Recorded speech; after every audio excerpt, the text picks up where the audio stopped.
Good morning, my name's Councillor Vicky Slade and this is the February meeting of BCP Council's Cabinet on Wednesday the 7th of February.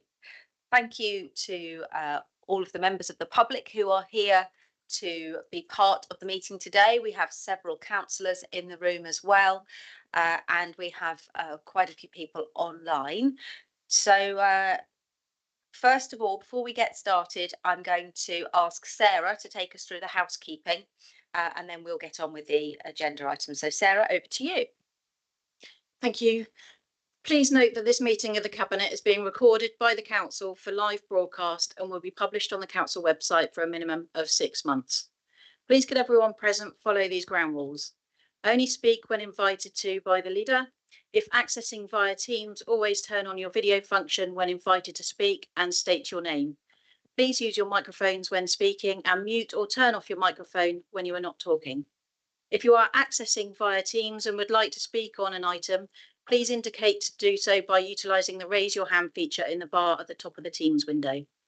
For those in the room, if the fire alarm sounds, please exit the building by way of the nearest available signed fire exit route and make your way to the assembly point along Braidley Road under the flyover or in the surface car park at the front of the building. Finally, please ensure background noise is kept to a minimum and mobile phones and other devices are turned off or switched to silent for the duration of the meeting. Thank you. Thank you, Sarah. So just to start off by saying we have a very long agenda today. There are 21 items on the agenda. And there are some really big important things on here. So we will try and move things through as quickly as we can. My request to members in the room and in particular to Cabinet is if somebody's already said something, please don't feel that you need to say the same thing and we'll get through things a bit quicker. We shall make the assumption that if you don't say something different, you probably agree with what's been said. It's probably a bit easier that way. So agenda item 1 is apologies. We have a full complement of Cabinet members in the room, so no apologies received. And declarations of interest, we have none received. Can I just clarify that under the Constitution, obviously we're all affected by council tax. Can I ask our Monetary Officer just to clarify the position in regard to declarations for that? Thank you, Chair. In respect of the council tax, there is an automatic dispensation granted to all councillors. So you don't need to declare anything today because it is automatic for you to fully participate and be involved in debate. Thank you for that. Councillor Hadley. Thank you, Leader. Just in reference to the item about Paul, the Dolphin Centre, it's a non-financial interest. I'm a director of Pool Bid, just for clarity. Thank you. Councillor Martin, do you have a declaration on item 10? I'm not sure whether you are currently a trustee of Russell Coates. No, I'm resigned. You have now resigned. Yes, sorry, just to confirm, I did resign a couple of months ago in order to be able to bring this paper to Cabinet. Thank you. Thank you. I just wanted to clarify as I knew that there had been a previous declaration. Councillor Earp.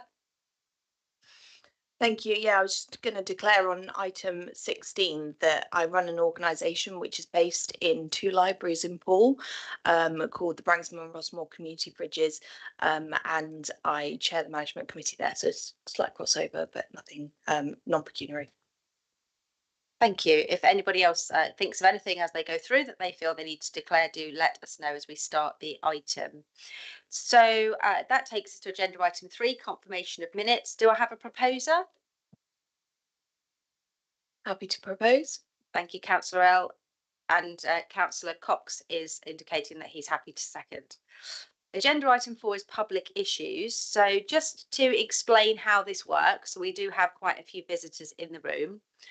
We have the opportunity at every Cabinet meeting for people to ask questions, put petitions or make public statements. We didn't receive any questions or petitions in time that were relevant to the agenda today, but we do have 2 public statements. Now, just to explain, public statements, you make a statement, we won't comment on the statement or answer any of the points that you raise. but it may be that later on in the debate, some of the things that you talk about get referred to. So we are listening, but don't be upset if we don't reply directly to what you're saying.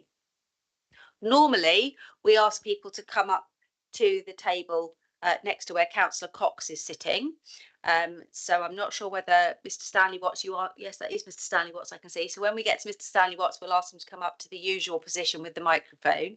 But we are going to invite our visitors from People First Forum to come and sit up here, because we've enabled them to have their statement up on the screen so that it makes it easier for them to be part of the meeting. So that is unusual, but just to explain, that's what's going to happen.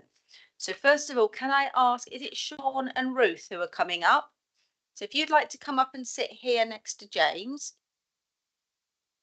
and then we'll put your statement up on the screen. Anybody watching from home will also see it on the screen.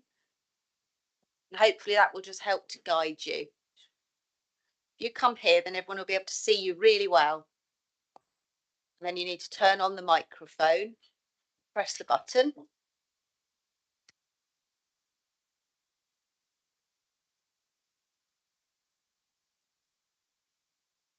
Good morning, everyone.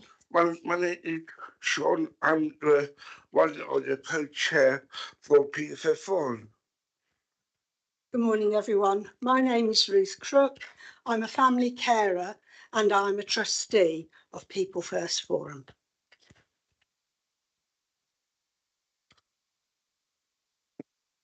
Right. We have the bill of right to say, we have the right to say no. The right, have our right, I have our voices heard. Our member with a non-disability help speak and about your policeman. One, keep the free centre. Two, lose it all. Or eight, we have a not know about Project 2s. People have a fine and mounted with non-disability due to the centre, and we have a vulnerability group. We have everyone would have to have their say, not about us without us. Our members are upset, fearful and angry. They say you should not close the centres. People need centres that are accessible and give us enough space to move freely, that are safe, have staff with specialist skills who know us well.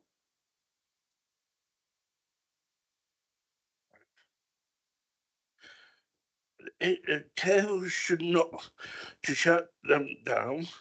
They shouldn't stay open. When we are going to be my friends and respect to us to listen and keep us centre. Thank you very much. Thank you. Thank you very much, Sean and Ruth. We're really grateful that you came in, and please do come in again. It's not just issues about the day centres we want to hear. We want to hear your view on anything we're doing. So you are always very welcome to come and have your say at our meetings. Welcome, Sean. Okay, so we will cover some of those issues later on in the meeting. So I'm going to pass now to our second speaker, which is Mr. Stanley Watts, who has a public statement relating to item 17, but it does also cross over in some respects to our papers on the budget, agenda item 9. So Mr. Stanley Watts, if I can pass to you. Thank you. This is a plea as well as a statement. I know these are challenging times for both BCP members and officers, but also local communities, and BCP must be an enabling authority. Boscombe is a vibrant, creative community with significant heritage, like the Royal Arcade. It's in a state of disrepair, needs renovation. Also, community safety is vitally important, and to cut SAS officers would be disastrous. I urge you not to cut the CSAS officers and also not to stop local regeneration. Thank you. Thank you, Mr. Stanley Watts. We'll reference those items when they come to it. Please do feel free to stay if you wish, or you can watch from home, whatever you feel more comfortable doing.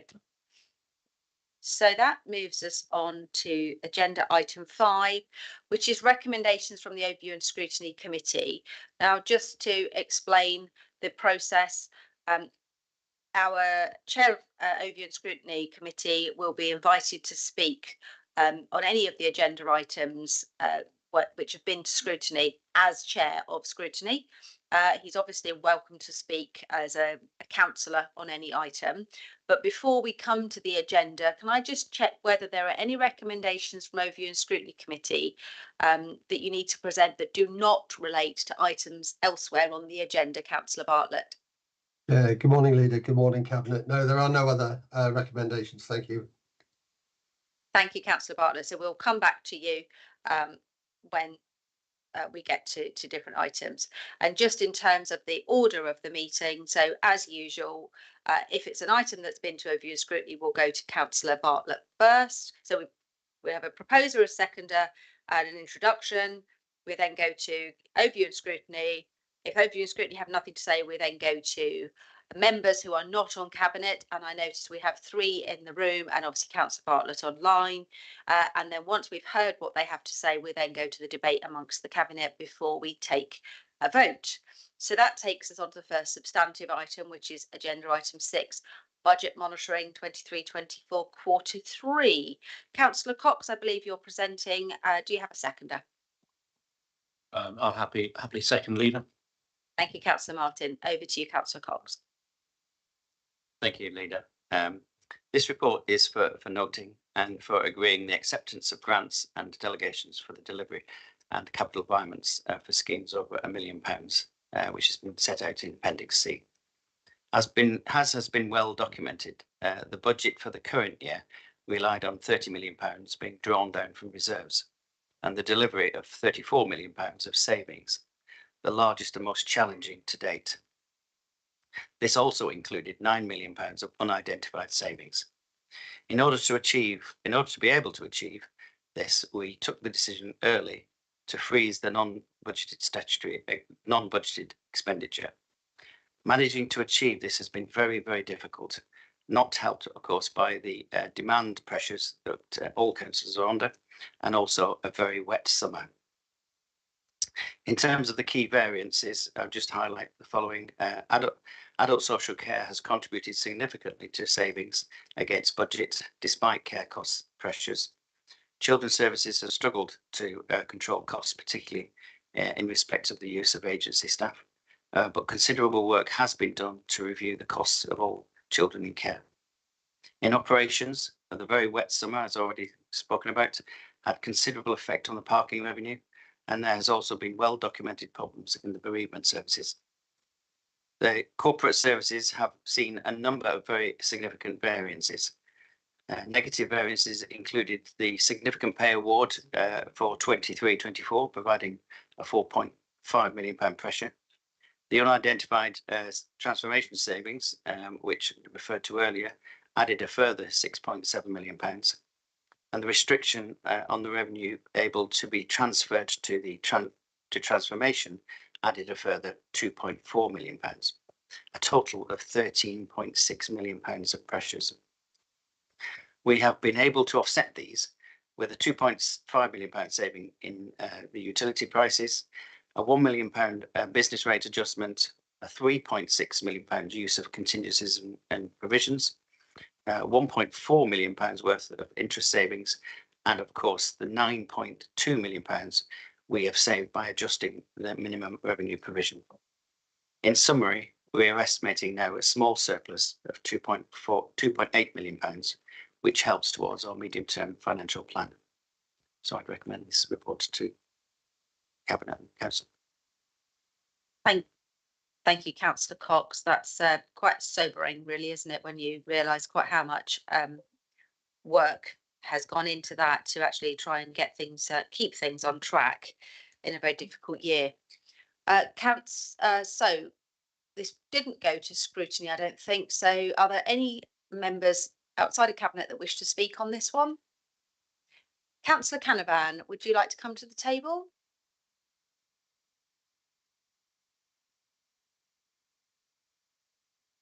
So just for the benefit of, we just turn off.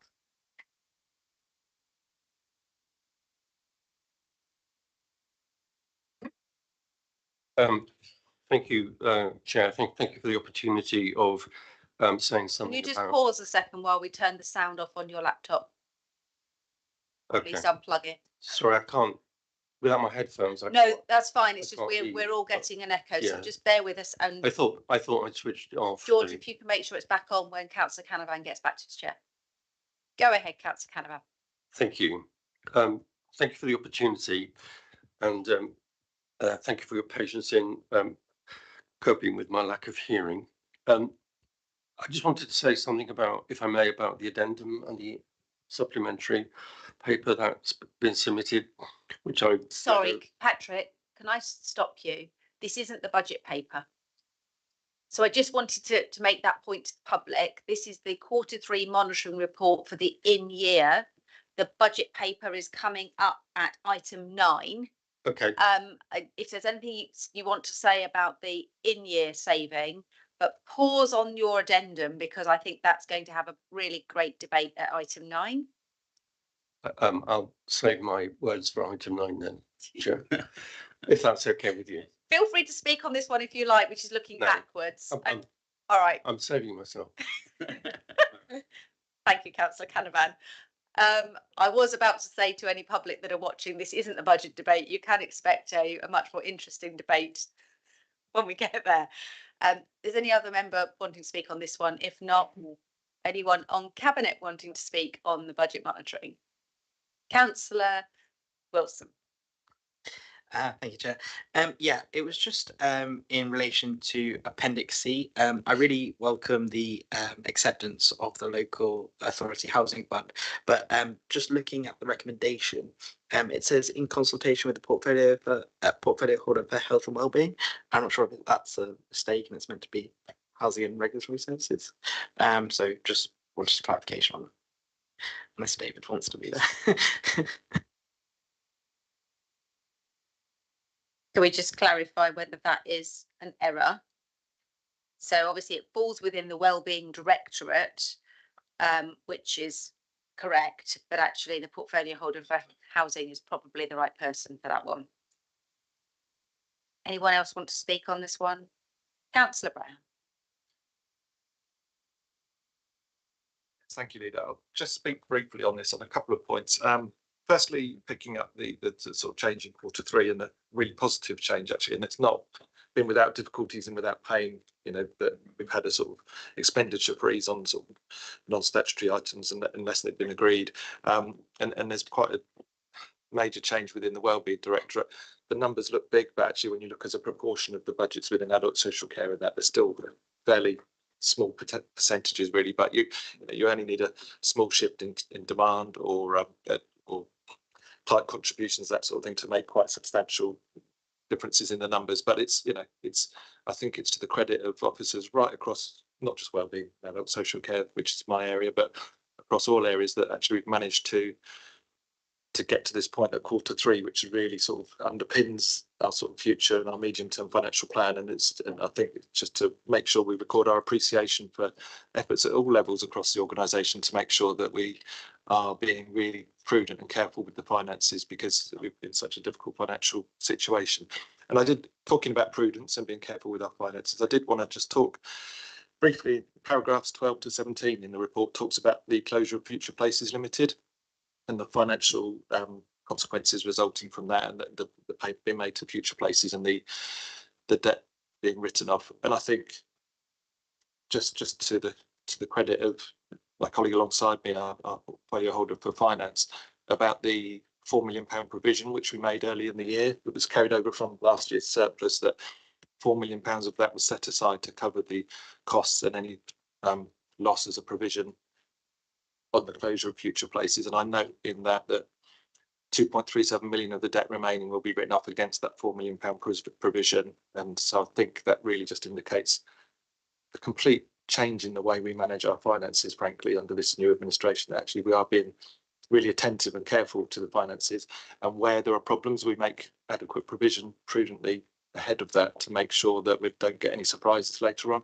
So I'd just like to sort of highlight that and congratulate my colleague. Thank you, Councillor Hadley. Thank you, Leader. Yes, I just wanted to pay tribute to our staff, really, because I think it has been a very difficult year, and for a lot of people, it's been difficult choices about how they spend their budgets or can't spend their budgets, dealing with the demands that continue, obviously, from all users of our services. Within the Appendix C, there's an area around the grants that we've received, and some of these have come to us from government as formulas, and some of them, have been quite a lot of work to bid for and to try and attract money wherever they can. And I think with, particularly in my area around infrastructure, there's been some good work in preparing, thinking for the longer term, and being ready with bids. And long may that continue. I'm keen that the staff do what they can to grab what money is available from government, even though they give it out like sweeties occasionally, and to their own formulas. Thank you. Yeah, can I just make reference, because I think one of the items in that capital programme monitoring makes reference to the so-called £19 million that the councils received for potholes. Just for the benefit of one of the MPs, we didn't receive £19 million in November. There is we have been told we will be getting £19 million over 11 years.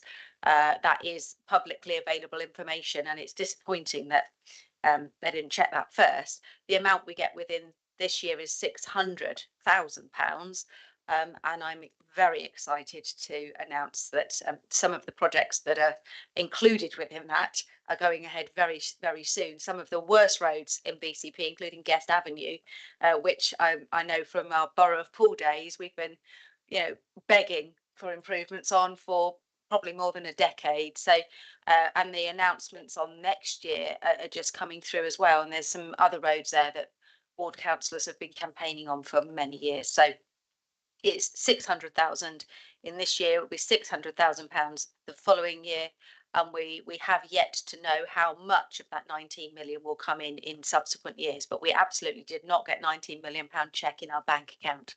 I think it's really important that we're careful about the language we use publicly, so that people don't get the wrong idea. Anybody else want to speak on this one? Okay, well, if there isn't anybody else, then we'll move straight to the vote. All those in favour of, but we have to recommend this to council to accept the grants environment. So all those in favour? That's unanimous. I'm going to use Chair's prerogative now and actually move something up the agenda, because we have the co-author, if that's okay, Janie. Yes, we have the co-author of the annual report on the Pan Dorset Safeguarding Children's Partnership, James Vaughan, with us. And rather than him sitting through a very lengthy budget debate, I'm sure he has better things to do. And I think we have our other author online, possibly. So yes, exactly. So if everybody's okay with it, we're going to move item 11 up the agenda. This one is being introduced by Councillor Burton. Hang on, item 11. Do we have a seconder on this one? I think Councillor Cox is happy to second this one. So I'm going to pass first of all to Councillor Burton to introduce it, and then if either of our authors want to speak on it, then we'll go to members. Thank you, Chair, and thank you for keeping me on my toes there. This report is for noting and approved by Cabinet, and for us to suggest any further considerations. So the Pan Dorset Safeguarding Children's Partnership is a statutory body that oversees child safeguarding across BCP and Dorset councils. It's the integrated care boards and the police. The partnership is required to publish a report at least annually, which makes me highlight the work that's being done. It must review the priorities, and the priorities stated in paragraph 14 of the report. So the report is attached in the appendix, which I'm sure people have looked at. I'm not going to spend a lot of time commenting on details of the report, you'd be pleased to know. However, I'm going to make one observation, and it's one of my hobby horses, and you probably know what I'm going to say. BCP is a larger partner in this, and alphabetically it comes first. However, generally when it's mentioned, it's always mentioned after Dorset, both in the logos and in the reports and the order the things are, which and of course a lot of the report is about Dorset, not BCP, which is interesting as a comparison, but it's only the BCP stuff which I'm particularly interested in. Because Dorset is very different to us. Pan Dorset working has some advantages. I do feel going forward we need to explore more ways of getting this work more BCP centric for this type of report. Thank you, Leader. Thank you. So we have James Vaughan in the room and we have Lawrence Doe online. So I'm going to go first to James, if that's okay, Lawrence. Then I'll come to you for anything you'd like to draw our attention to or speak to in the report. Leader, thank you. Thank you very much for inviting me along. I sponsor the report as the independent chair and scrutineer of the current Pan Dorset arrangements. Lawrence Doe, the business manager, is online joining us today. So if any members or people want to ask questions about detail in the report, then Lawrence, who did the wordsmithing, will be able to help there. I fully note the comments, Councillor, regarding the aesthetics of the report and the order in which BCP appears. The current arrangement of a Pan Dorset partnership was discussed and agreed in 2019 on the back of the then new guidance working together to safeguard children. There is always a tension because we are two very large local authorities with very different demographics and different priorities.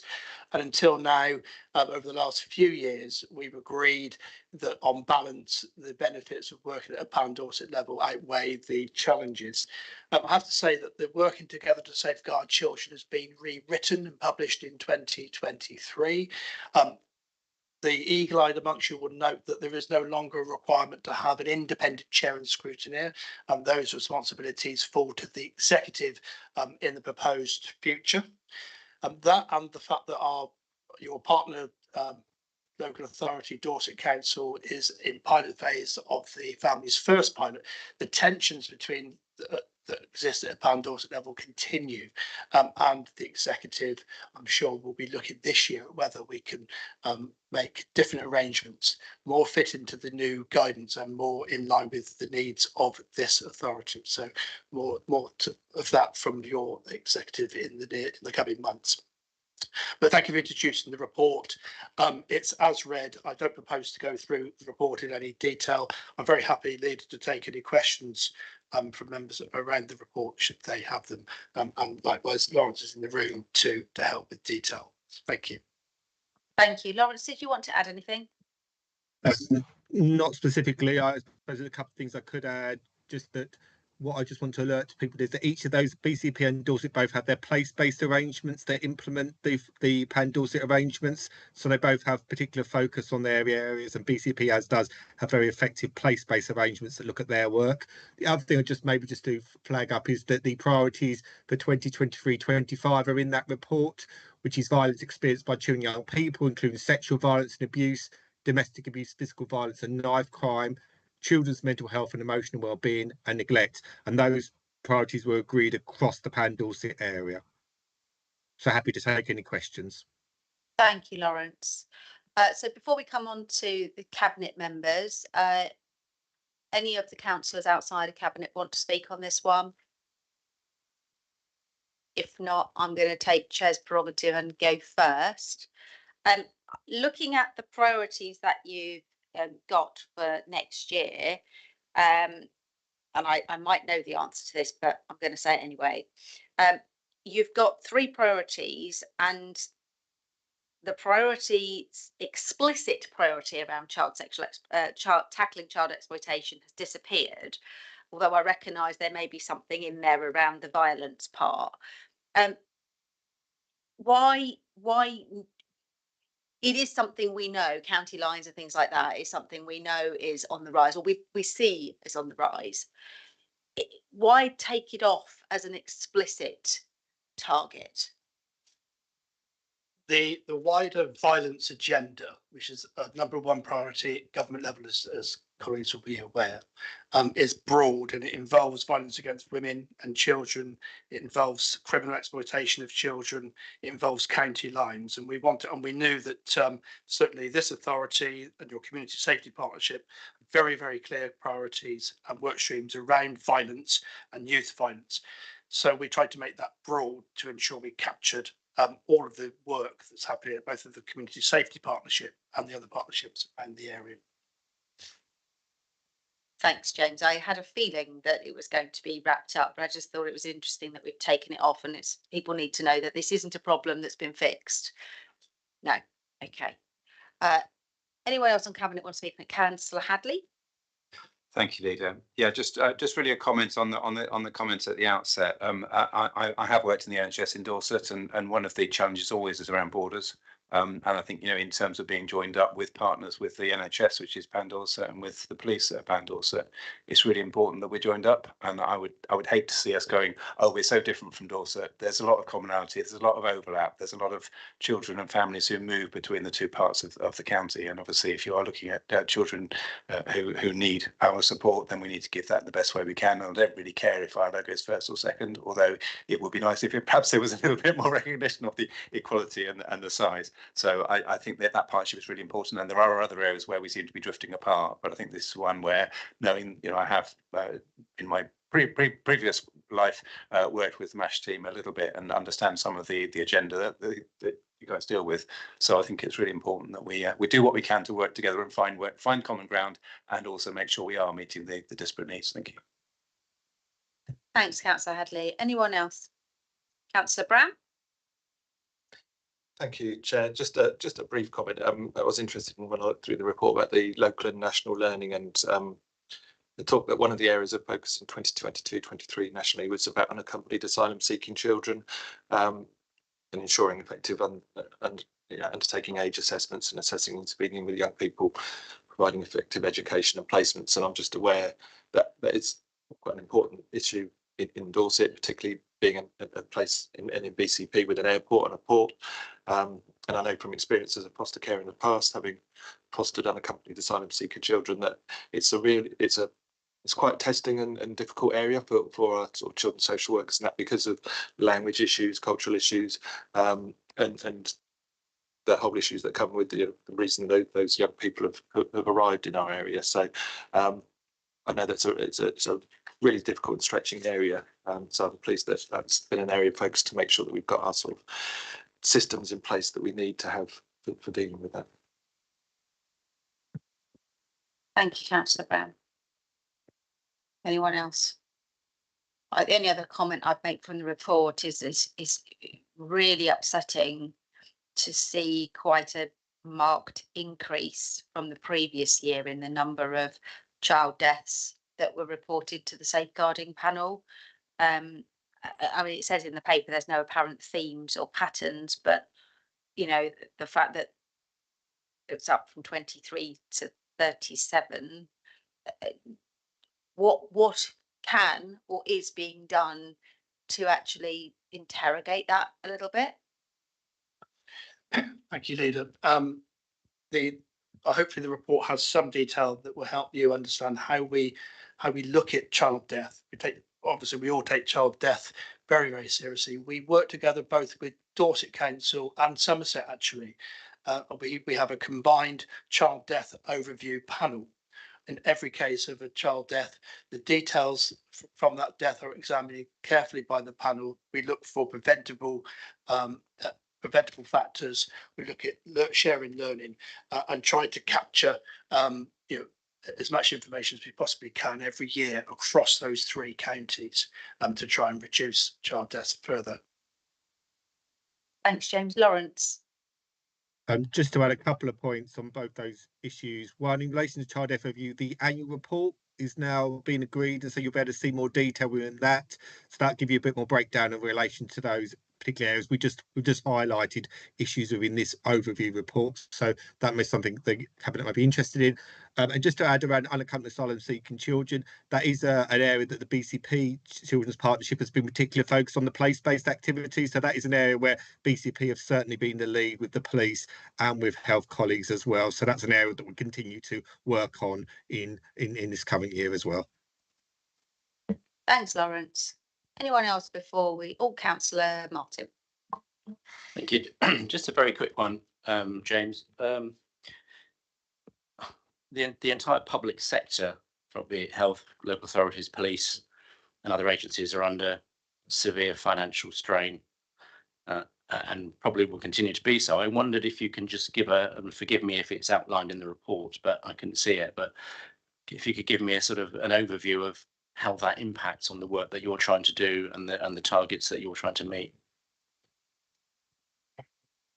I don't think there's really strong evidence of an impact. I think all agencies have prioritised keeping children safe and keeping vulnerable adults safe too, and that's testament to the local authorities, the ICP and the police, because budgets have been very tight over the last 10 or 15 years.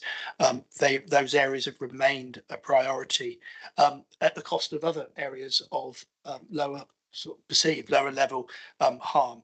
So I think people have done a really good job to protect budgets where they can, and work together, collaborate together, find ways of delivering the business efficiently to get the same or more for less as we go forward. So that would be my thoughts. Thank you. So if there's nothing further to add, I'll go back to Councillor Burton for summing up. Yeah, thank you very much, Leader. I think we've had an interesting discussion about this. There's only one thing I really wanted to address. Councillor Hadley.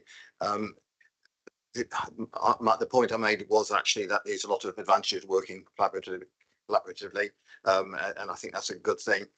My point I was trying to make is, because it's a Pan Dorset and most of the partners are Pan Dorset, it's looking at the viewpoint and the lens of looking at it, and making sure that BCP is represented as much as the other areas. I think that's all really I need to sum up. Thank you, Leader. Thank you, Councillor Burton. So the paper is just to note. So unless anybody is not happy to note and approve the report, I think we can take that one as read on, what's the word I'm looking for? Begins with a C. Consensus. That's the word, isn't it? Brain's a bit fuddled today. Sorry about that. Thank you, Lawrence and James, for coming to talk to this paper. So with that, we move on to item 7. Mainstream Schools and Early Years Funding Formula 24-25 report, which is Councillor Burton again. And Councillor Burton, do you have a seconder for this one? Councillor Wilson, thank you so much. Okay, thank you, Leader. Over to you. The council receives a ring-fenced dedicated school grant to fund separately the early years and mainstream school funding formula. These formula are highly regulated by the DfE, and the council is to decide the local formula after consulting with recommendations of the school forum. So the recommendations on this are not straightforward because it relies on a few other decisions that we're waiting for. We have different possibilities as we're reliant from the DfE. So when those decisions come through, which we decide today, we'll move forward. A little background, the dedicated schools grant is divided into 4 separate funding blocks: early years, schools, high needs and the central school services, with a total estimate for 24-25 of about £363 million. About 73% of the budget goes directly to schools. A bit less than 17% goes to the high needs block, which is spent supporting children and young people with EHCPs. It funds the cost of meeting the needs of individual pupils through top-up funding for those in mainstream schools and for funding pupils in specialist schools and other specialist providers. The report has been to Children's ONS. It was circulated to members for information. I don't believe any outcome from that, unless the chair of ONS has got anything to add. If you look at table 1, Early years is going to go up by 6.2%. This is because in last year's spring budget, a major expansion of childcare support to help parents with children on to return to work. This is also mentioned in a local paper, later paper. This will provide us with 30 hours of childcare support for every child over the age of 9 months with working parents by September next year. And this funding has been welcomed by providers. Schools have gone up by 2%, which allows for an increase in funding and a 0.1% increase in numbers. Central services has gone down by 0.1%, which is 0.5% of 5% of total funding.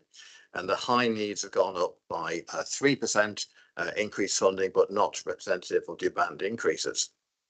When looking at the schools budget, the schools forum is a statutory consultation body, so that these recommendations have been discussed there. The pressure on the high needs budget has been identified in both local and national issues following legislative changes in 2014, which significantly increased the number of pupils and additional funding for EHCPs.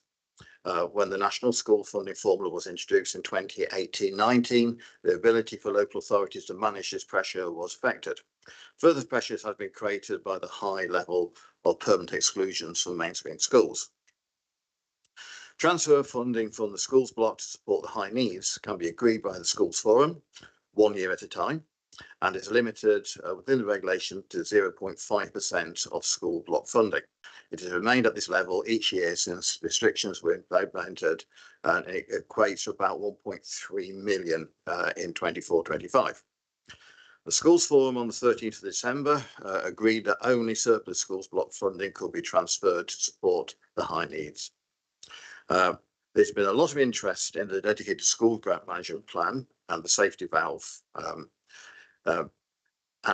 As this plan does not achieve an in-year balance, the dedicated school grant position until year 15, without further funding sources added, the accumulated deficit will continue to grow annually from an estimated 63 million at the end of March 24 to 302 million by March 38. The dedicated school grant management plan provided to the DFE illustrated that a schools block transfer of 11% would be needed to balance the annual DSG budget in 24-25.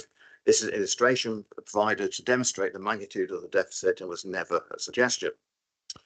The DFE advisor concluded that highly doubtful that the plan will be accepted by the DFE minister. Schools forum supported the surplus to be transferred. That's the 0.1% I mentioned earlier. However, they didn't support the extra 0.5% transfer that was requested. The council can request this 0.5% transfer from the Secretary of State.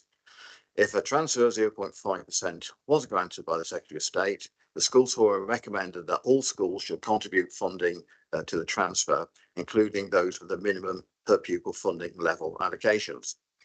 This was decided by a slim majority, as some representatives don't vote due to them being special schools. They have a general consensus that if you're a special school and you're not going to be losing the money through that, you don't vote on that. There are several options laid out in the paper, but we're waiting for the decision from the Secretary of State. If the 0.5% is as allowed by the Secretary of State, against the wish of the school forum, I shall say, but asked for by BCP, then the 0.5 will be shared across all schools. This is the preferred method for the schools forum. This could reduce the funding to some schools below the minimum pupil funding level, which will also need permission from the Secretary of State. If the Secretary of State gives permission for the 0.5 but does not allow any schools to be funded below the allocation, the minimum allocation, the second choice of the schools forum will be implemented. Finally, the Secretary of State could decide not to allow the 0.5% transfer, then the local mainstream formula will have to remain at the national funding level. So coming back to the recommendations, they are to delegate to Cabinet on the 6th of March to allow time for the consultation with the sector and school forum to conclude. Due to the timeline for consultation and each agreed funding rates providers before the 31st of March, and agree the local mainstream formula as set out in paragraph 45 to 47 in Appendix 3A. It's on page 85. This is dependent on final decisions from the DfE. If these decisions have not been received by the time of council, the final decision to delegate to the Corporate Director of Children's Services in consultation with me, the portfolio holder of Children's Services. I hope that is reasonably clear. Thank you for that, Councillor Burton. I think we all need extra coffee now. That was quite complicated. I noticed we don't have our Director of Children's Services with us today. I think she's away due to family emergency.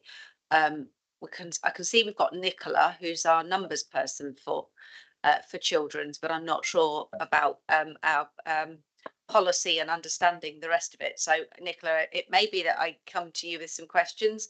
I don't know if we've got anybody else from children's. I can't see anyone from this distance. I believe Amanda might be there. Okay, hopefully there's somebody else if it's not a finance related question. Before we come on to cabinet members, are any of the Councillor Canavan, would you like to turn off your headphones over there and then come and join us at the table?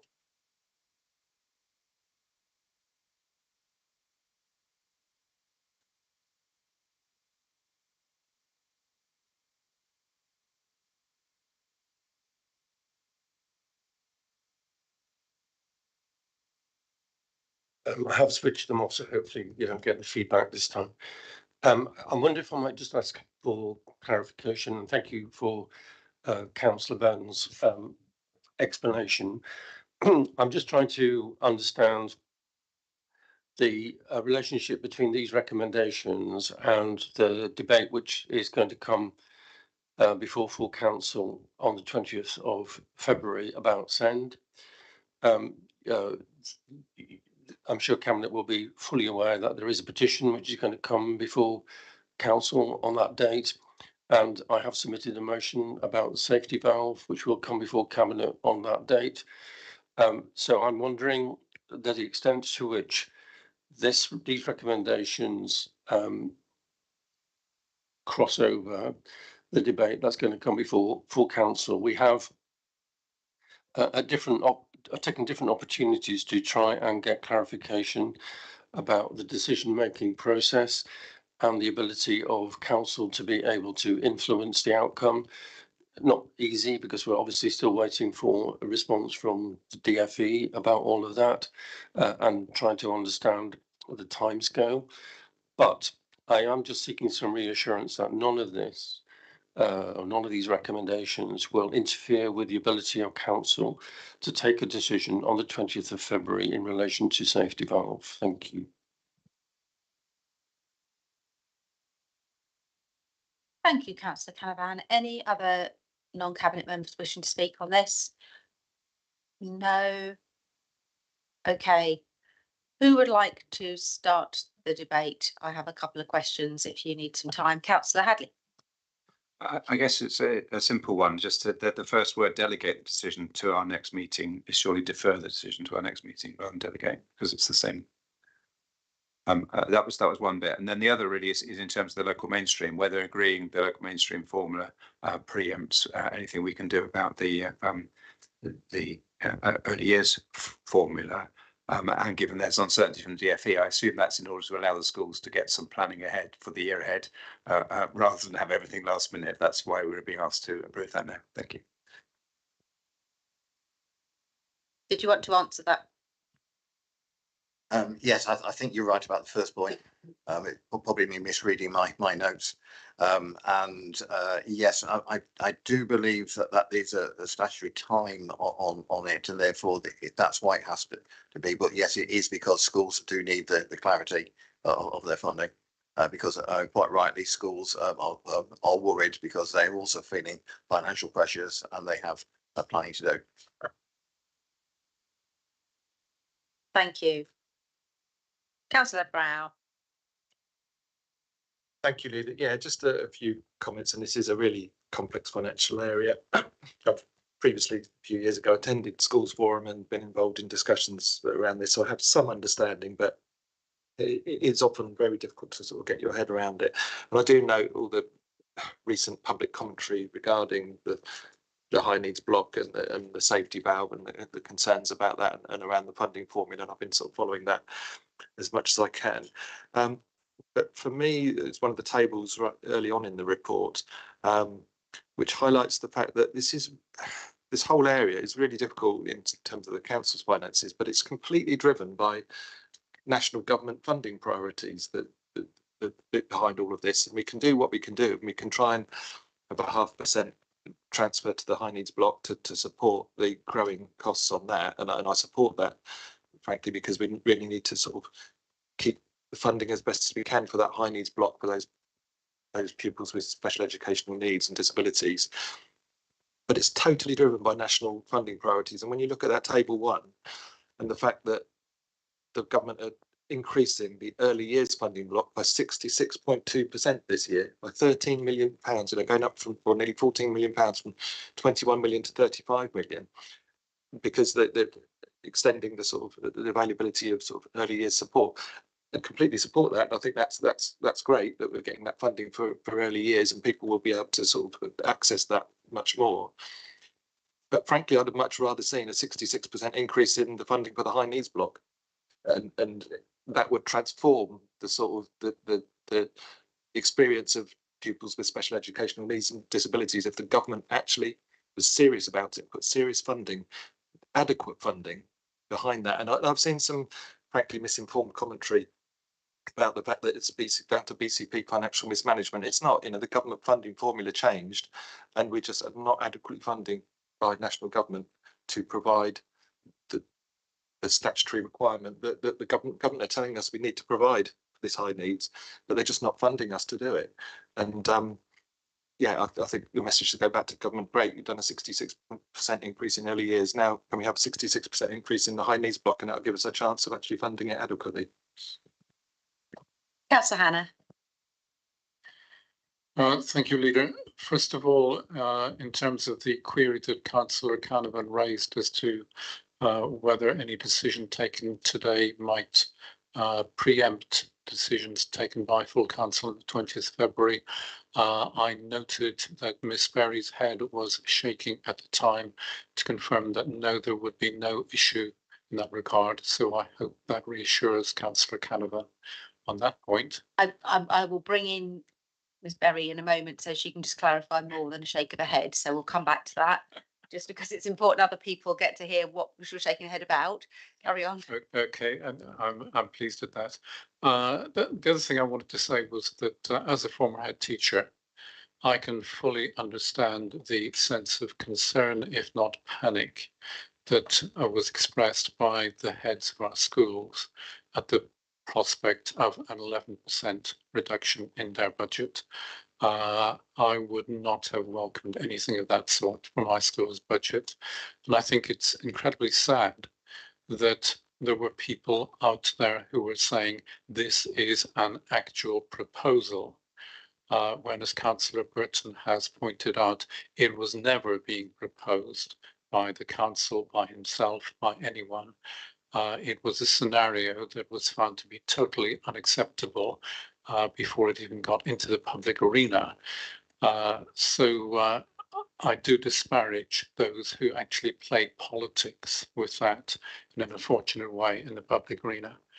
The other kind of comment I would have liked to have made, you no doubt would tell me to be silent on, because Councillor Brown has already expressed a view about the fact that this actually is all the responsibility of central government.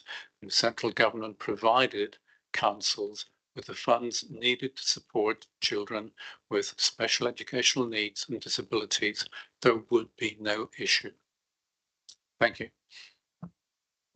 Thank you, Councillor Hannah. I'm not going to break my own rules, but I'm going to speak about something similar when it's my turn. Jamie. Thank you, Chair.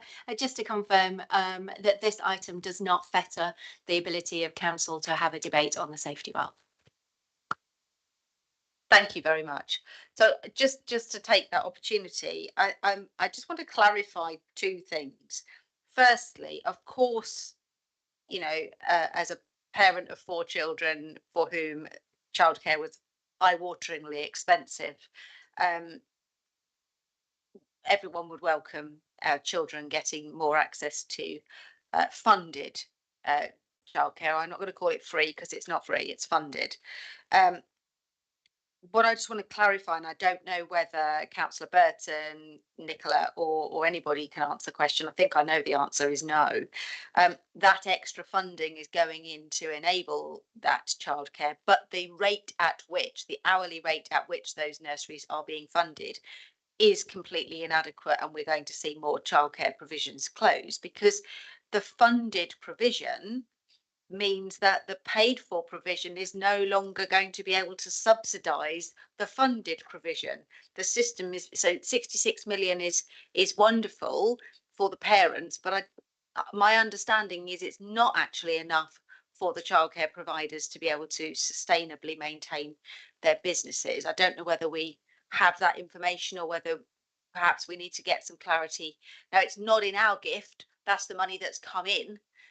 It's the money that the government have provided, but the evidence suggests that it's not going to be right. Nicola's come on screen, so I'm assuming she might have the information to answer that. Well, I don't think we've done any local analysis about our providers, but you're right. If this is the money we've been provided, and we do take a small amount for some central functions, which Schools Forum agreed yesterday was acceptable. We're not taking the maximum out. We could take 5% out. I think our percentage is only about 2.5%, because we do recognise that the sector needs as much of the funding from government to be allocated to them. So we've tried to address it as best as we can. The government say that they have researched it. They've used, I think, one of the accountancy firms to look at the unit costs for providers, and they are confident that the funding rates are acceptable. But we will have to see how that pans out locally, won't we? Thanks, Nicola. The other point I wanted to make is about the impact on special schools. So I completely understand as a former head teacher the absolute panic that we would have on schools losing a large amount of funding, and as a school governor, not of a school in BCP, so I don't need to declare the interest. But as a school governor, I know that the impact of a large cut would be horrific. But I'm actually interested in the impact on special schools. Let me declare an interest as a parent of a child that will be going to special school in September. What if the additional funding isn't approved? What's the impact on the ability of the special schools to be able to do the job that they need to do? And can I ask the question of that funding envelope for the high needs block? Obviously, there's an impact. You said special schools don't vote if they're not going to be they're not going to get less. Does the special schools include the independent special schools, and in fact independent mainstream schools, or is it just mainstream state funded schools that are involved in this? Do you know the answer to that?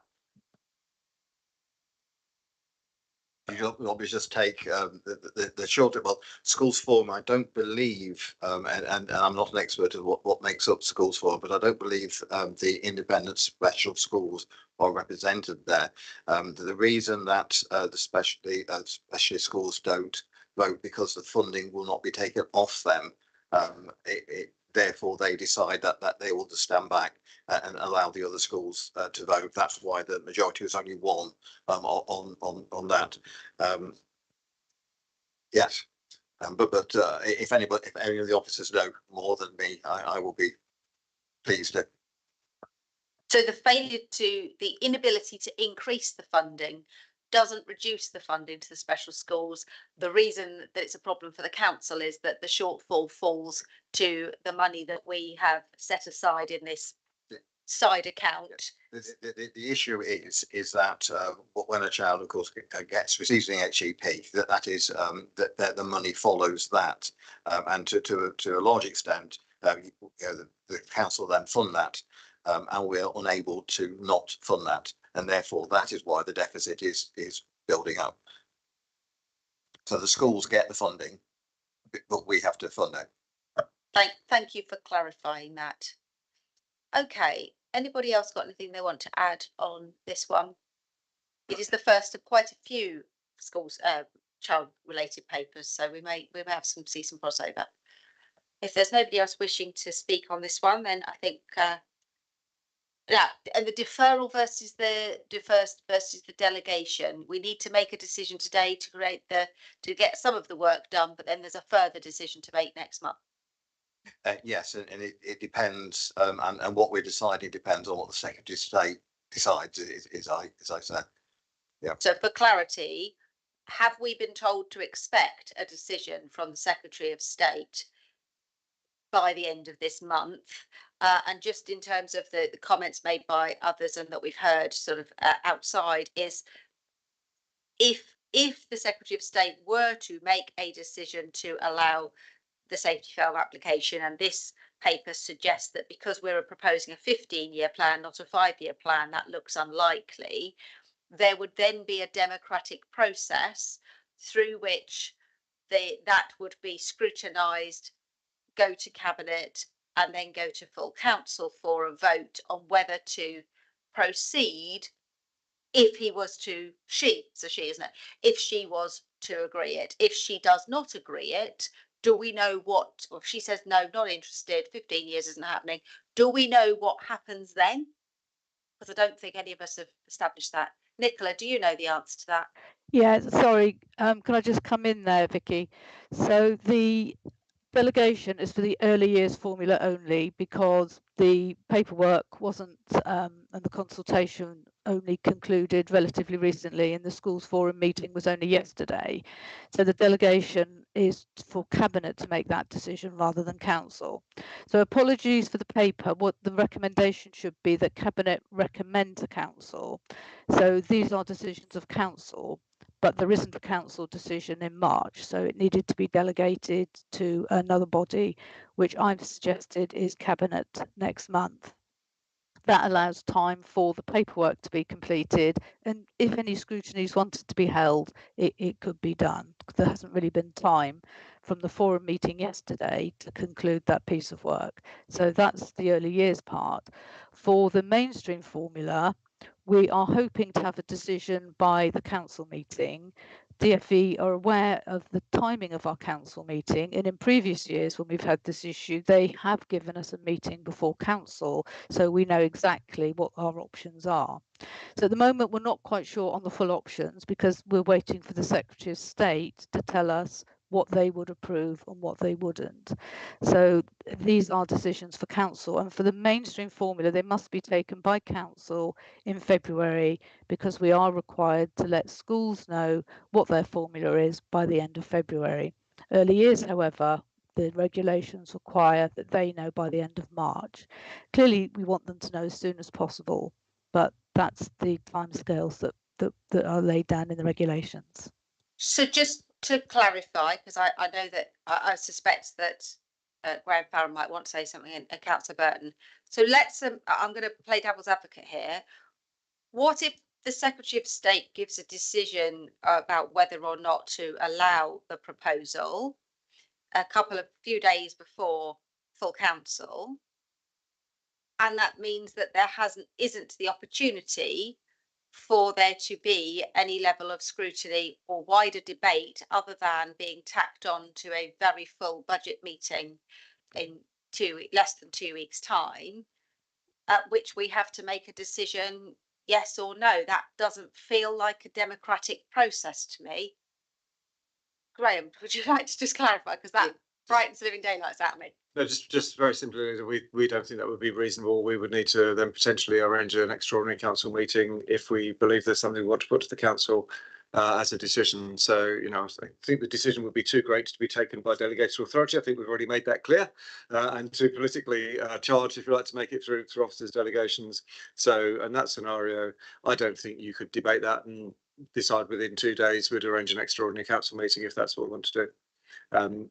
If you wanted to turn it down, of course, that, you know, potentially you could do that through cabinet, because you wouldn't be asking for a change in the budget, etc. But I think actually this would probably require a full council discussion. Therefore, I think an extraordinary council meeting.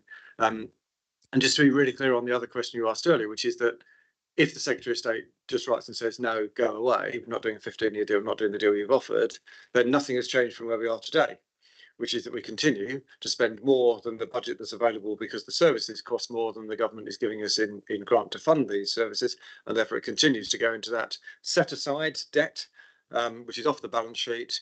And we continue to look very nervously at the statutory instrument only continuing until the 31st of March 2026, which means we have to take that into account next year in our budget setting.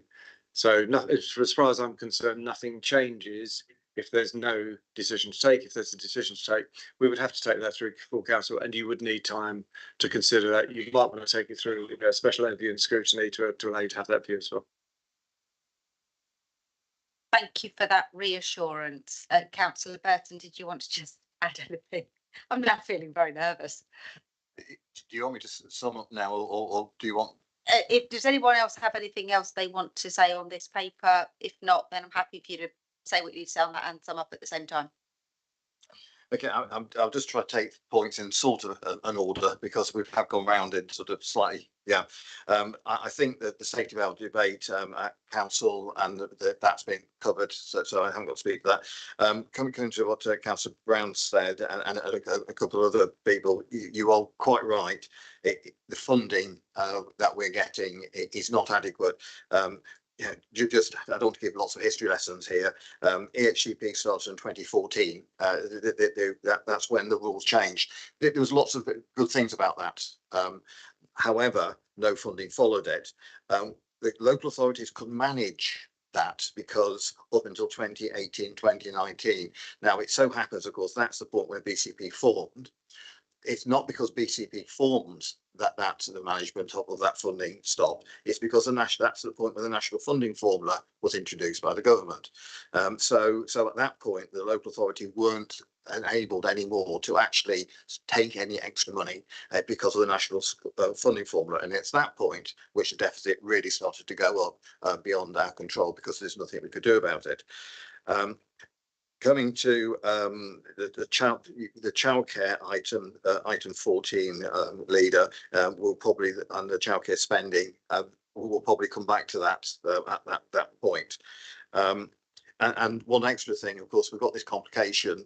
The safety valve thing is actually overlaps, which is separate to this. The 0.5% is sort of business as usual, we've asked whether the Secretary of State is likely to make a decision on this quickly. We can't tell the Secretary of State to make the quick decisions, but I do know that there's a lot of awareness that it would be very helpful if these decisions were made quickly. But the 0.5%, is a business as usual. It's often happened. Other local authorities have done that. We have done that previously, and so it is overlapping, but it is a separate. I think I've covered everything there.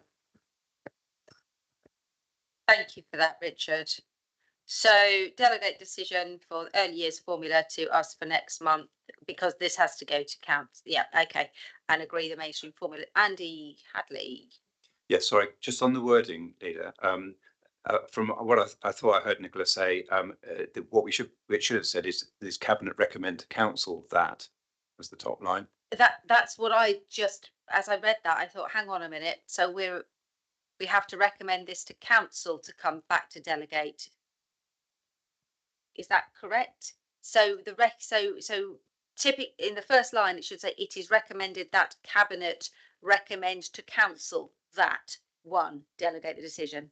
Yes. So with that change in the recommendation, thank you, Andy, for making that more clearly than I was making a fudge of. Are we happy to approve that? All those in favour? That's unanimous with that amendment. Thank you very much. Agenda item 8 is the housing revenue account HRA budget setting for 24-25. This is going to be Councillor Wilson. Do you have a seconder, Councillor Wilson? Councillor Cox, thank you. Thank you, Chair. The housing revenue account is a separate account within the council's budget that ring fences the income and expenditure associated with council housing. It accounts for around 10,000 properties that we own. This report lays out the budget for the forthcoming financial year and sets out proposals regarding increases to rents, service charges, and other charges to tenants and leaseholders. These increases are separate to arrangements for increasing fees elsewhere in the council and are set out in law and regulation. This year, we are increasing our rents by 7.7%, which is based on the formula laid out in legislation of CPI plus 1%. This is in line with other registered providers, both locally and nationally. We are also increasing many of our fees and charges to make sure that we are recovering costs. We took this approach through the BCP Homes Advisory Board, and they agreed with us and emphasised it was important to ensure that we were able to maintain a good standard on services to residents, repairs, and improvements to homes, as well as the provision of new homes.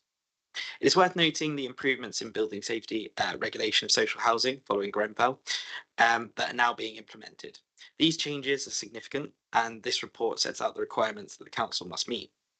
The report also demonstrates the amount we are investing in our capital repairs and maintenance at 16 million for this financial year, as well as our major projects programme at 28 million for this financial year, and around an estimated 176 million pounds in major projects over the next 5 years, which is a sizable investment. So we are still going through a period of alignment after bringing Poole and Bournemouth neighbourhoods together. However, I think this report enables us to maintain a good level of services to our residents, invest in our housing stock, and build much needed new homes. So I'm happy to propose this report with the recommendations I set out, and we'll take any questions. We've also got Seamus online if there's any technical ones that I can't handle. Thanks, Councillor Wilson. Any members not on Cabinet wishing to speak on this one? Councillor Tarling.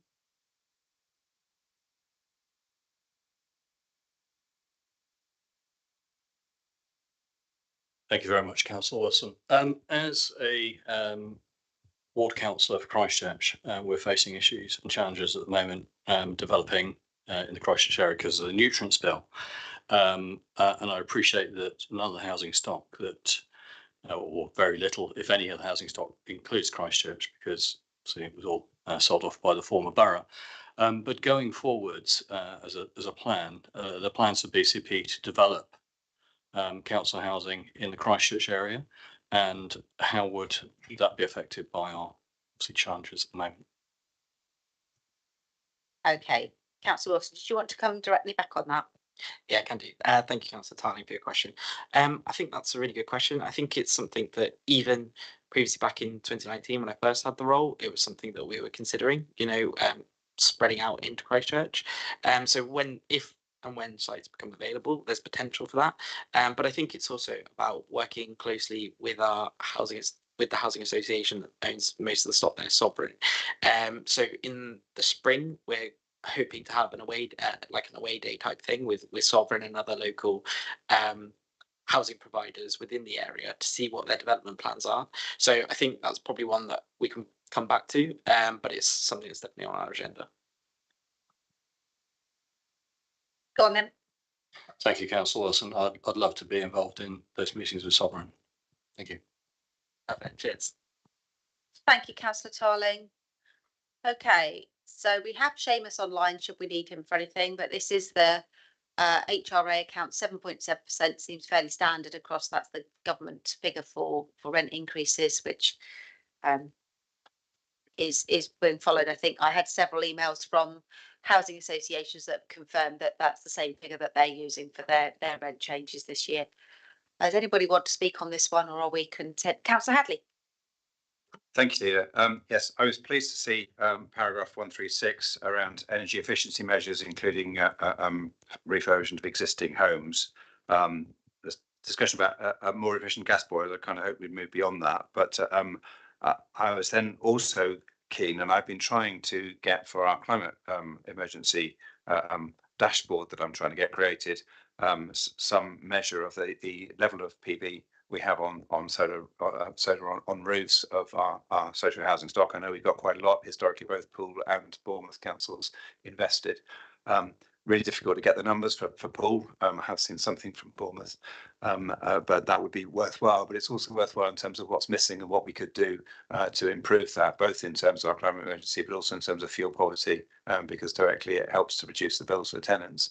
And so Appendix 5 has 1.3 million in the budget for insulation, energy efficiency, and environmental improvements, but only a £300,000 estimate.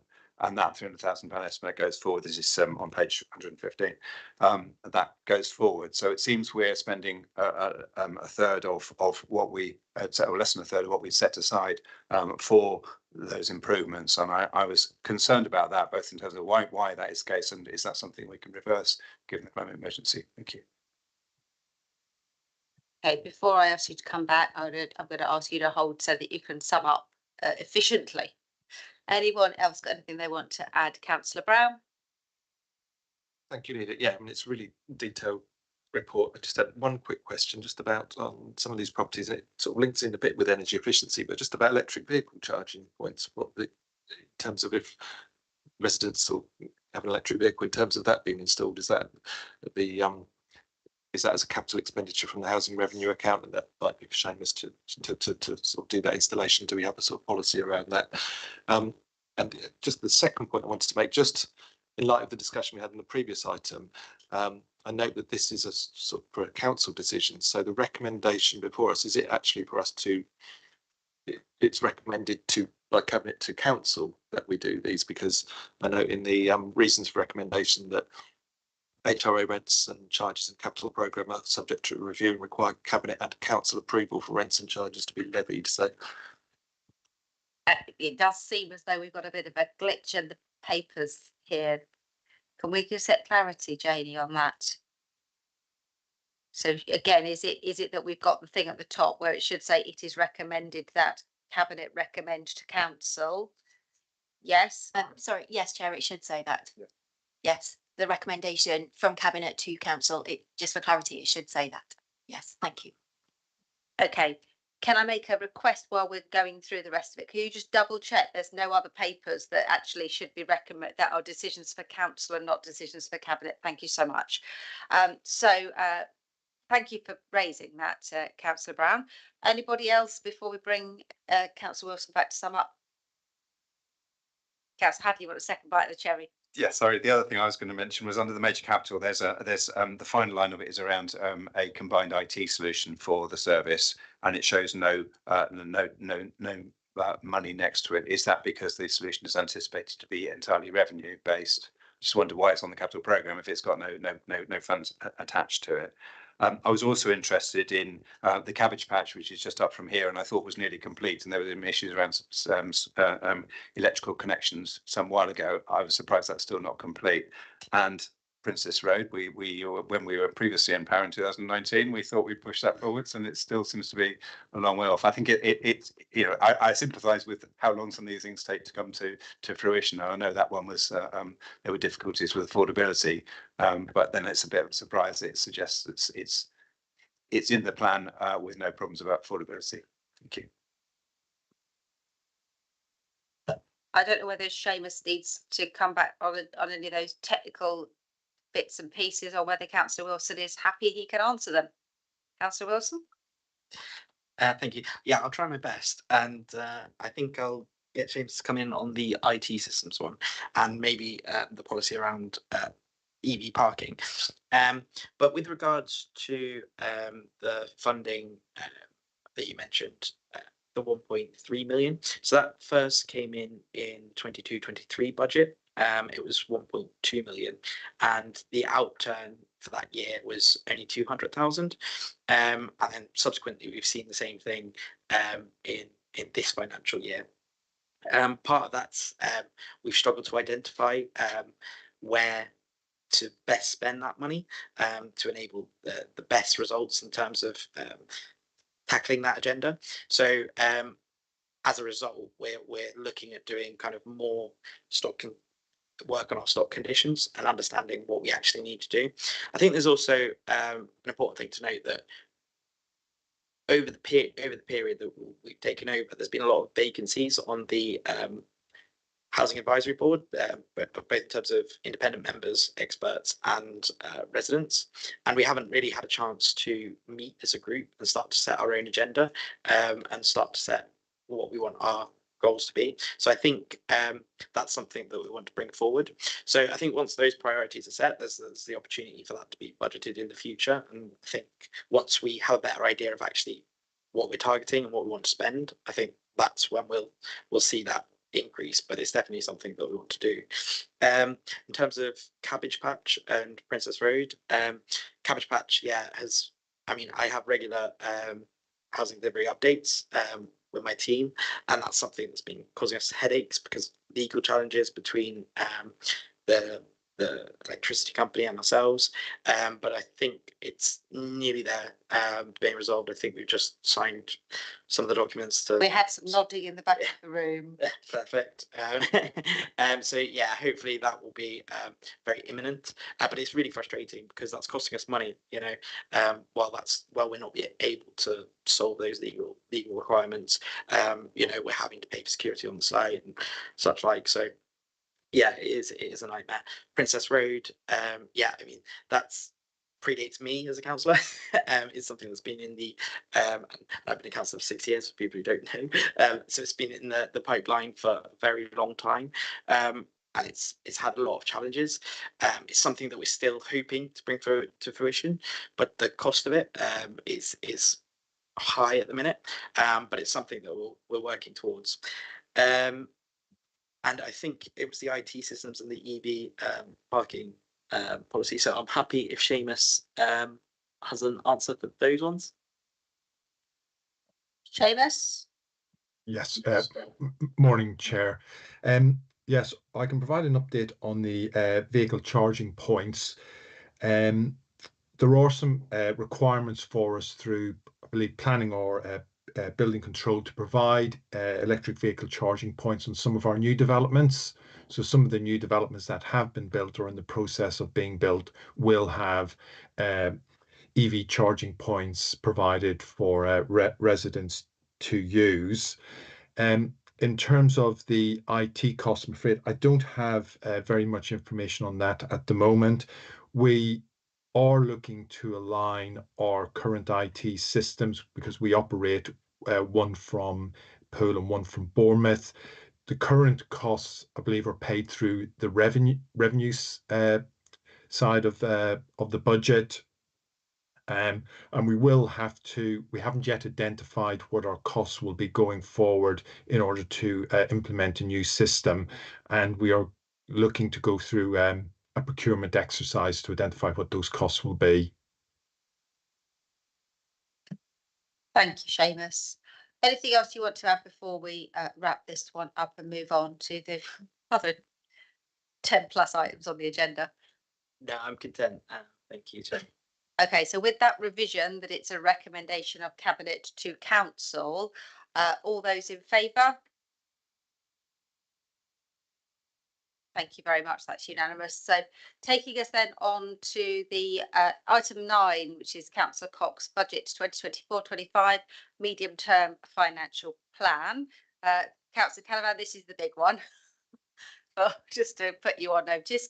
I'm pretty sure we're going to be asking Councillor Bartlett to come in and speak on this one first as chair of ONS as it went there. So Councillor Cox, do you have a seconder to your paper? Councillor Martin, thank you very much. Over to you. Thank you, Leader.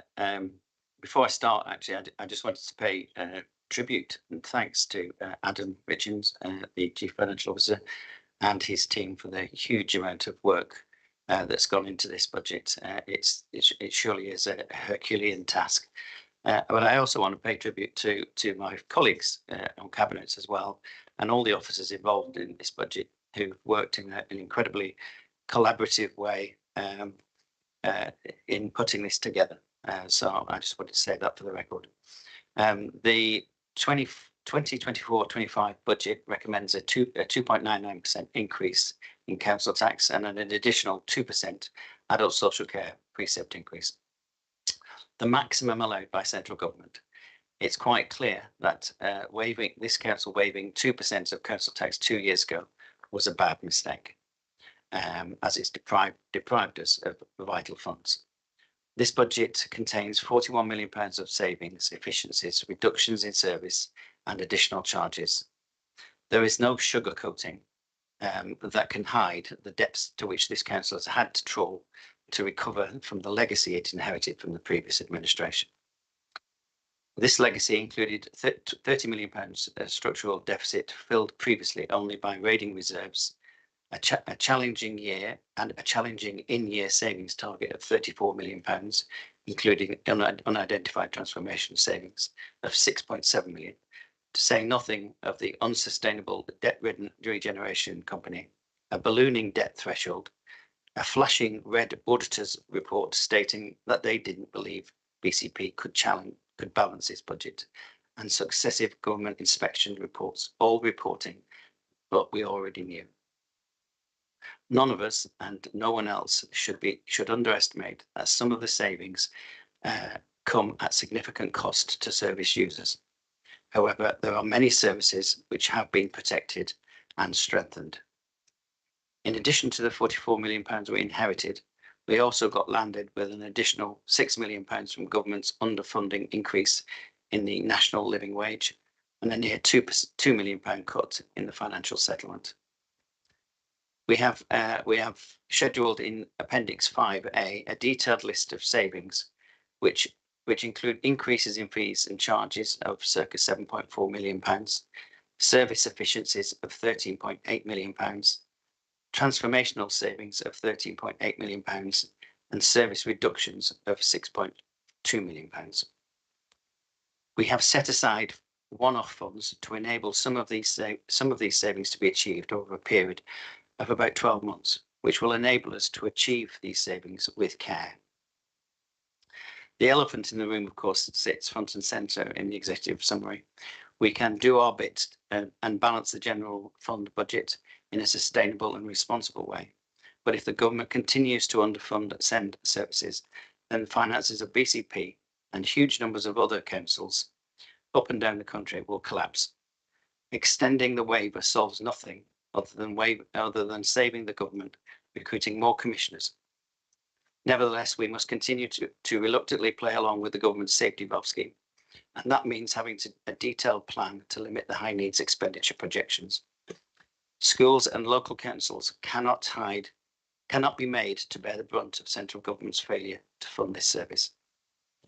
This budget carries significant risks, not least delivering the projected savings, clearing up the mess of future places, dealing with the liquidation of Carter's Quay, amongst many other things which have been listed in the Section 25 report.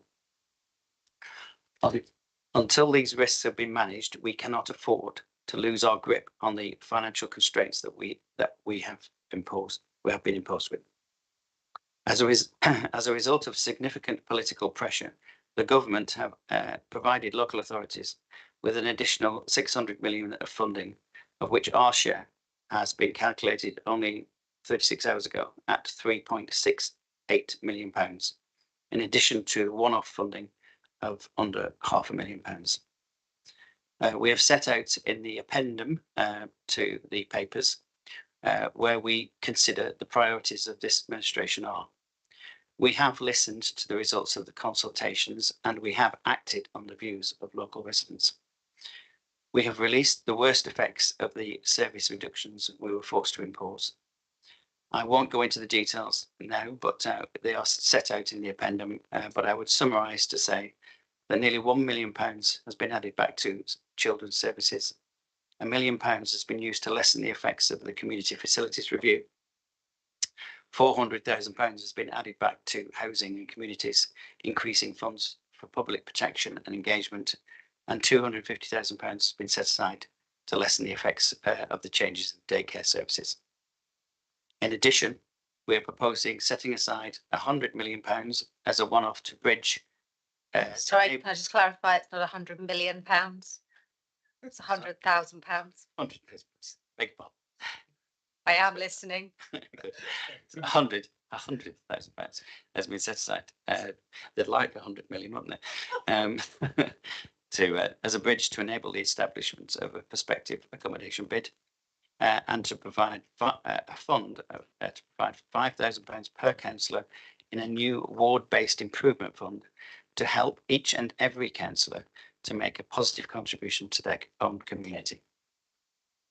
I'd therefore like to recommend to Cabinet that Cabinet recommend to Council that it undertakes a recorded vote as set out in the recommendations on page 131. 2. 1. Agree the net budget of 356.9 million as amended by the appendum. 2. To agree the increase in the council tax at 2.99%. Plus the adult social care precept of 2%. To confirm the assumptions and provisions in Appendix 3. To agree the service allocations in Appendix 5. To agree and implement the savings of £41 million set out in Appendix 5A as amended in the appendum. To approve the capital receipts efficiency as set out in Appendix 6.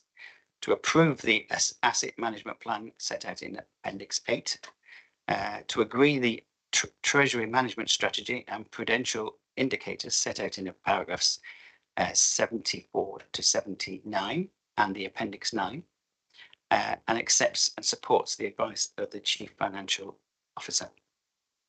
I further recommend that the Cabinet approve the implementation of a freeze on all non-essential expenditure from the 1st of April until we are sure that the proposed savings can be delivered. To delegate to the Chief Executive Officer, the Finance Director, the Leader, and myself as Portfolio Holder for Finance to finalise any additional resources recently made available. To request the Corporate Director of Children's Services to produce a detailed delivery plan to limit the high needs expenditure projections included in the January 24 plan delivered to the Department of Education as part of the DSG management plan. To approve the Chief Officer's pay policy 24-25. Somebody's just emailed me. For consideration and approval by Council as set out in paragraphs 103 to 105 and Appendix 12. And finally, to request that the Chief Financial Officer provide the Council with a schedule setting out the rates of corporate I nearly said corporation tax then, council tax for each category for dwellings, taking into account the decisions above and the precepts from the local police and town and parish councils once determined. Thank you very much for that comprehensive coverage. If you'd like to turn off your microphone, take a breath. So we have Councillor Bartlett on screen, who is going to speak first as Chair of Overview and Scrutiny Board. I know that Councillor Canavan wants to speak on this one, Councillor Farquhar, Councillor Tarling. Unfortunately, we don't have anybody that's registered to speak, turned up or online from the Conservative group, which is very disappointing. But let's start with Councillor Bartlett. Thank you, Leader. Yeah, I'll start off with a brief of the overview and scrutiny session, but I do have some personal comments I'd like to make when I finish that, if that's okay. The board members praise the report for its high quality and clarity, and on behalf of the board, may I thank Adam Richins and his team and all other officers involved in the budget's production. So thank you very, very much. The board discussed the budget paper for 3.5 hours. One member describing the budget as brutal, another stating it was not as bad as expected. However, in the end, the board chose not to make any recommendations. So one might ask what the point of it all was. But I would just like to comment on that before talking about the debate itself. Firstly, one reason for scrutiny is to test and challenge the administration on its decisions and policies, which it does on behalf of the public and importantly in public. And I think it's fair to say that the debate on the budget did exactly that, where the board dived into many important aspects of the budget and where responses from portfolio holders and officers made clear the financial situation of the council, what is required to meet the current challenges and risks, and to put the council's finances on firm ground, both now and for the future. Hence, from a public scrutiny perspective, I think the board made a reasonable job of it. Secondly, as we're aware, after the budget report was published, the government announced further funding would put a different context to the debate. And as it was clear that the objections to some of the cut savings being proposed then became an opportunity to suggest to the portfolio holders where cuts should no longer be made. Indeed, Mike Cox invited members to give their suggestions through group leaders or directly to himself.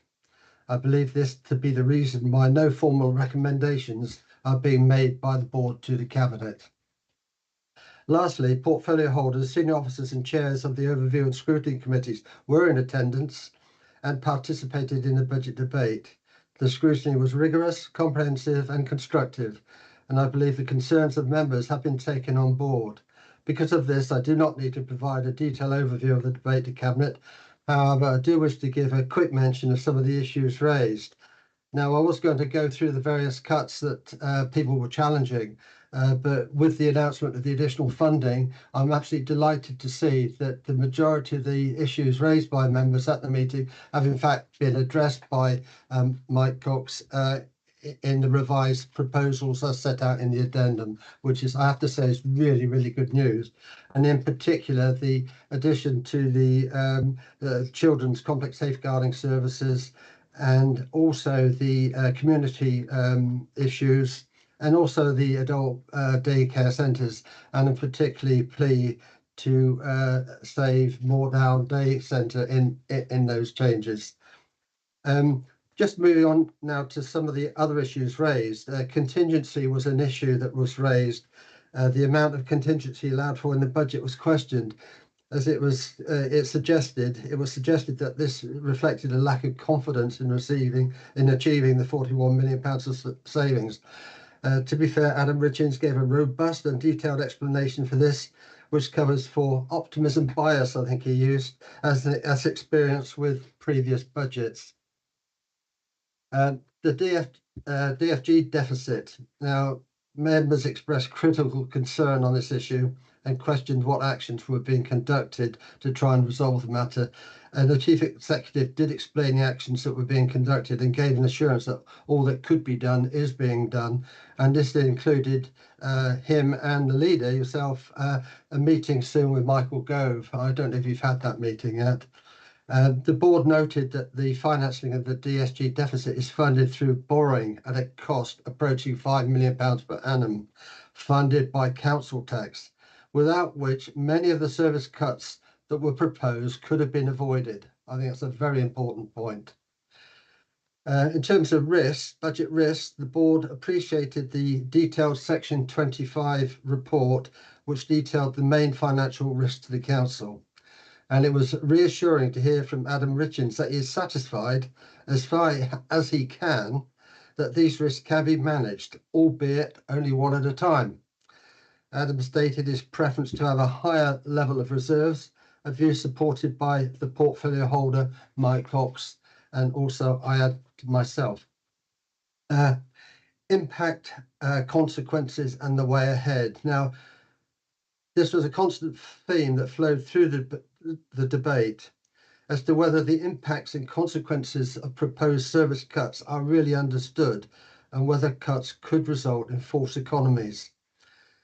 It was suggested that the budget focused on the numbers but did not look beyond this to find a way forward. However, this was countered by the view that unless the council has its financial affairs in order, then it would not be able to achieve anything. So in conclusion, I think the board robustly scrutinised the budget report, but no recommendations were forthcoming for the reasons already given. Members seemed content that it had been possible to present a balanced budget and MTFP for the next 4 years, but they also understood the risk and risk management strategy associated with this. The board did understand the need to stabilise the financial affairs of the council and why service cuts were necessary, but nevertheless remained concerned on the impact of cuts and the consequences for residents. So that was it from the overview and scrutiny board, leader. Thank you, Councillor Bartlett. Can I just check if you have any personal comments to make whilst you have the floor? Yes, I do. Thank you, Leader. Just one point I'd like to make. The new pay structure affects 5,000 members of staff with an annual payroll cost of around £220 million. The financial cost of the new pay structure is hardwired into the cost of service delivery in the budget. But the overall payroll cost is not shown as a separate item, nor is the detail of a new pay structure. The offer to unions has not been subject to Cabinet approval, nor has it been subject to scrutiny. If you recommend this budget for approval by Council, you will effectively be agreeing the new pay structure and its ongoing future costs. It is difficult to see how the Cabinet can recommend this budget to Council without assessing if the offer made to unions is the best option going forward. Thank you, Leader. Thank you. We'll cover that in a moment, although I am aware that the pay and reward update is due to be a pay and reward update in terms of the implementation of pay and reward is due to be coming to Cabinet in April, so that should give you time to scrutinise it. I think the thing to say, without being very mindful of the fact that I think we're in the middle of a ballot period, so we need to be very careful in that the unions have obviously been fully engaged in what they consider to be the best offer made available. So in terms of the offer made around the level of the pay and reward, that has been through the union. So we can't get involved with that. That is a union and HR matter. But the protocol around the pay and reward and how we worked it all out, or how the officers worked it all out, is going to be subject to scrutiny. So do look out for the Cabinet Forward Plan, which has a further update next week, because there's another item that's going in for April. So we'll come on to that in due course. I just want to make a personal comment that I think to describe this budget as having made a reasonable job of it is a little unfair. So, you know, I'm going to stand up for the officers and colleagues here that I think actually it's much better than a reasonable job. I think we entered it with the spirit of dropping everything to get this right, and started with a very, very difficult job. I think reasonable job is a bit unfair. And Michael Gove's meeting is on the 22nd of February. He was poorly for our meeting last week, so we had to move it. But we are going to be in London for a ministerial meeting in the morning and a Secretary of State meeting in the morning and a ministerial meeting in the afternoon. So go on, Councillor Bartley, you want to come back? I think you've misunderstood what I said, Leader. What I actually said was the scrutiny. We made a reasonable job of the scrutiny. The budget presentation was actually. Oh, I feel better about that. I think scrutiny did an excellent job. I was listening in from trains and through WhatsApp because I was on my way back from a visit out of the area. So thank you for clarifying that. I'm glad you thought we did a better than reasonable job. Councillor Canavan, I'm going to ask you first, then Councillor Farquhar, then Councillor Tarling, in that order, if that's okay.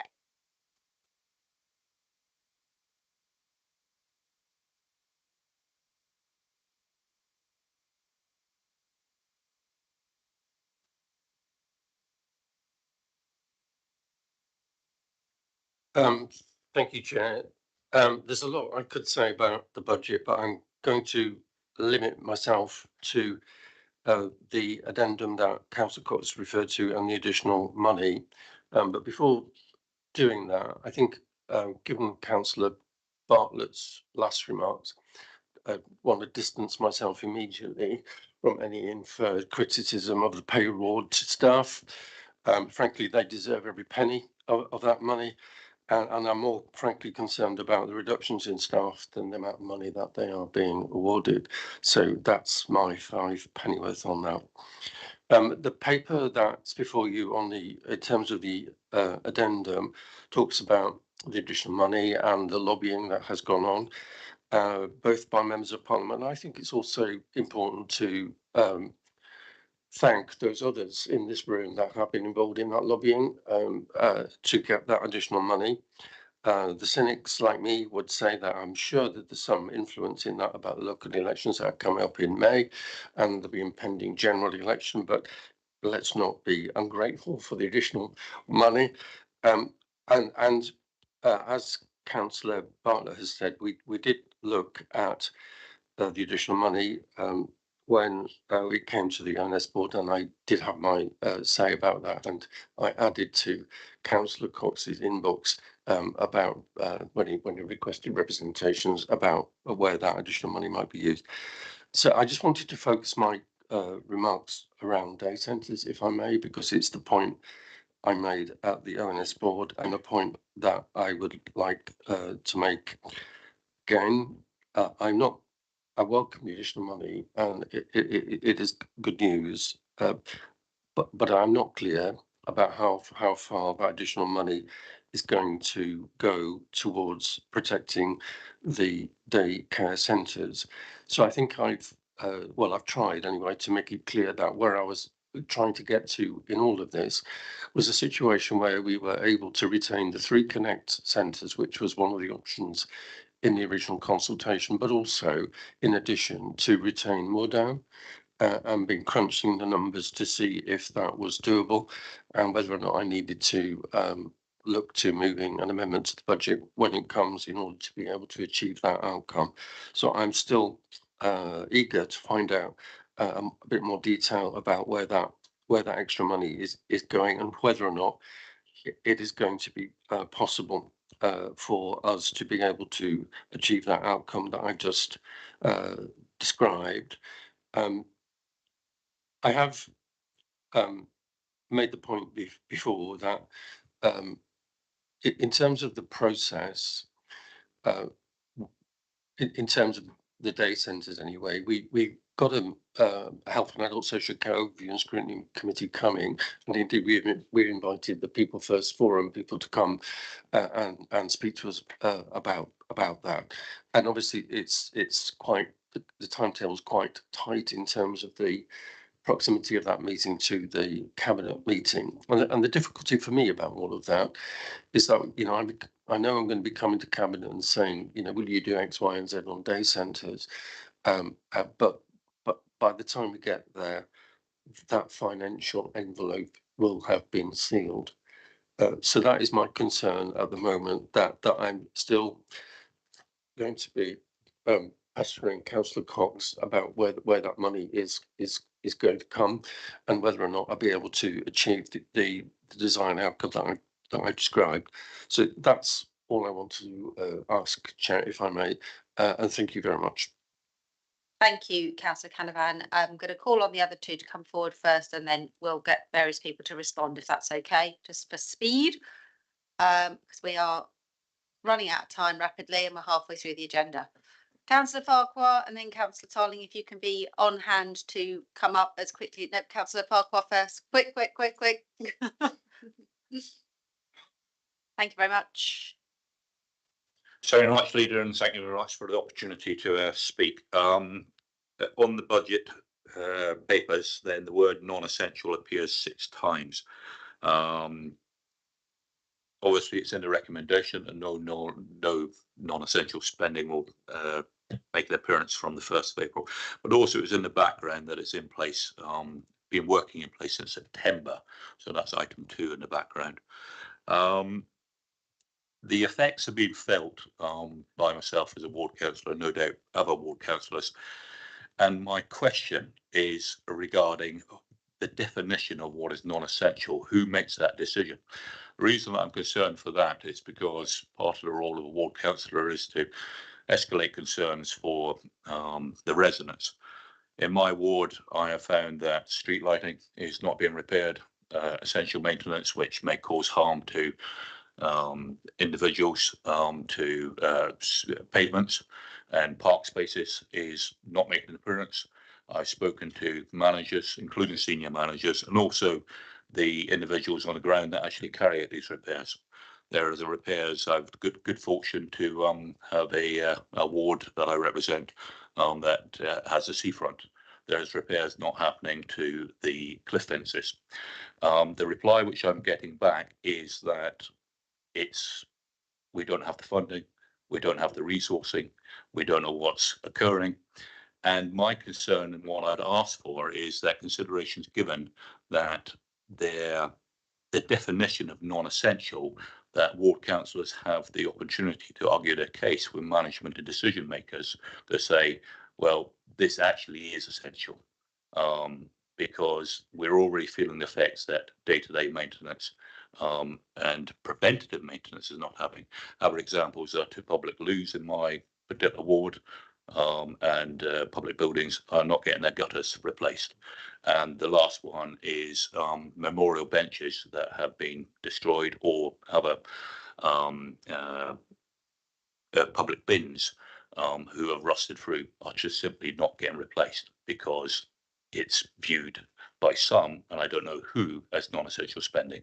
So essentially that's my question, is to have an opportunity for ward councillors to argue the case as regards what is defined as non-essential, and that it's a very clear management chain for that decision, because I don't think preventative and safety maintenance should be viewed as non-essential. Thank you. Thanks, Councillor Farquhar. My understanding in terms of the notices, it's around non-statutory spending. Adam, can I just get clarification about what that is meant by? Because obviously there are lots of things we consider to be essential, but actually, if we were to fall into the Section 114 category, the government doesn't consider them to be. Thank you, Leader. And just to confirm, we currently have an expenditure freeze in place, and we have had an expenditure freeze in place in previous years as well, as we try and ensure, as Councillor Cox put it, that we have financial recovery and we return to financial stability and financial health going forward. We have therefore got a tried and trusted definition that we used, which, as you quite rightly picks up in the first instance around, the loose definition between statutory and non-statutory. But we recognise that even with statutory services, there is a degree of, actually what we've got to provide. So, for example, with library services, that is the statutory requirement, but actually, providing it to the extent we provide it isn't necessarily statutorily. So we have a definition. There is always the ability within that for people to argue their case. Particularly, if it's, as referred to, on grounds of health and safety, for example, and, we can clearly reflect on that conversation to see whether or not those regulations needs to be, or rules or guidance needs to be strengthened if we impose a new one from the 1st of April, because clearly if the officer on call can give cabinet assurance that we've delivered all these savings by the 31st of March, then that recommendation will not need to come into force. But that is a big if. Thanks, Adam. Okay, Councillor Tarling, I'm going to move on to you next. Thank you, Leader. Firstly, very touched by Councillor Farquhar's point. I could probably add a list of other stuff in Christchurch that's also affected. One thing I can't add is memorial benches, though, because as a town council, we've taken over a large amount of those. So, needless to say, we're funding those with our town council, which I appreciate a lot of the other areas BCP don't have. My point was, I'm going to add to what Councillor Bartlett said. I'm on the OS board, and yeah, we did debate it at great length. But one of the points I think I'd like to make is about the communication with our taxpayers and where our money is going. I recall one year we got a very detailed explanation where our council tax was going, and I think in that communication we also need to make very clear that we have a medium-term financial plan for the next 4 years, and that we have balanced the budget for that period in our communication with our taxpayers. Thank you. Thank you, Councillor Tarling. We'll come on to those responses in the discussion. So that concludes all of the members from the wider council cohort, which is disappointing, but there we go. Turning to cabinet members, we'll start with Councillor, but not disappointed with any of the contributions that were made, just to make that absolutely clear. 4 fabulous contributions. Councillor Burton. Thank you very much, Leader. I've just got one sort of point in a sort of question. First off, I was going to make a bid for sort of that 100 million that got mentioned earlier. But yeah, just to make it clear to anybody who's listening, it was a slip of the tongue. It isn't 100 million because we don't want it all over the paper tomorrow and getting petitions from the MPs what we're going to spend it on, because I know that could be. But you know, I also know that I wouldn't have to make a very strong bid for that 100 million, because actually, you know, we can demonstrate that putting the 1 million back into children's services. That's one of my easier parts of my job, is convincing members of the cabinet to invest in children's services. And I'm very grateful that I know children's services are that did not have to make those difficult decisions on services for that money is coming back. The question is, I don't think I'll be able to get an answer on this because it's almost a rhetorical question. Looking at the high needs block deficit and the 29 million special education needs that's mentioned in the paper, and the technical insolvent bit, and I know the chief exec keeps saying that actually we're not insolvent at that point because we have to put it off the accounts. Has mentioned offshore accounts, which cause all sorts of questions. Actually, at a meeting I was at the other day, wanted to know what the BCP offshore account was. That again, for the papers, that isn't one. It's just a matter of speaking that we have to put it off the books. That 100 million actually wouldn't solve that problem, even if you was to, if it was in existence and was to be put into that, even though we wouldn't be allowed to, of course. The rhetorical question sort of is, if it gets to the point where on 31st of March 2026, and we are at that point insolvent due to this, and we have to commissioners come in because of 114, because the work we're doing hasn't alleviated that. If the government then comes to make another offer for another safety valve type agreement, who would then make the decision then to whether we do it or not? Would it be at all within our or would it then be totally down to government commissioners to do that engagement? Yes, so Janie is going to come in about the monitoring officer. Thank you. Chair, it's really difficult to give you any sort of clarity on that. If we are in that position and the commissioners arrive, it is very much dependent on the statutory powers that the Secretary of State gives to the lead commissioner or the team of commissioners. And if they give powers to effectively exercise all decision making of the council, the commissioners then have the discretion whether they want to use those powers. So they can hold them in reserve, but they may want to consult on decision making with a leader in cabinet. They may want to observe cabinet in its prudent decision making so that it complies within. Once the section 114 is issued, you need to comply with section 115 in terms of spending controls. And Adam, myself, Graham, statutory officers have a key role in that stringent monitoring of section 115, which is a really tough challenge on managing spend. So the commissioners, in my experience, would want to actively work with you because they see it as not in the interest of residents to remove decision making from you. But it does depend on the Secretary of State's granting of powers to the commissioners upon their appointment. So I'm sorry I can't be more definitive, but it is really see what happens on the day if that scenario occurs. Chair, sorry. Did you mind if I just? I'm very happy for you to get clarity. I actually got a much more definitive answer than I thought I would get, because I did say it was almost a rhetorical question, but that's actually also very useful, because the answer is we don't actually know what these things in place, but it's quite interesting to hear that answer. Thank you. Thank you. Can I just add some reassurance around that, because I don't want anyone to be concerned by what they've just heard. I'm really proud that Adam and Mike and the wider team have managed to not only balance the budget, but also balance the medium-term financial plan over 4 years. And knowing what's going on in other councils, that is not a mean feat. Well, it is a mean feat, and it's not common. Lots of councils balance their budget, which is the legal requirement. It's best practice to have the MTFP. It's not a legal requirement. So there are plenty of councils out there where this year is okay, but next year they have a problem to fix.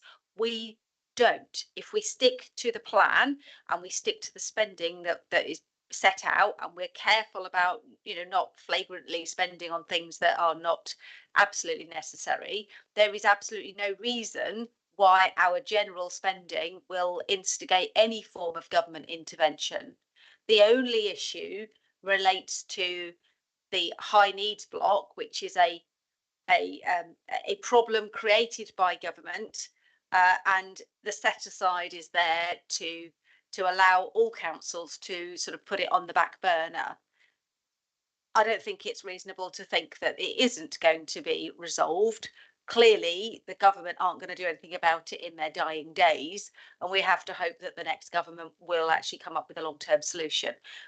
This conversation only applies if the government throw all councils to the wolves and leave all councils in a position where there is a number which, you know, which will bankrupt many of them if that number is bigger than the reserves.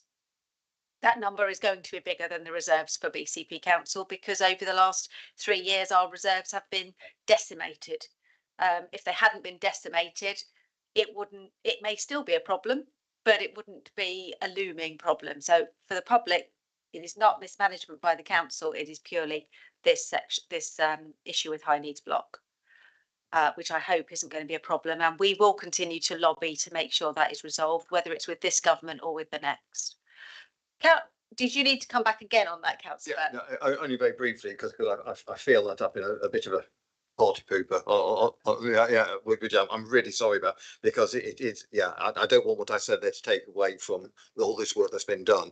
And it was actually the point that you actually made very much for me there, that I'd actually wanted to make. You know, this budget shows really good management and work that's been done. And I just wanted to make the point that spend our best effort and do some really good work, that it is beyond our control if that happens. Thank you for clarifying that. Councillor Hadley, you were next. Thank you, Leader. I think it is worth just saying that as Cabinet, we have met with finance and senior officers fortnightly for as long as I can remember now, in order to try and make this happen. So it's been a huge commitment from our senior officers, but also from colleagues around the room, in terms of trying to find really unpalatable savings for all of us, and you know, that's really, it's quite sobering. It's nice to have a trinklet at the end to be able to recover some of them, but there are still some essential services which we can't recover with the best will in the world, although we'd all love to. A couple of things in the budget paper. One's paragraph 49, contingency, which was the issue that Councillor Bartlett raised. I'm familiar with programme management. It's something I used to do, and having a contingency held at the top level to be able to apply, and certainly given the uncertainties in my service around things like the money we get for recyclables, people's budgets will get blown for reasons we don't understand, and I think it's really sensible to have that contingency. But it would be nice to feel that by the end of the year we've released what we need, what we can. So in the same way that we've had money from government to be able to soften the blow, I guess the question is, at what point do we say actually the 5.7 million wasn't needed, or is it really just parts of our reserves effectively?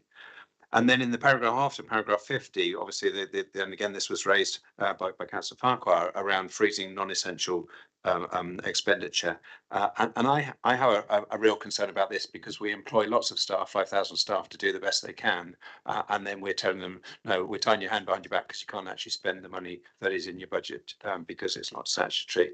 And I think that's really sad. I understand entirely why we're doing it, but I guess it is about on the 1st of April we won't be able to know for sure whether the £41 million is proven as a saving, and the question is, at what point are we likely to be doing that? Because if we spend the first half of the year saying, well, we're going to do that, and the second half of the year again putting on a freeze for other reasons, we'll spend a lot of the year with people unable to get on and do the things we really want them to do in our communities, because they haven't had the money to be able to spend. And examples that Councillor Farquhar gave are important.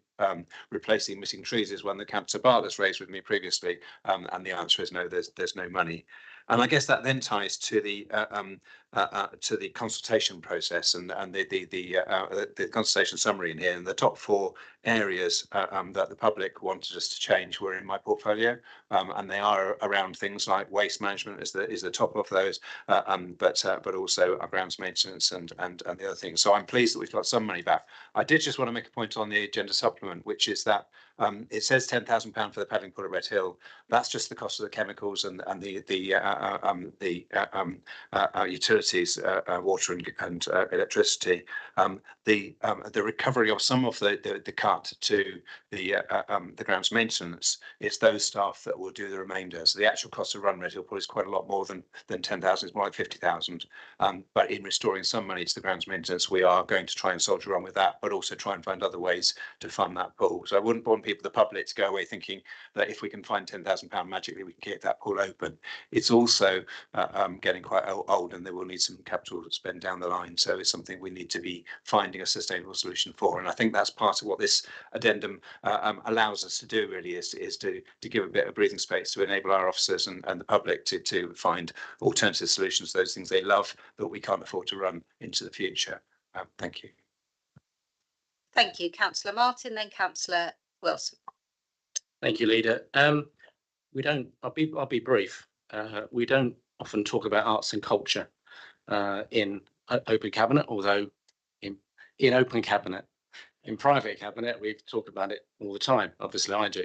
So I just wanted to say thank you to cabinet colleagues and to officers as well, because up and down the country, local authorities have been slashing or deleting their cultural budgets. We have not done that. We have protected the bulk of our cultural budget, and actually 90% of our funding to our national portfolio organisations. And I say that not in the sense of the arts and culture itself, because I know we've all got different views about what arts and culture is, but I mentioned it in terms of the below the waterline stuff that lots of our cultural organisations do that people are not aware of. The work in health and wellbeing, the work in education, in isolated communities with Alzheimer's and dementia patients, and of course in things like revitalisation, destination management and economic regeneration. So I'm really proud that we are supporting culture in this budget. I know there are been lots of pressures on all of us in terms of spending, but I think this is great. And following a meeting with the Arts Council a couple of weeks ago in Bristol, they are very pleased that BCP is committed to culture and art, and they in turn are committed to investing and working with us in the future. So I think that's really important. And just finally, can I just also thank Mike, Councillor Cox, for being a very reassuring figure in the last 9 months or so, very different to his predecessors, may I say, and also to Adam and his team for a fantastic job, particularly with regard to the MTFP and the long-term stability of the council. Thank you. Thank you, Councillor Wilson, then Councillor Earl. Thank you, Chair. I just wanted to speak a little bit about the actual process. I think Councillor Hadley touched upon it, and I don't want to be repeating anything he said, but I think it's just been such a difficult challenge I don't think people, members of the public, will maybe be able to understand how hard it has been for us. We're not polished politicians. Most of us are just members of our community with a deep affiliation to the area we live in, and we don't want to make any of these service reductions or any of these cuts. And I remember, a period back in October, it just felt so difficult. So to see this budget where it is now, it feels so much better. And yesterday, to be able to kind of ring up my officers and be able to say, we're putting money back into CSAS, we're putting money back into CCTV, you're going to be able to get reinstatement of environmental standards officers and food trading standards officers, that are going to improve services, was really welcomed. So I just wanted to kind of put that across. I think as well, if you look at the public consultation, we've listened. We've heard what the public have said, what they disagree with, and pretty much I think everything on the list, we've put money back into it. resource back into it. So I think obviously it's not a perfect situation, and I wish government fully funded local councils and local authorities to the levels that we need. But I think this budget has been a lot of hard work from a lot of people. My officers, Adam, Graham, everyone around the table, Councillor Cox. So yeah, I just really want to say thank you. Thanks, Councillor Wilson. Councillor Earl. Thank you. I also think that how we've got to this situation is quite a long story of where the government have been in terms of funding local authorities, the previous administration's decisions as well, and now having to sort of stabilise and move forward. I was very worried actually when we first took over the council, really worried about how we were going to do this, and to the point where, you know, we have been having to work on this fortnightly at least, and really consider and debate the impacts of these cuts and whether we will be, you know, what our priorities are as a new administration, how we want it to be looked upon by both the public and by our colleagues in other groups in terms of the decisions we make around the budget. But I actually think those two comments from scrutiny are true. I think it is both brutal, but also it's not as bad as expected. I don't think that they conflict, and actually we've managed to sort of strike a balance. You know, some of the saving lines are so small. We've got £8,000 or £4,000, but I think that really shows just how much we've scrubbed every single area of this council to find out where we can make potential savings. I also just want to comment on the fact that this is very much about enabling and giving communities ownership and prioritising our community's needs. Rather than us sort of making those decisions and moving on. I think there is a lot more work to do in terms of working with various sectors and building that trust, you know, whether it's our tourism sector and drawing on their commercial knowledge, whether it's our charities and community groups and supporting and enabling the incredible work that they do, and also being able to get out of the way a little bit more, especially in terms of community and business, and not being and being there to support rather than being there to deliver, so that we are working with those sectors and with organisations rather than doing to them, which I think is where local authorities have been in the past and where we need to move on and modernise.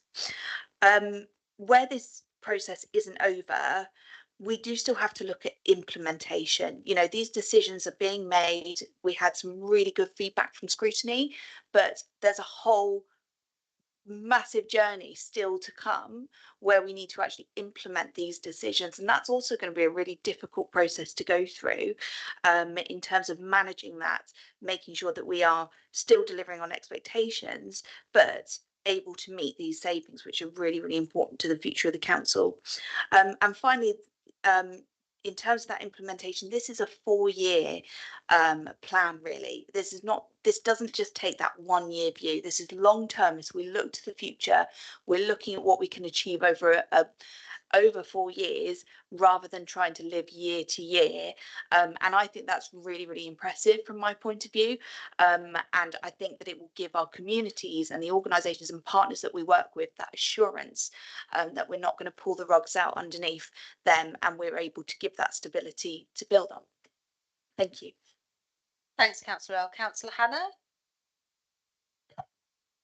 Thank you, Leader. I will try to abide by your rule and not to repeat too much what other people have said, but I do want to echo the thanks to all concerned, in particular to Adam Richens and to Councillor Cox for the way in which they have led the process. I have to say I'm extremely impressed with the way in which we've managed to reach a stage where we have a budget which seems to be getting approval all round, with scrutiny reporting to us that they feel that we have done at least reasonably good job, and that where we have reached is acceptable. I think it's also excellent the way in which Councillor Cox has made use of the additional funding that emerged in order to address the issues that were raised both at scrutiny and through the consultation process. The one bit that you've already mentioned that caused me a little bit of interest, if not concern, is the absence of Conservative councillors and views being expressed directly from them. I always thought that the role of a responsible opposition was to be present and to contribute to the process. And on that basis, I will be interested to see what approach they take when it comes to the full council debate. But that's a kind of aside. I do welcome the fact that Labour are present and have expressed views, and I would like to echo one query and hope that it is answered, and that's with regard to Moordown. As Councillor Canavan has mentioned, it would be good to know what the outcome is going to be there. Thank you. Thank you. So I'm going to just say a couple of things, and then I'm going to come to Councillor Brown because some of the issues have related to his portfolio, and then I'm going to go back for Councillor Cox to sum up, if that's okay, and then we can move it on from there. I'm sure there'll be continued robust debate at the full council meeting in a couple of weeks' time. I think the reality is that we can probably expect a full alternative budget from the opposition, and that might be why they're not engaging, because I don't think they've made many comments in scrutiny either, from my recollection of watching that meeting. So there we go. Unfortunately, we've had nothing from the MPs who have been, well, one MP who's put in a lot of petitions. Unfortunately, anybody that signed those petitions expecting that we would receive them, we haven't, which is unfortunate. I just wanted to come back on the comment made by Councillor Tarling about communication to taxpayers in my inbox to deal with before the end of tomorrow. I'm looking at Head of Comms. I will be responding to the detail around what needs to go in that communication, because what I would say is every time I've communicated with the public, either individually or through Facebook Live or any of the other means, about where our money goes and how much some of those individual packages are that we support through adult social care and children's care, temporary housing and homelessness, people don't realise. I was explaining to someone the other day that a package, if you took an average package of an elderly person that we were funding into a care home of £1,700 a week, that's £88,000 a year. That is 44 Band D council taxes. That is a whole street to fund the care for 1 year for one individual, and that is a standard package. It's absolutely right that we provide that care, but I don't think people realise that's where their council tax is going. I actually looked at some numbers that said that if you take the total of how much we spend on adults and children's social care, the amount that is left from our budget is somewhere between 90 and 100 million pounds. If you break that down per person, it's the equivalent of 225 pounds per man, woman and child. So if you take the average council tax, say, well, there's only 200 pounds left for everything that's not adults and children's social care. That explains why sometimes things take a lot longer, and that's the impact of what's happened over the last few years. I just wanted to, I'll pay tribute to everybody that's been involved. I think it's really important that we have listened, and if you look at all of the areas in that consultation where the majority of people didn't support it, there have been either a removal of that saving or a significant adjustment. The one area that hasn't been mentioned, which I think is really important, is the town centre improvement funds. So because of the one-off saving that we've had, the one-off funding that we've had, we've been able to listen to the real concern that everybody is putting forward, and that is the decline of high streets over the long term. But obviously it's landed on our laps, and we've worked really hard in the last few months to step that up with the Town Centre Summit, Town Centre Survey. We've got meetings with ministers, And we've got days of action. The first one's happened. There are 3 more planned, and I'm hoping that members and staff and members of the public will get involved with that. I've been out with enforcement teams, with street cleaning teams to actually see what is being done. And there is a lot that's being done. It's just that until you actually see, you know, if you see sort of 2 pictures side by side, you see it, but people still are unhappy with the town centres. So there is money going in for this year, the 24-25, for Bournemouth, Poole and Christchurch town centres that will enable us to hopefully kickstart some change. And the conversations that Graham and I will be having with ministers will look at whether there is a long-term solution to supporting town centres. So we'll report back on that as soon as we've had those meetings. But that money is coming into the budget, and I think we only confirmed it yesterday. So the detail about how that will be spent will come in the future weeks. But the pace at which we got told that we've got this money and we've collectively found the ways to put it forward is I think it's a real testament, and thanks to our teams in democratic services as well, because we only confirmed the numbers yesterday afternoon and they managed to get that paper out within a matter of hours so that the public could see it before today. So I'm going to hand over to Councillor Brown and then to Councillor Cox to sum up. Thank you, Leader. I've just got some general comments and I'll come on some specifically in my area. I absolutely welcome this budget report and the medium-term financial plan. As the colleagues have said, about it's a result of months and months of intensive work and not easy work, you know, some quite broad discussions and conversations. I think, like Councillor Earl, at the start of the process, as we became aware of the financial issues that were left by the previous administration, it was really difficult to see how we were going to actually square this circle and actually set a balanced budget, and it's been really difficult work for all colleagues and lots of officers. I would just say, as a previous portfolio holder for finance, 2019 and 2020, I think this is actually an astounding result to have actually set a balanced budget for this year, or proposed a balanced budget, and for the medium-term financial plan, and been able to find the savings, but actually adjust those at the last minute to try and take off the sort of most difficult, most detrimental proposals. And to have delivered this, I think is absolutely astounding, and then to actually secure the sort of sustainable financial future for the council, which absolutely wasn't the case when we came in May. I've got a fair knowledge of local government finance, and my colleague Councillor Cox is a financial expert, but most councillors that will be voting on this at full council won't be financial experts, and local government finance is very complex. And I think actually for members, we're not professionals. We're here. We need to take the advice of professionals and follow those recommendations and take due account of what we're told. And so I just recommend for all councillors before the budget meeting to look at Appendix 10, the Section 25 report by our Section 151 officer, which is basically, you know, the professional view and advice from for councillors to take due regard. We need to take due regard of those views, take due regard of what the external auditors have said, be aware of the best value notice that DLUC presented to the council, and take all of that into account.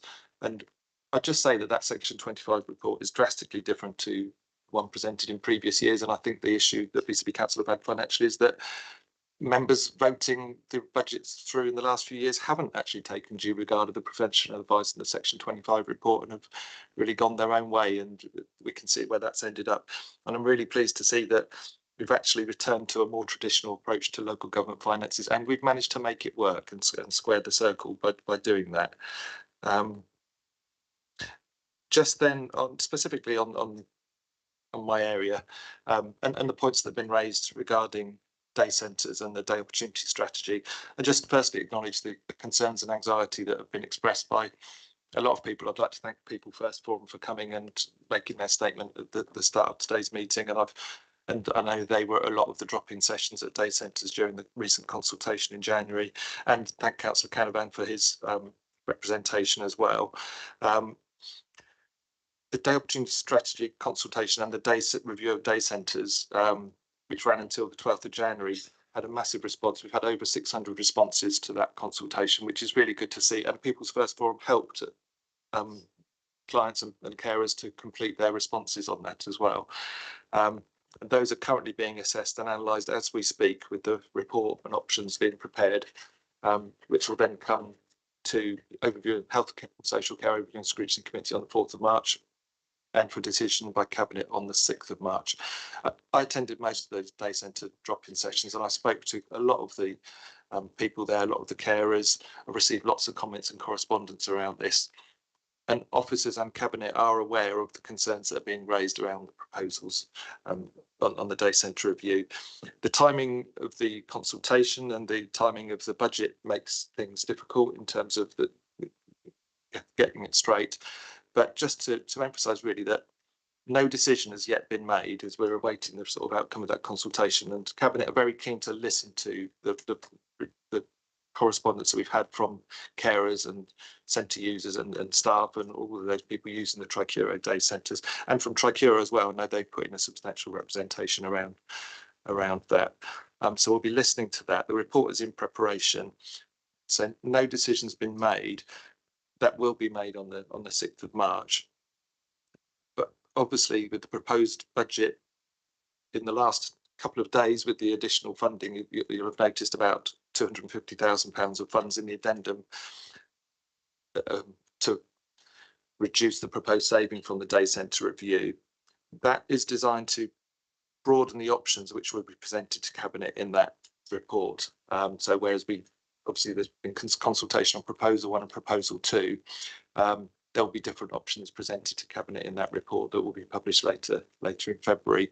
And the proposed budget changes here, should they go through full council, are designed to actually allow a wider range of options so that Cabinet can actually really listen to the public consultation feedback. As I say, it's tricky with the timing around the budget. Cabinet could make, I can't prejudge what the Cabinet decision will be at that meeting. And Cabinet could make a decision which actually comes under or over budget, as long as they can then also make a sort of funding decision related to what they want to make in response to that. But really the additional funding's there to give additional options for Cabinet to make. And also, you probably note that saving in the budget is rated as red in terms of the sort of risk of delivery, and that's really because it is dependent on the consultation outcome and that Cabinet decision in March. Thank you, Councillor Brown. So, Councillor Cox, I'm going to ask you to just tie up any loose ends and sum up for us, please. Thank you, Leader. First of all, I just wanted to deal with some of the points that people have made in respect of Councillor Bartlett. I think you mentioned £5 million as a cost to the ESG budget. I think it's near less than 4 million at the moment, but obviously as the deficit increases, the cost will increase as well. And I just wanted to reassure him that we are keenly aware of the effects of some of these cuts to service users. In respect of the point he made, personally, in respect of the pay structure, the offer that has been made is the best offer, and any attempt by us to change that would be disastrous, as far as I'm concerned. So we shouldn't be tinkering with those negotiations. In respect of the contribution from Councillor Canavan, I think Councillor Brown has adequately summed up the delicate position we're in terms of what we can and can't say. But I would like to reassure him that he will be pleasantly surprised.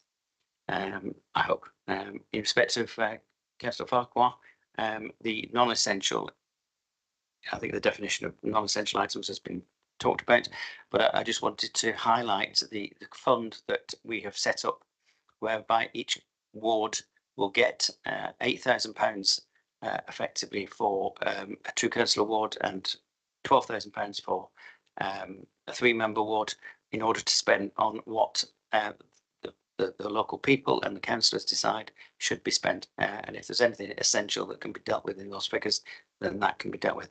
And I just wanted to point out that if anybody was listening very keenly, I'd actually said £5,000 per councillor, and it should have been £4,000 per councillor. So I apologise for that. And in respect of a few other points, my glasses.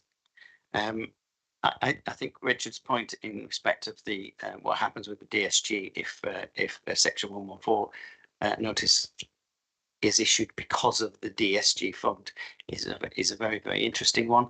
And in my opinion, the commissioner's role, if the commissioners were appointed in those circumstances, the commissioner's role would have to be very, very tightly defined in terms of the DSG fund, because it would be, in my opinion, it would be wrong for them to take over control of the council, given that our general fund is in balance and relatively healthy.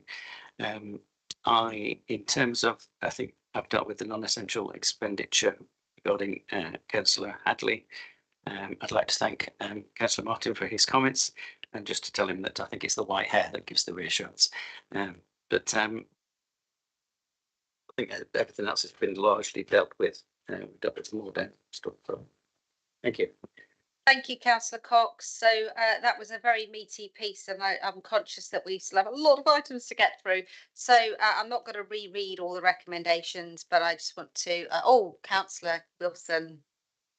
Sorry, I was quite eager-eared in that. And Councillor Cox, you mentioned about the ward improvement fund, it being 12,000 for 3 councillor ward, but in the addendum it says 13,000. So don't know if we need to change that. I saw that as well. I'm afraid that is a typo. It should be 12,000. That's a shame coming from a 3-person ward. But it's still plenty, because it's still, yes. But there was originally an intention for it to be 5,000 per ward, but the decision was made by Cabinet that actually what we would like to do is to create a fund for community, cultural community groups, so that in every area of people want, and that isn't per ward, it's a one fund, so that local community groups are able to access funds for cultural development outside of the MPOs, the major partners, and we all agreed that we'd reduce slightly our ward budgets to make sure that we could do that. And I look forward to getting lots of interesting grant applications from brilliant local groups. So thank you for clarifying that, Councillor Wilson. And we need to vote on this, and I'm going to propose we literally take a 5-minute break. We do have to get through the rest of the budget rest of the papers quite quickly. So all those in favour of recommending this set of reports to council, that is unanimous. So at 12:47 we will come back at 12:55 and try and get through the rest of the agenda. Thank you, everybody.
Welcome back to the February budget BCP Council.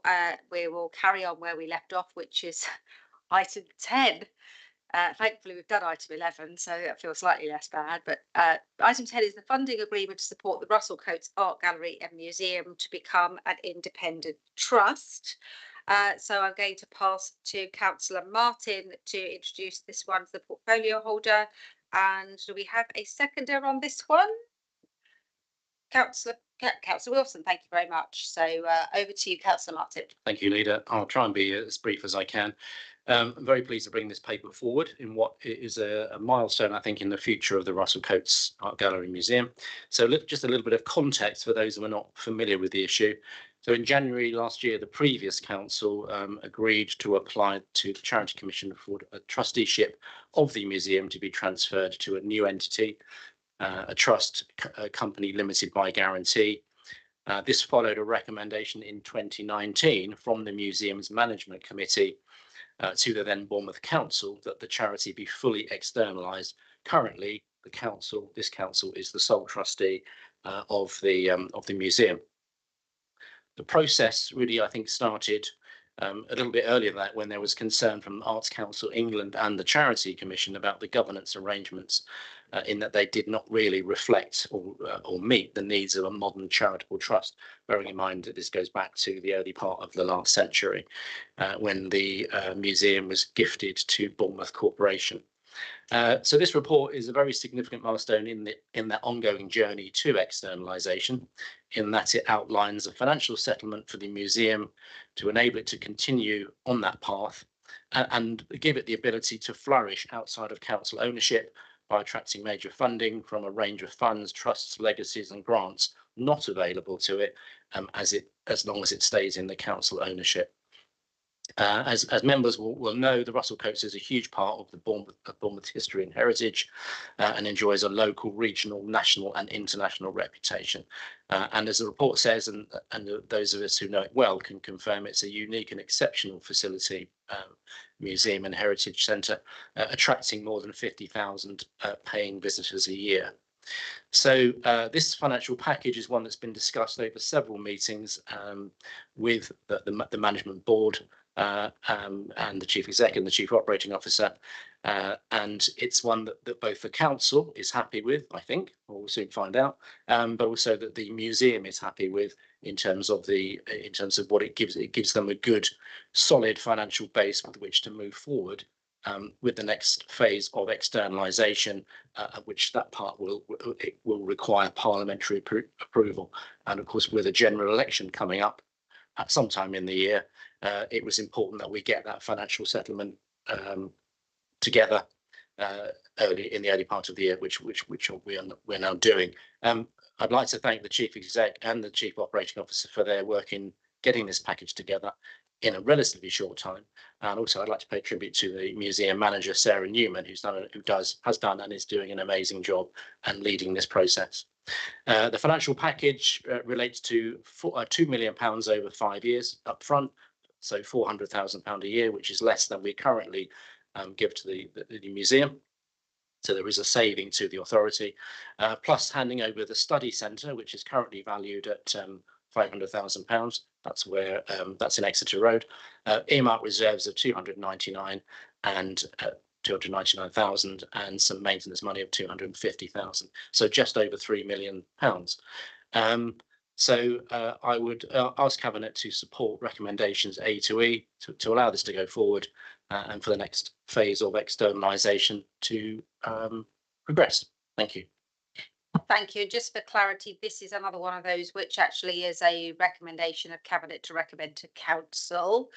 So the paper will be amended to reflect that. So do we have any members here that wish to speak on it? I notice we don't have any of the ward councillors. Councillor Bartlett, you got your hand up first, and then Councillor Farquhar. Thank you, Leader. The assets of the Russell Coates, just a point of clarification on that. When the trust is formed, will the fixed assets be transferred from the ownership of the council effectively who owns them on behalf of the people of the town to which the assets were donated. Will they be transferred to the ownership of the new trust? That is my understanding, Leader. Okay, Councillor Bartlett, did you want to come back? Well, this of course this does concern me, because clearly the trust is then, if they own the assets, they can then dispose of them as and when they feel like it, and they stop becoming the property of the residents of the town. Because let's face it, that was the purpose of the donation. The assets would then be given for the benefit of the residents of the town.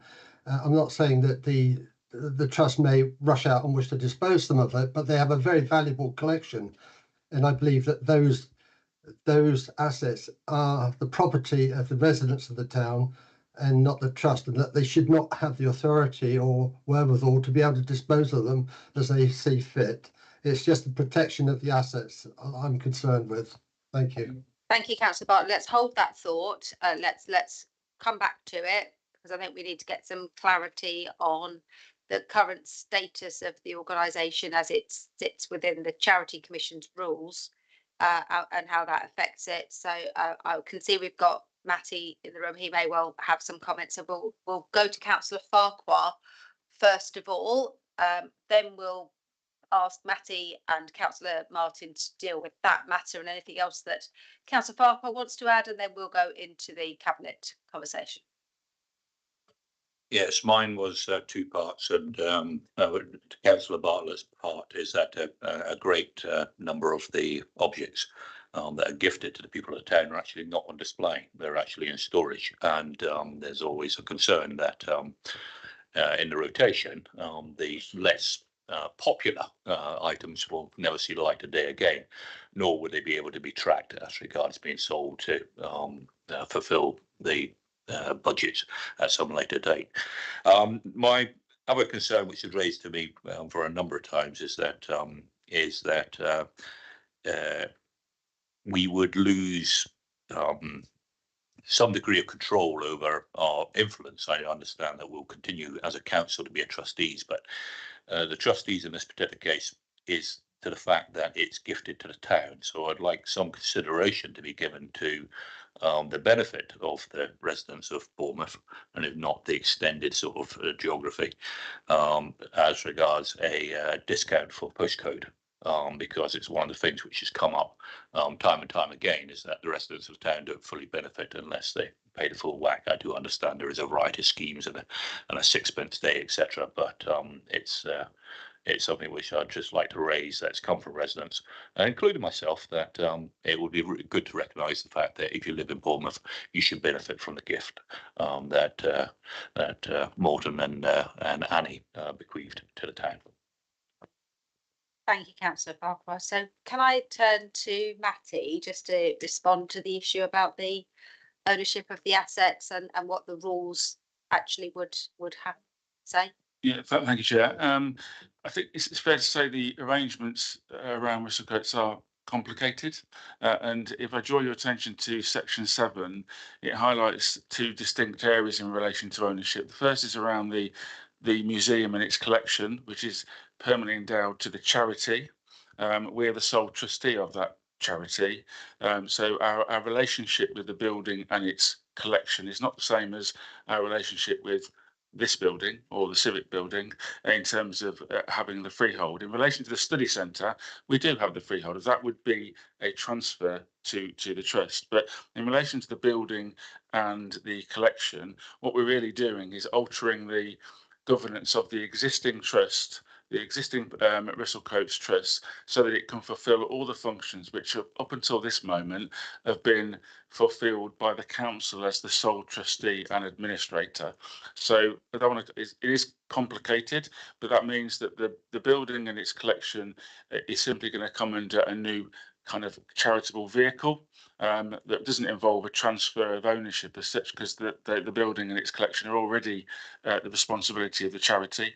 But the study centre will be a transfer at nil cost, as is highlighted in the report. Hopefully that helps clarify a little bit. Councillor Martin, did you want to add to that on that matter, or are you happy to hold off until we finish the discussion? Yeah, no, happy to hold off. So I just wanted to ask the question. Well, I just wanted to sort of make the point, actually, that, sorry, Councillor Bartlett, did you want to come back? Because you've come up on big screen. I don't know if it's because you've sighed, because you haven't. Sorry, leader. Yeah, well, thank you for asking me back in. Yeah, I thank you for the answer from Matty, but I don't think that gives me the level of reassurance about whether the charity wants to ask whether they'll be allowed to dispose of them at their discretion. And it seems to me that they will be able to do that. And that is my main concern. And I don't think Matty's answer does give me that reassurance. But I mean, you know, maybe that's a debate for full council. I don't know. So I think the question is, are the contents and therefore the assets of the charity, they were always endowed to the charity. If we are no longer party to the new trust, how can we make sure that the people of Bournemouth, so let's say that the trust was taken over by a group of people who decided that in order to protect the building, they needed to sell all of the assets. How would the people of Bournemouth and us as the custodians of that be able to stop that from happening? Because it's possible that you know, they might say, well, the building is more important than the assets, and suddenly it's all gone. What protection is in place? That's what you're really saying, isn't it, Councillor Bartlett? Chair, I think the answer to that is that the collection is in permanent endowment to the charity. Their ability to dispose of items is therefore restricted. There's an important other element in this, and that is that an accredited museum, it's very much frowned on if they're disposing of items, which then prevents them from getting the additional funding that they would be trying to get by becoming independent. So there might be ways to dispose of things, but it's generally we're probably protected against that risk due to the nature of the endowment to the charity becoming an incorporated body as opposed to the body that it currently is. And also, last but perhaps not least, is that I know that the representatives of the new trust will want a elected member involvement in the trust, not as sole trustee as we currently have, but as a member of the board, and that would also give a voice to the council going forward. So may I make I'm slightly reassured by that. I know Councillor Bartlett's not reassured. I'm reassured on the basis that if it's endowed to the charity doesn't have the dispensation to make sales. That's the bit I heard that was reassuring. I wonder whether we are able to add a recommendation that through doing this, the council would expect an elected member to be a party to that board. Can I just leave that for you to think about what wording might be appropriate around that? That hopefully will add an extra layer of reassurance, although I suspect that when this goes to full council, it's not going to get the support of Councillor Bartlett, because there is still an element of risk. And I think we have to accept that sometimes that happens. The point I wanted to make was more around the fact that given that we're making 40 odd million pounds of cuts to the budget, to the public, this feels like, how have you managed to find £2 million for a museum and and other monies to do this? And I just wondered whether Councillor Martin is able to assure, because I know when I first came to this conversation, and possibly others have said, well, if we haven't got any money, surely we need to just potentially look to close the museum or mothball it, to make sure that we're protecting the most vulnerable. And I understand that was never an option. We've either got to maintain, because of the way it's been endowed, we've either got to maintain at very high annual expense this in perpetuity, or we need to come up with an alternative solution, and this is the alternative solution, which is something which the Charity Commission supports. and will enable them to get other funding in the longer term. Have I got that vaguely on the right ballpark?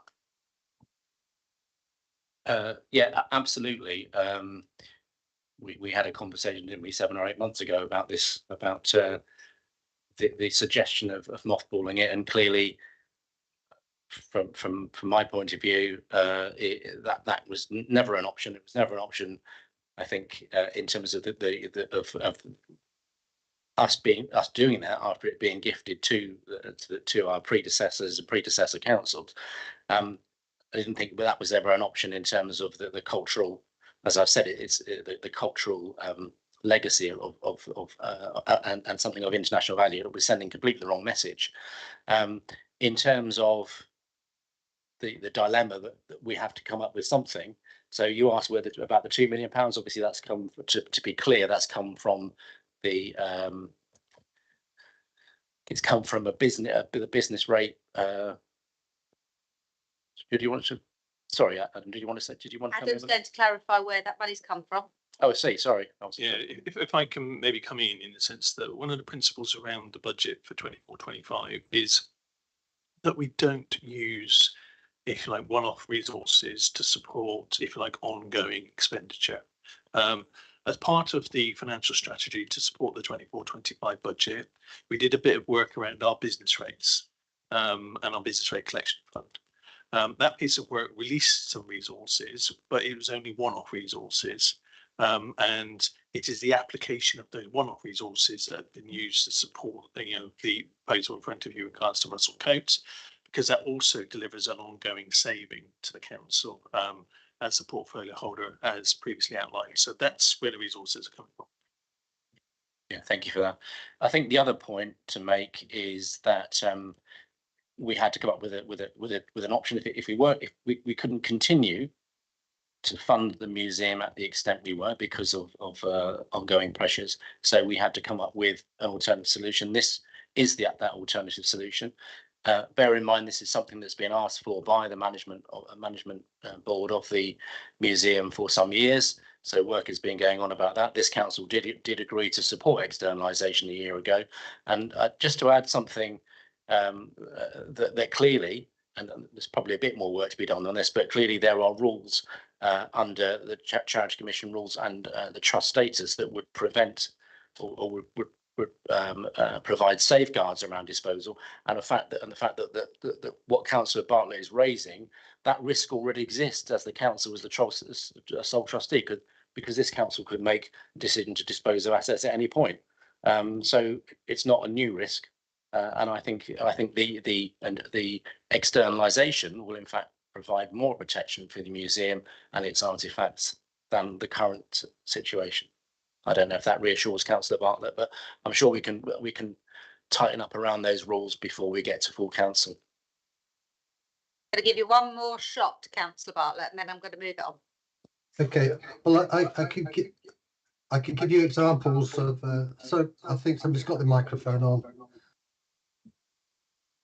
Thank you.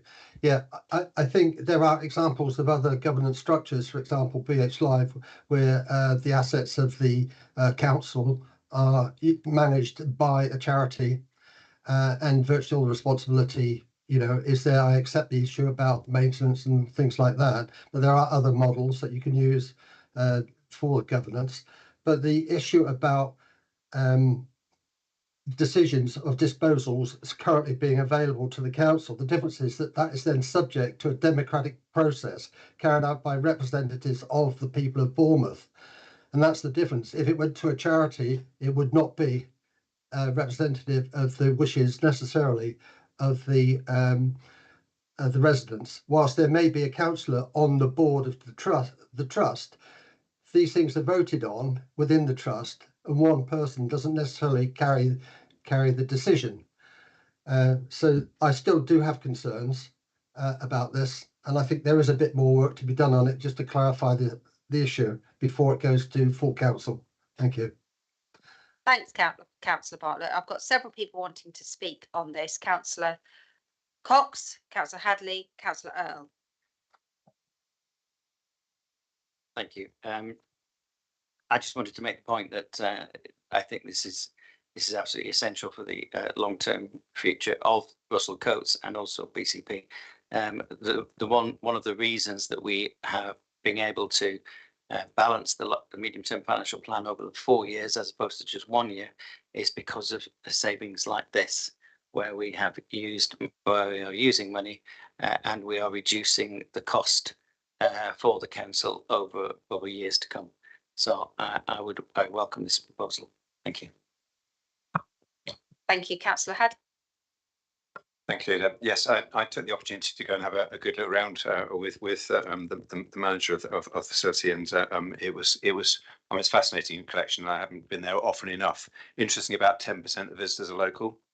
So it is significant part of our tourist attraction. It's right on the beach on a rainy day. It's a good venue for people to go into, and that's really helpful. I do share Councillor Bart's concern about the collection, and I would I don't know all of the details of it, but we used to have an art collection in Poole, and it was with the art college, and it did get sold off. And the first people knew about it was on international auction houses. There were items that they could recognise as items that they thought belonged to people in Poole. So I think it's a real concern. But as I think Councillor Martin said, it's an existing concern that we as council could take the same steps in order to try and safeguard other aspects.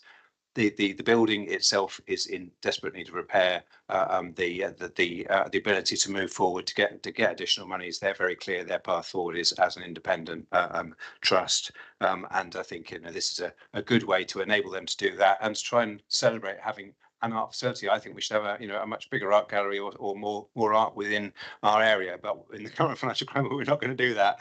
I would hope that they would be prepared to loan us back some of that collection to be shown elsewhere if we do manage to get a venue to be able to do that somewhere across BCP. And the other part of that, I suppose, is the residence card. That maybe there is a means to the residence card to be able to offer local residents. And I hope we don't make the distinction between they've got to come from Bournemouth, because I remember going from Highcliffe to the Russell Coates in order to get a discount in the way that Councillor Bart highlighted. Thank you.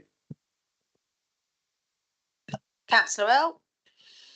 Thank you. Yeah, I think this is actually a real prime example of how BCP is becoming an enabling council rather than trying to do everything ourselves and have that sort of total control. We're seeing this across all different areas of the council, whether tourism, communities, in areas like this, where actually we need to be relinquishing a lot more assets. We need to be relinquishing decision-making powers, so that we can bring in some of that knowledge and expertise from other sectors. I think as councillors, we do have a democratic right to be able to have a say in some of these areas, but actually we're missing the point in that there is a huge amount of know-how and insight from our communities, which we're actually stifling by not giving them more powers and more responsibility. So I'm very much for this, and I think when we look at other scenarios of community asset transfer, it's something we've got to stomach, that we're going to be giving up that control, but actually I think something really good can come out of that as well. Thank you. Thank you. Councillor Wilson. Cheers, thank you. Yeah, I think this is a really important step for the Russell Coates Museum, as has already been mentioned, and I know we're trying not to repeat it this third time, but the building is really in a state of disrepair, and I was lucky enough to, at the back end of last year, do a tour of the Russell Coates with the manager Sarah, who's extremely passionate about the Russell Coates and about its collection. What she doesn't know about it isn't worth knowing, to be honest. The amount I learned from her, and I kind of fell in love with the place, to be honest. And I think the study is almost as cool as the museum itself. What I learned about that is it's really hard to dispose of assets. So you need to offer them to accredited museums. It's frowned upon if you're actually trying to sell them to accredited museums, and it's only in very exceptional circumstances that you can transfer them out into the kind of public domain. So I mean, from what I understand, it'd be quite hard, but I do accept, that you can never be too safe. So I mean, if there's work that we can do with Council Bartlett in order to kind of shore up that process, because I think every item, and the Russell Coast itself is really an iconic thing and an important part of Bournemouth's heritage. So yeah, I'd be more than happy if Councillor Bartlett has suggestions and we can work something out. But yeah, I think this step in principle is something that needs to be done for the future of the Russell Coast. Thank you, Councillor Wilson. Councillor Brown. Yeah, just a brief addition. I think Councillor Bartlett's sort of concerns are quite useful. And actually, last summer I did visit as a paid visitor to go and have a look around to sort of understand what's there. And it's a fascinating collection. But I think just Councillor Bartlett's concerns about the protection of the endowed collection and actually also the endowed building around maintenance insurance is quite important. I know paragraph 15 of the report talks about the council being relieved of its responsibilities to maintain the collection and the building. But I'm sort of reassured that in the financial implications, I know paragraph 26 talks about Russell Coates will be responsible for its own operations and specifically expenditure the council would have undertaken, including insurance, maintenance, etc. I just need to be reassured that actually that would be monitored, whether it's in part of the agreement with Russell Coates or an endowment agreement, that actually, even if it's on an annual basis, I'm aware we do it with other leased buildings, that the lessees of buildings have to send in a copy of their buildings insurance certificate each year to ensure that it's adequately insured to the value of the building. And if we're endowing this collection, we need to at least get a copy of sort of annual insurance schedules and to make sure that is protected and what is the sort of rightful property of the people of Bournemouth is being protected. Thank you. So before I come back to Councillor Martin to see if there is an appropriate recommendation to add, I just wanted to be a bit cheeky because I did make this suggestion a few weeks ago. I love the way everyone looks at me with that, oh my God, what's she going to say face.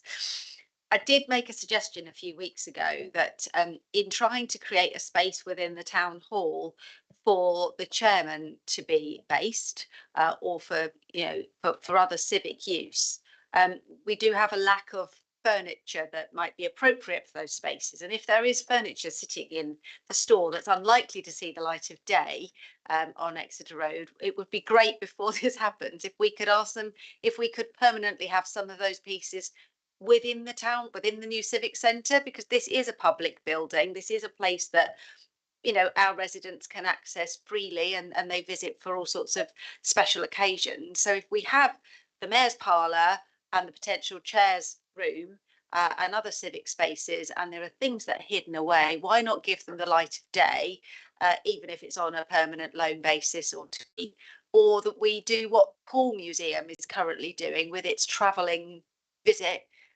Councillor Paul Slade was involved in an amazing exhibition at Creekmore last week where they took some of the assets from the maritime stuff. There was paychecks that were given to people from the 1500s and whatever. It was just fascinating. That sort of stuff could be done with some of the assets that are currently in store for Russell Coates around our schools and around our libraries and our other public spaces. So if there's any more we can do, and if it means having an elected member on that board to make sure that it reaches out into the communities, then I think that would be a really good thing to be doing. So just my little pitch for the town hall. Over to you, Councillor Martin. For clarity in terms of these recommendations, I've had it confirmed.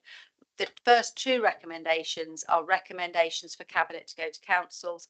Recommendations C to E are for Cabinet. Okay, so I'll come back to adding another recommendation on the end there. Just to pick up on a couple of points. So Councillor Cox talking about this being essential. It is essential for the future of the Russell Coates. 4 million. The repair bill for the building alone is £4 million. All we've been able to do as a local authority is patch this up over the last few years. It's not sustainable for us to be able to do that. Just to emphasise that this package has resulted in a substantial saving contribution to the MTFP. Councillor Hadley talks about having been down there and the need to celebrate it. It is It is an amazing facility. There's some incredible artwork there, and it clearly was never going to be an option that this council would shut the museum down. So this is the alternative plan, as I mentioned earlier on. Councillor Farquhar mentioned about a residence card. Yes, absolutely, and it was gifted to the people of Bournemouth, but actually we are now BCP, so this is a facility and an asset that we should celebrate across the conurbation and bring people across the conurbation with a residence card or not. Thanks to Councillor Earl for supporting this as well, because in recognition of this is enabling us to set the museum free, and the amount of money that it can get in from the Arts Council, from the Heritage Lottery Fund, from all these other organisations, trusts and funds that they are not able to do at the minute, is going to be transformative. So I think we need to be optimistic about this and recognise that this is the way forward. Yeah, and just in terms of adding another recommendation along the lines of that the new CLG board is encouraged to consult with the portfolio holder for whoever that will be, customer, culture and communications at some point, if there is a consideration of disposable assets and artifacts. And I would also add that there have already been discussions on the management board about the ongoing relationship between the council and the museum. So that's already being talked about. If somebody referenced potential, financial issues going forward, we would be aware of those fairly early on because of our ongoing relationship with them. And another point, which is I think probably worth making, is that if we had a conversation earlier on about section 114, if God forbid we ever went into 114, the commissioners could come along and could sell these assets in any event. So there's always that risk, and I just go back to what I said at the beginning, that actually this externalization process affords the museum much more protection, and our assets much more protection than I recommend it to Cabinet and obviously to full council. So Andy, just to go back, the additional recommendation that we've been that has come forward, can you just read out the wording, please? Yeah. With your microphone would be useful. Sorry, that the new CLG board is encouraged to consult with the portfolio holder if there is consideration of disposal of assets and artifacts. Are we able to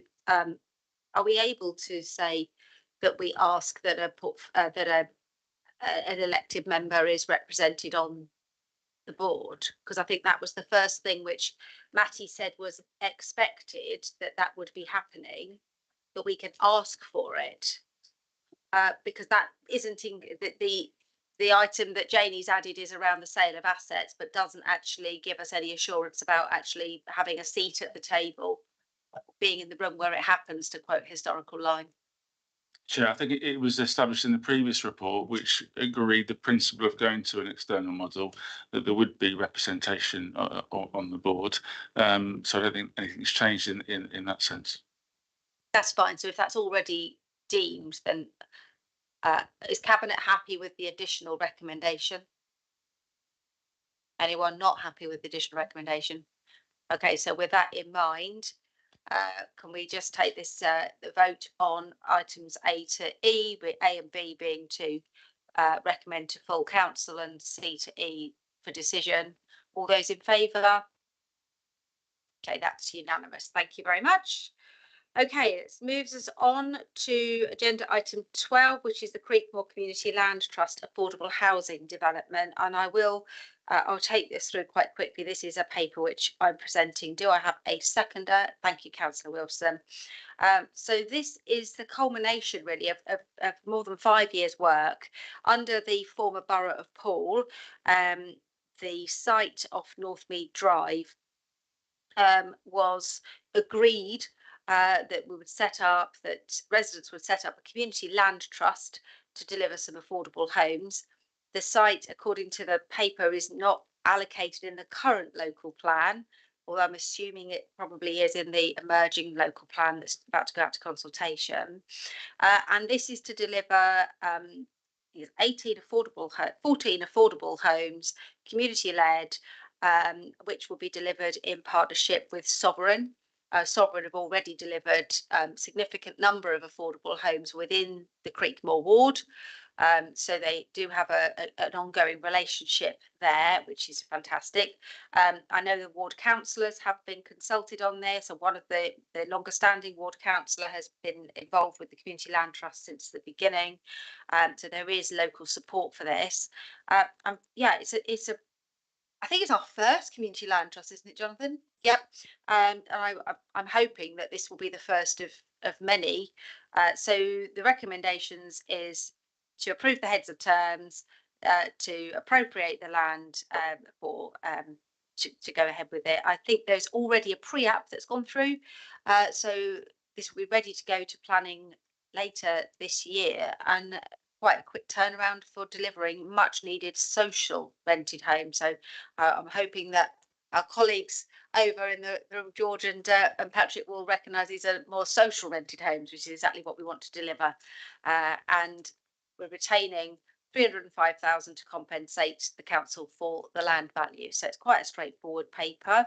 Do we have any council members wishing to speak on it? We haven't got the ward councillors here. Anybody else wishing to speak? No, in which case, Councillor Hadley, do you want to speak? And Councillor Wilson, you wanted to say something as well. Councillor. Yeah, I noted the right of way across it, and I did raise with Jess the opportunity really to link with Roberts Lane to the south to provide a sustainable route out from the site, which I hope is going to be taken forward. Obviously, that's down to them as part of something I hope we raise with them. Yes, so the right of way, the footpath is to be maintained. That's detailed in there, and I think there's a separate piece of work in terms of the land to try to join up Creekmore with Upton Country Park separately, but obviously that goes way outside of the red line for this. But the maintenance of the footpath and the right of way will enable that to work to continue. Councillor Wilson. Yeah, I won't spend too long. I think you've summed up really well. I think it's just important to emphasise that we've got the full nomination rights. These are people coming off our housing register that will be going into these properties, and it's really, as you've already mentioned, really good to see Sovereign developing these and kind of continuing that relationship. So yeah, really supportive. Thank you. Okay, we have Kerry online if anything else needs to be said, but I think everybody's very much in favour of this, and presumably if other groups of residents want to get together to form a community land trust, it's something that we would be very happy to hear from. That's again another incident of enabling council. So if nobody else wants to comment on this one, I'm recommending that we this is a cabinet decision, so this is our decision to make. So all those in favour of progressing with this? Oh, I love the fact that we have non-cabinet members who are so excited by it, they want to join in. Just for today, Patrick, we'll make you an honorary cabinet member. Fantastic. So that moves us on to agenda item 13, which is the school admission arrangements 25-26. So we're way ahead. Back to Councillor Burton. Thank you, Leader. I think I have a seconder for this. Yeah. I'm sorry. Somebody would like to second this one. We've got a fight. Councillor Hannah. I do like a fight second something. I'll be really quick with this one. The schools admissions arrangements for 25-26 is said. So the BCP Council administers admission arrangements for the community and voluntary controlled schools. There's a legal requirement to determine the arrangement annually. The arrangements must be determined by BCP by the 28th of February. Looking at these arrangements, there's no significant change over last year. Children's Service Overview and Scrutiny have had sight of this report. It was sent to them for circulate for information. I don't believe there's been any comments because I have not had sight of any comments from their meeting. And I have no issues with this. I think it's just basically carrying on what we did last year. Can I just get some clarity? And again, this is as much for the public. I'm going to turn your microphone on. Just as much for the public as it is for me. This only relates to those schools for which we are the admissions authority, which is only less than 10 schools within BCP. The rest of them are either their own admission authority, the diocese, or an academy. Yes, yeah, as I said, this is for community and voluntary controlled schools, which is only a very few, as you rightly point out. Thank you very much. So do we have anyone outside Cabinet wish to speak on this? No. Anyone in Cabinet want to speak about this? Looks like it's a business as usual item. If nobody wants to speak on it, then we'll, all those in favour? Unanimous, fantastic. Which takes us on to your next paper, Councillor Burton, which is Childcare Sufficiency Assessment 23-24. And do we have a second of this one? Thank you, Councillor Earl. Thank you, Lida. Yes, so the council has a duty to provide working families with children aged 0 to 14 or 18 with SEND enough childcare places in its area. Local childcare is good. At the time of writing the report, 98.5% are good or outstanding, which is better than the national average. We talked about this in the funding formula item earlier on. The government has announced that the largest ever expansion of childcare entitlements. So this report is here because local authorities are required to report to elected council members on how they are meeting the duty to secure sufficient childcare before making the assessment available and accessible to parents, schools and businesses. The annual review has also been useful to adding to the planning process of this as well. The headlines are that BCP Council is meeting its statutory duty to ensure that there are enough suitable early education and childcare places available. There's a good choice through different sectors across the conurbation, but there are some areas of concern for the coming years. A national problem, which you also alluded to earlier on, is that childminder numbers have halved in the past 10 years with a similar pattern locally. One major cause is the lack of qualified staff. The current rate of pay for childcare is a similar level to working in retail, and so that puts pressure on recruitment. There are a couple of wards that sufficiency is an issue. I get a double whammy today because I also get to talk about Bearwood and Murley, because that is one ward which is highlighted. The other one is Boscombe West. One other message to councillors is that the sector may be looking for support from us on planning issues or leasing of council-owned property to help develop more sufficiency. I would also encourage all members to have a good look at this report. It's actually quite fascinating looking at the demographics and the child numbers within your ward and adjacent wards, and you'll find lots of information there which you'll find interesting about your ward. So the recommendation that Cabinet approves the content of the review and its priorities and the areas concerned are set out in the Child Care Sufficiency Assessment 2023 briefing paper. Thank you for that. Anybody? I noticed we have councillors from Boscombe in the room, as well as obviously 2 members of Cabinet are Bearwood and Murley councillors. Anybody wish to add anything on this one? No, we don't have children's chair here, so no comments from them. I just wanted to just reflect the fact that obviously the paper talks about a fall in number of 0 to 4-year-olds.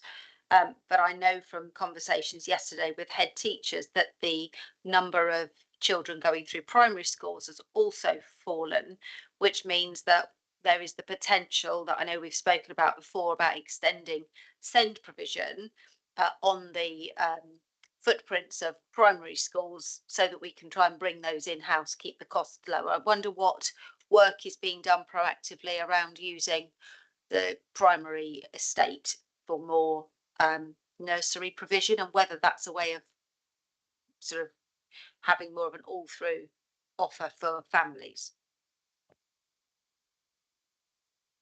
The short answer is I don't know in detail of any work. I'm sure there is some, but I can find out and report back to you if that is suitable.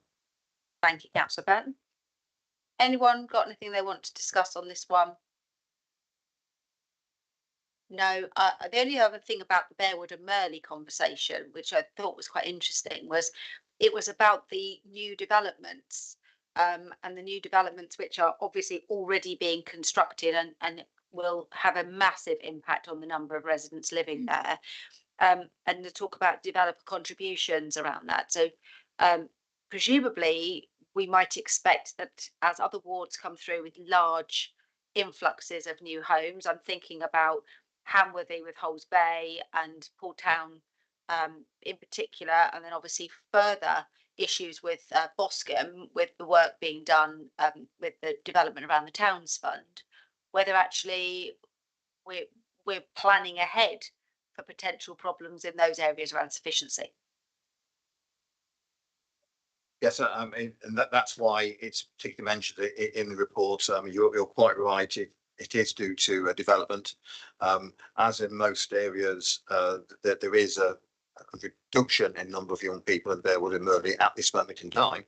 However, the new developments will then add to that. There's a bulge in number of children, as you might refer to it as, which have gone through primary and is actually in secondary at the moment.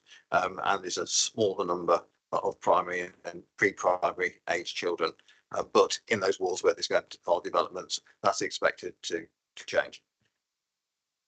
Thank you. Okay, so if there's nobody else wishing to speak on that one, it's recommended that we approve the contents of the review and the priority areas. So all those in favour? That's unanimous. Okay, item 15, BCP Council Street Naming and Numbering Policy. This is a paper that I have the joy of introducing. Do I have a seconder? Councillor Hadley, thank you very much. So I will be brief on this one because this is very much a requirement that the council has a single street naming and numbering policy. I mean, it's interesting that if we were a single council previously, there probably wouldn't be 3 Clarendon roads because we have one in each area. I think Ashley Road, we have at least 2 Ashley roads. And there are a number of other roads that are, the same in each council. And I think perhaps that's a good example of one of the reasons that we need this single policy. There's some oddities around this, and it's the sort of thing that some of us who go out and knock on doors and deliver letters on a regular basis will be grateful for, because it harmonises the use of odd numbers on the left and even numbers on the right. But the use of consecutive numbers on a cul-de-sac, which explains why sometimes you have so that's apparently the new rule. If you're a cul-de-sac, you can have it consecutive. If you're not a cul-de-sac, it's odds and evens, and that we will be keeping the number 13 in to our roads going forward. So we're abandoning superstition. The thing which I think is really important is about how we reflect the use of names in our policy, and we have actually pushed for a change on this. And this paper, Matty will remember, this paper was due to come forward last year, and I was quite adamant that I wanted to have some involvement in this, because historically in Bournemouth, Bournemouth Council enabled streets and places to be named after people who had had a significant impact on the town. But the most recent policy in Poole didn't. And so we've had the real sadness of people who've made huge contributions, that after their death, we've not been able to reflect that in the street naming and numbering. And when I heard that there was a proposal to not allow that, I was very keen that that it didn't come forward during the period of purdah, so that we could make sure that where people did have an impact, that we could have the choice to recognise them. And the details about where we can use a name is very clear, that somebody has to be deceased, that their legacy has to not be continuing, and I'm really grateful that Matty has recognised that impassioned plea that we've had over the loss of people who've been council leaders and chief execs, particularly in Poole, that we wanted to mark, and I'm sure the same will be true in Bournemouth and Christchurch. The other issue is around being very careful about things that might be sensitive in terms of using things that might be construed as discriminatory and also confusing. I love the example that's given in here of not using was it 230 something, because it might get confused with 32, so 230. So really interesting the way that this has been developed. So simple paper, simple policy. It's going to help the team to work with developers in telling them what road names they should be moving forward with.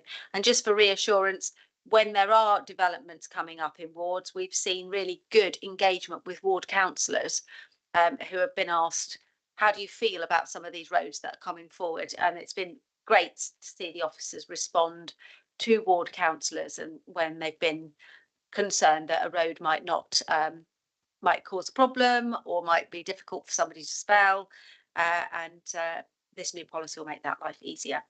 So do we have anybody that wishes to speak on this paper? Councillor Cox. I welcome the paper, and if you could also arrange for letterboxes to be in the middle of the door, that would be terrific. Thank you. You know, if there's one thing we could do, in fact, there'd be two things. One is no letterboxes at the bottom, and also if somebody has a very, very long drive, they have to have a letterbox at the end of their drive, because I think it's absolutely, I mean, there is a problem, isn't there, with Royal Mail at the moment, and the cost of maintaining daily deliveries. I should imagine that their bill for welfare for back issues and the additional miles walked by postmen as they have to go up quarter-mile drives would be eased considerably. There is a part in here, Councillor Cox, that does also talk about houses having to have numbers. I'm sure colleagues will be grateful for numbers as well as names, rather than just names, because that also makes life very, very difficult for those people who are doing deliveries. Councillor Wilson. Thank you, Chair. Yeah, I think I completely agree with your point you raised around being able to celebrate people and the importance of that. And it's I wasn't aware that you weren't able to do that in Poole previously. But one issue I have with that is item K of the policy, and that living people will not have streets named after them to avoid causing offence. I don't really understand that. I don't understand why we can't celebrate people whilst they're alive. You know, I'm thinking of you know, for example, I know up in I'm a football fan, so up in Manchester, Old Trafford, Sir Alex Ferguson Way, you know, Iraola, he's doing some really good stuff at Bournemouth at the minute. You know, not suggesting prematurely, but I don't understand the principle of why we have to wait until someone's passed, you know, to celebrate them. So I just wanted to, yeah. I think that's a very valid point.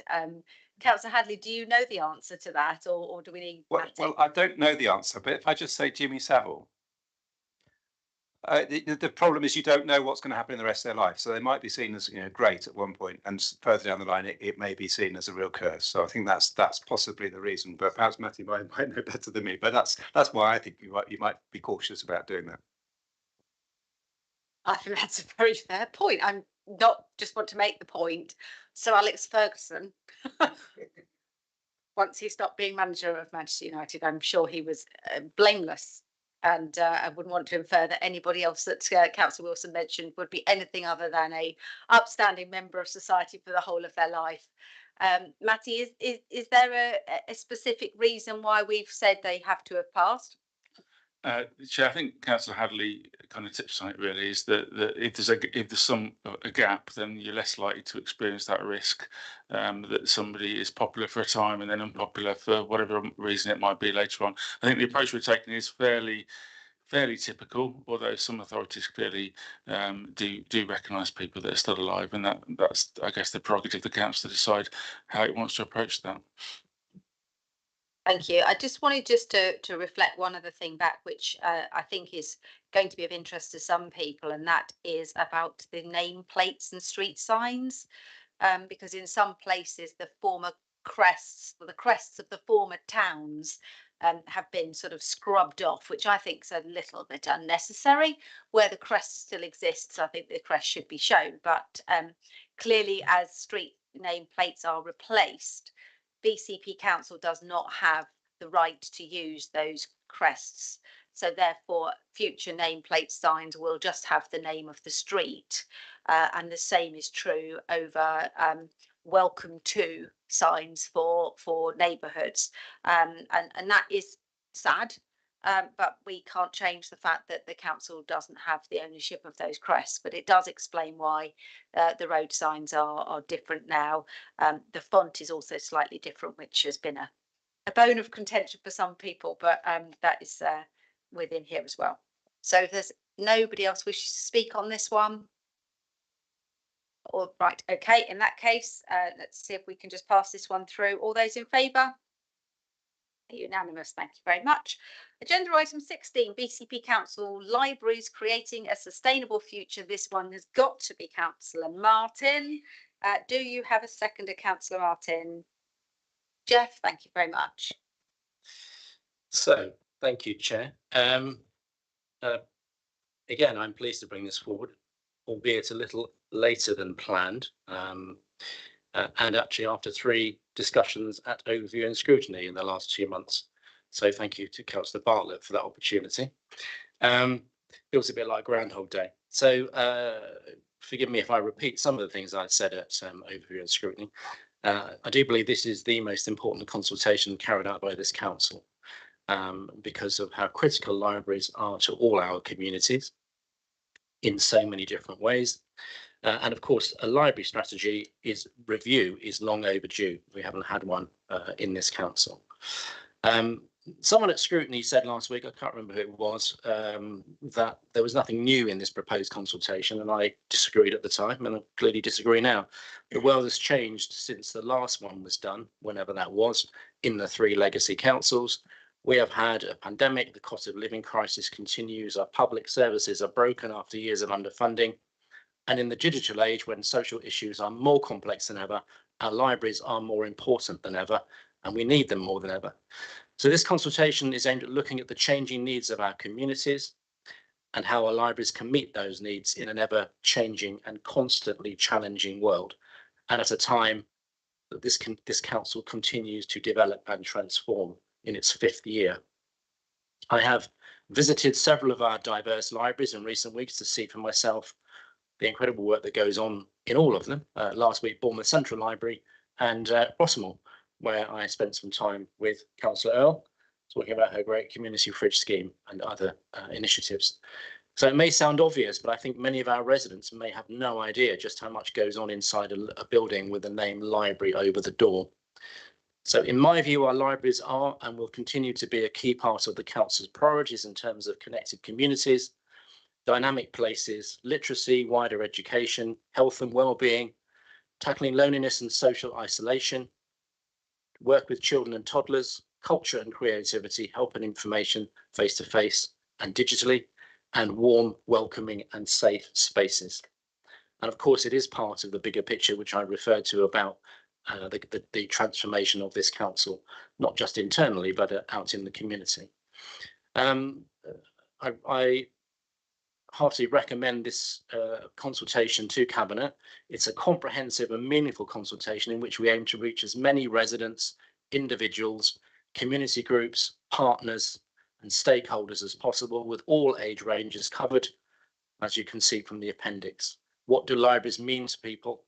How much do they value them? What do they value most? What would they like to see in our libraries? What services would they like to see there? And if they don't use a library, why not? And what would make them use a library? So I'd like to stress this is not simply an online consultation. It is a full in-person consultation involving focus groups and other organisations, and reaching those people, as was raised in scrutiny last week, reaching people who don't use the libraries. And just a reminder that this is a statutory process required by the DCMS, and I know there have been meetings between officers and the DCMS as we start off on this journey to inform us about what the library strategy should look like when we come back with the strategy in October. As I've said previously, I hope all 76 councillors will play a role in this consultation, whether they have a library in their ward or not, and every one of us can have a key role in doing that and making this consultation really a really great one. And finally, I mentioned it earlier in this meeting, and I also mentioned it at scrutiny, the meeting with the Arts Council, where there are some potential exciting opportunities. I mentioned previously that a number of library services are national portfolio organisation partners with the Arts Council, and I know the Arts Council are going to be looking to open up a new set of bids probably next year for other library services. The door is open on that, and I think that provides us with plenty of optimism and opportunity and I think we should bear that in mind as we go through the library consultation and develop the strategy. So yeah, I think that's all I would say, and happy to take questions and recommend this to Cabinet. Thank you. Thank you. I can see the councillors itching to speak on this one, but I am going to follow my protocol and invite Councillor Bartlett to go first, as he is chair of scrutiny and this has been there 3 times. And then I will call on I'm going to swap it around, Councillor Farquhar and then Councillor Canavan if they both wish to speak. So Councillor Bartlett, over to you. Yeah, thank you very much. Yeah, we welcomed the portfolio holders' attendance at the meeting, and there was a degree of scepticism, I guess, expressed about the paper, in that there were concerns that there may have been some predetermination about the future of the libraries. However, Councillor Martin gave his reassurances that this was not the case and explained the purpose of the consultation, and I think we were fairly reassured about what he said, particularly that he confirmed that there had been no current plans to close any of the libraries, and he had not had any discussions about closing any of the libraries. So I think that was very well received. But there was concern that there was a cut coming up of 500k in the budget, a decision that's already been taken. And this was taken despite the feedback from public consultation on the budget, where, if you recall, there were 2 main public objections on the budget. The first one was about the retention of the paddling pools, or getting rid of paddling pools. The second, and this was 60% of respondents to the budget consultation, actually did not agree with the cuts in library opening hours. And I think it was that kind of thing that fueled the scepticism about what the real purpose of this paper was. Nevertheless, as I said, Councillor Martin did give his reassurances. It was well received, but of course we won't know the outcome of what the strategy will be until the consultation is completed. And it does seem that the consultation will be very comprehensive. It will be looking at all the right areas, and I think the board generally support that consultation. We look forward to seeing the results and the strategy that emerges from it. But naturally, we will be keeping a very close eye on it. So I think that's about it. Thank you, Leader. Thank you, Councillor Bartlett. Councillor Farquhar.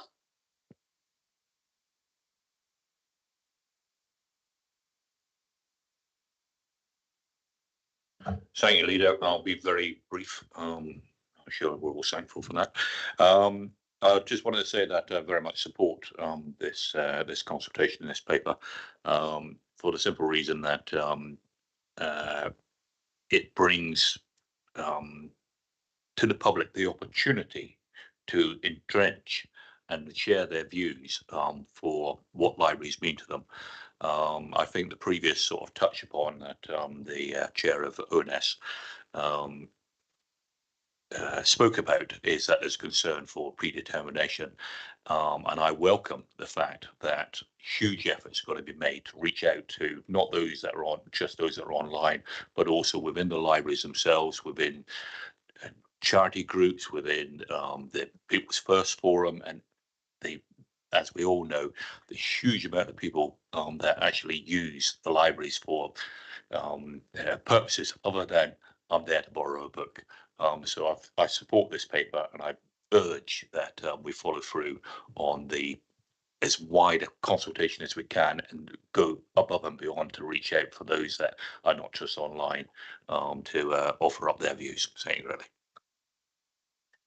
Thank you, Councillor Farquhar. Councillor Canavan, did you want to add anything? Did you want to speak to us, or are you content? Oh, okay, you are coming to the table. Okay.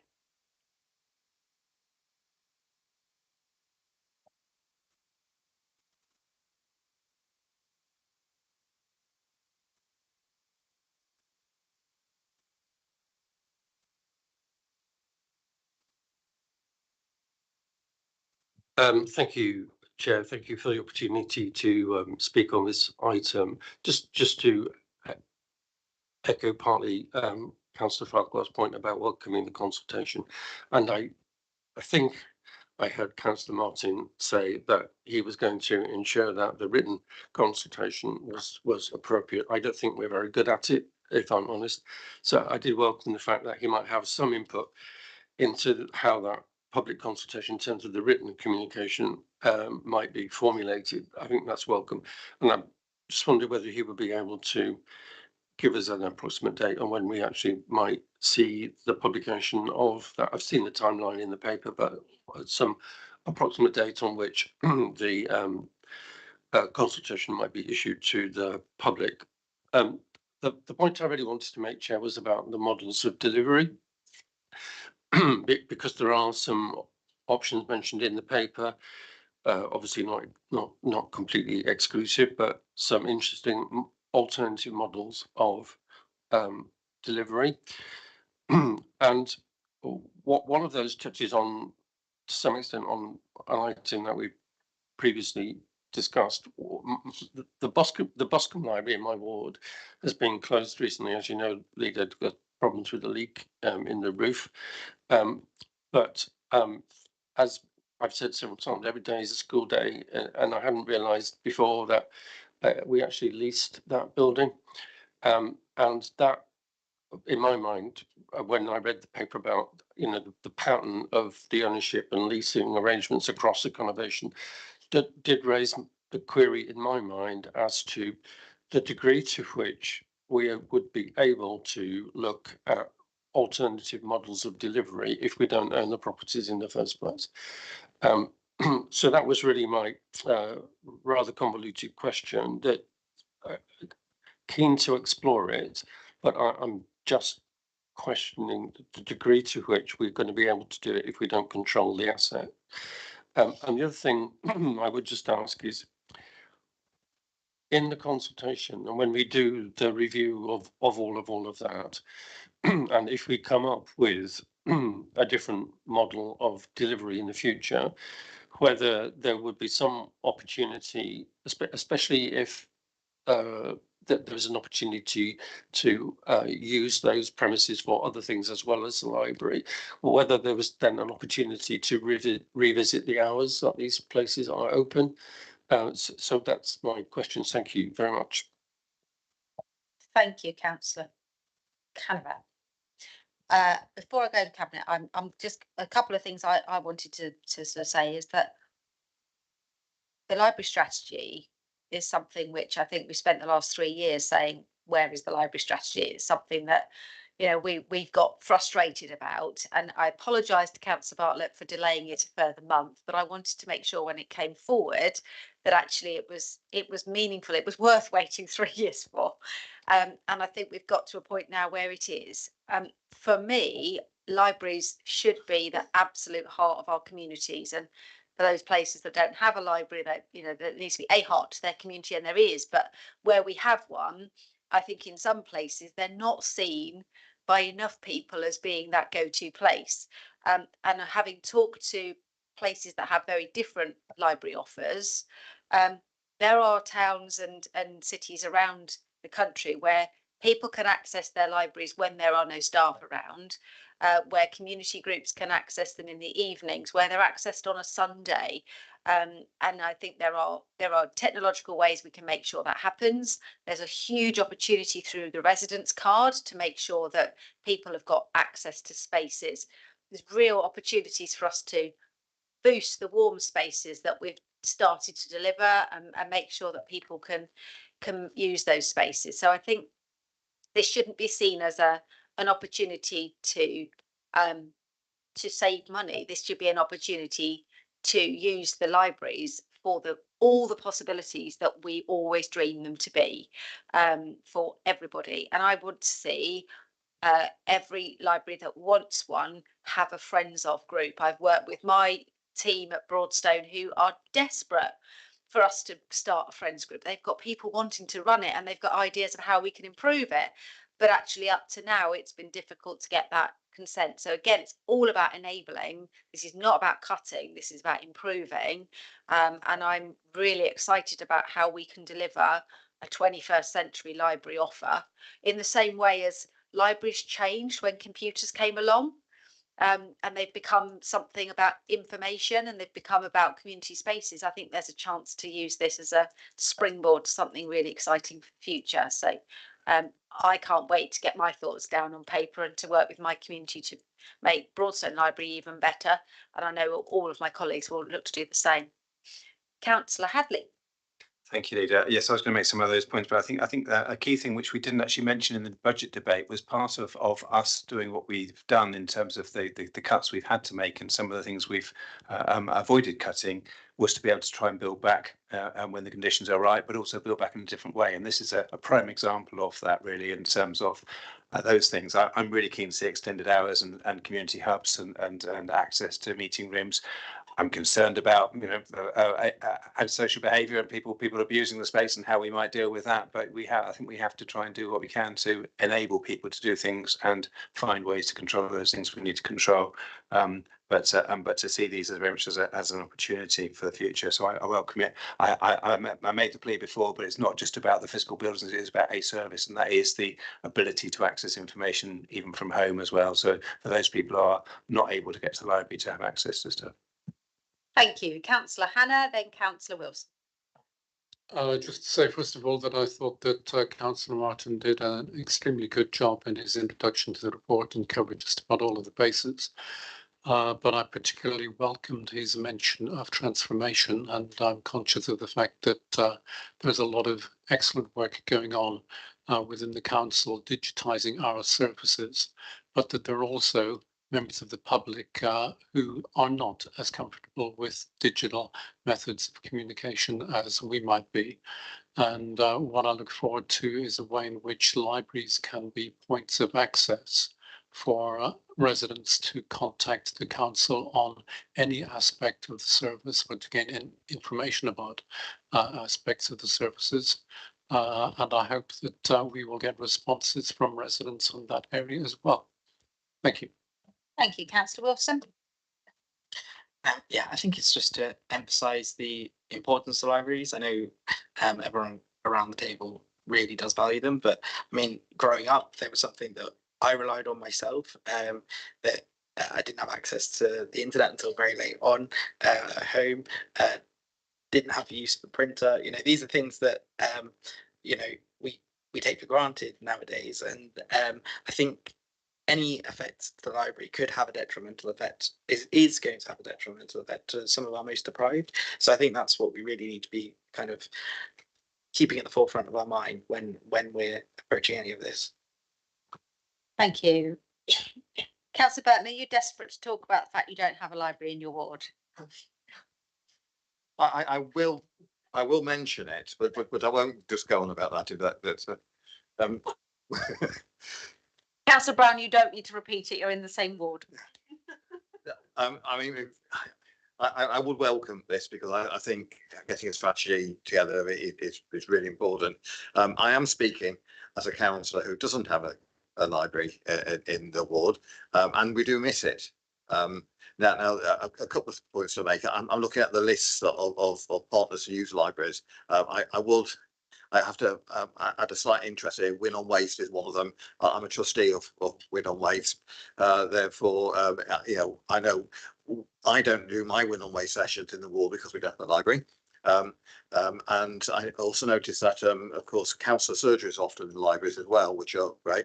Now, and of course, my ward, anybody who does engage in this won't be thinking about a BCP library. They'll be thinking of a Dorset library because all my ward go to a Dorset library and probably don't realise it's different. But one thing I would say is that looking at the talking to people what we want from the library, I have the plea to make sure we engage with young people, teenagers. I noticed one thing. It's amazing that CDs are still on the list of things that are rented. Now, I know when I was a younger person and used the library, I used to go and borrow records from the library and then later on CDs. And I know a lot of teenagers, when I was a teacher, telling them that you can go to the library to borrow music. That, of course, is gone now. However, libraries are a really important space, safe space for young people to go and work if they don't have that facility at home. And having that facility is so important in places where it is crowded. And you know, I think, yeah, one thing we learned from COVID is that young people need a safe space that they can study. And the home often isn't that place. So I would encourage that we look at whatever way we can to ensure that teenagers, young people can also access the survey and understand what a library can do for them. Thank you, Councillor Burton. Is there anybody else wishing to speak? Because we are now nearly 2 hours over time, so we still have sort of 3 items. Councillor Brown. I'll be brief because I've got other meetings to go to later. Yeah, I'm really pleased actually that the point the consultation makes here is about including those who are not currently using the service, obviously because in our ward we don't have a library service. We used to have a mobile library, but that was taken away about 10 years ago now, and it is missed. We actually had land for a library. It was known as the Bearwood Library site, and it sat dormant and it had planning permission, but it was never developed out.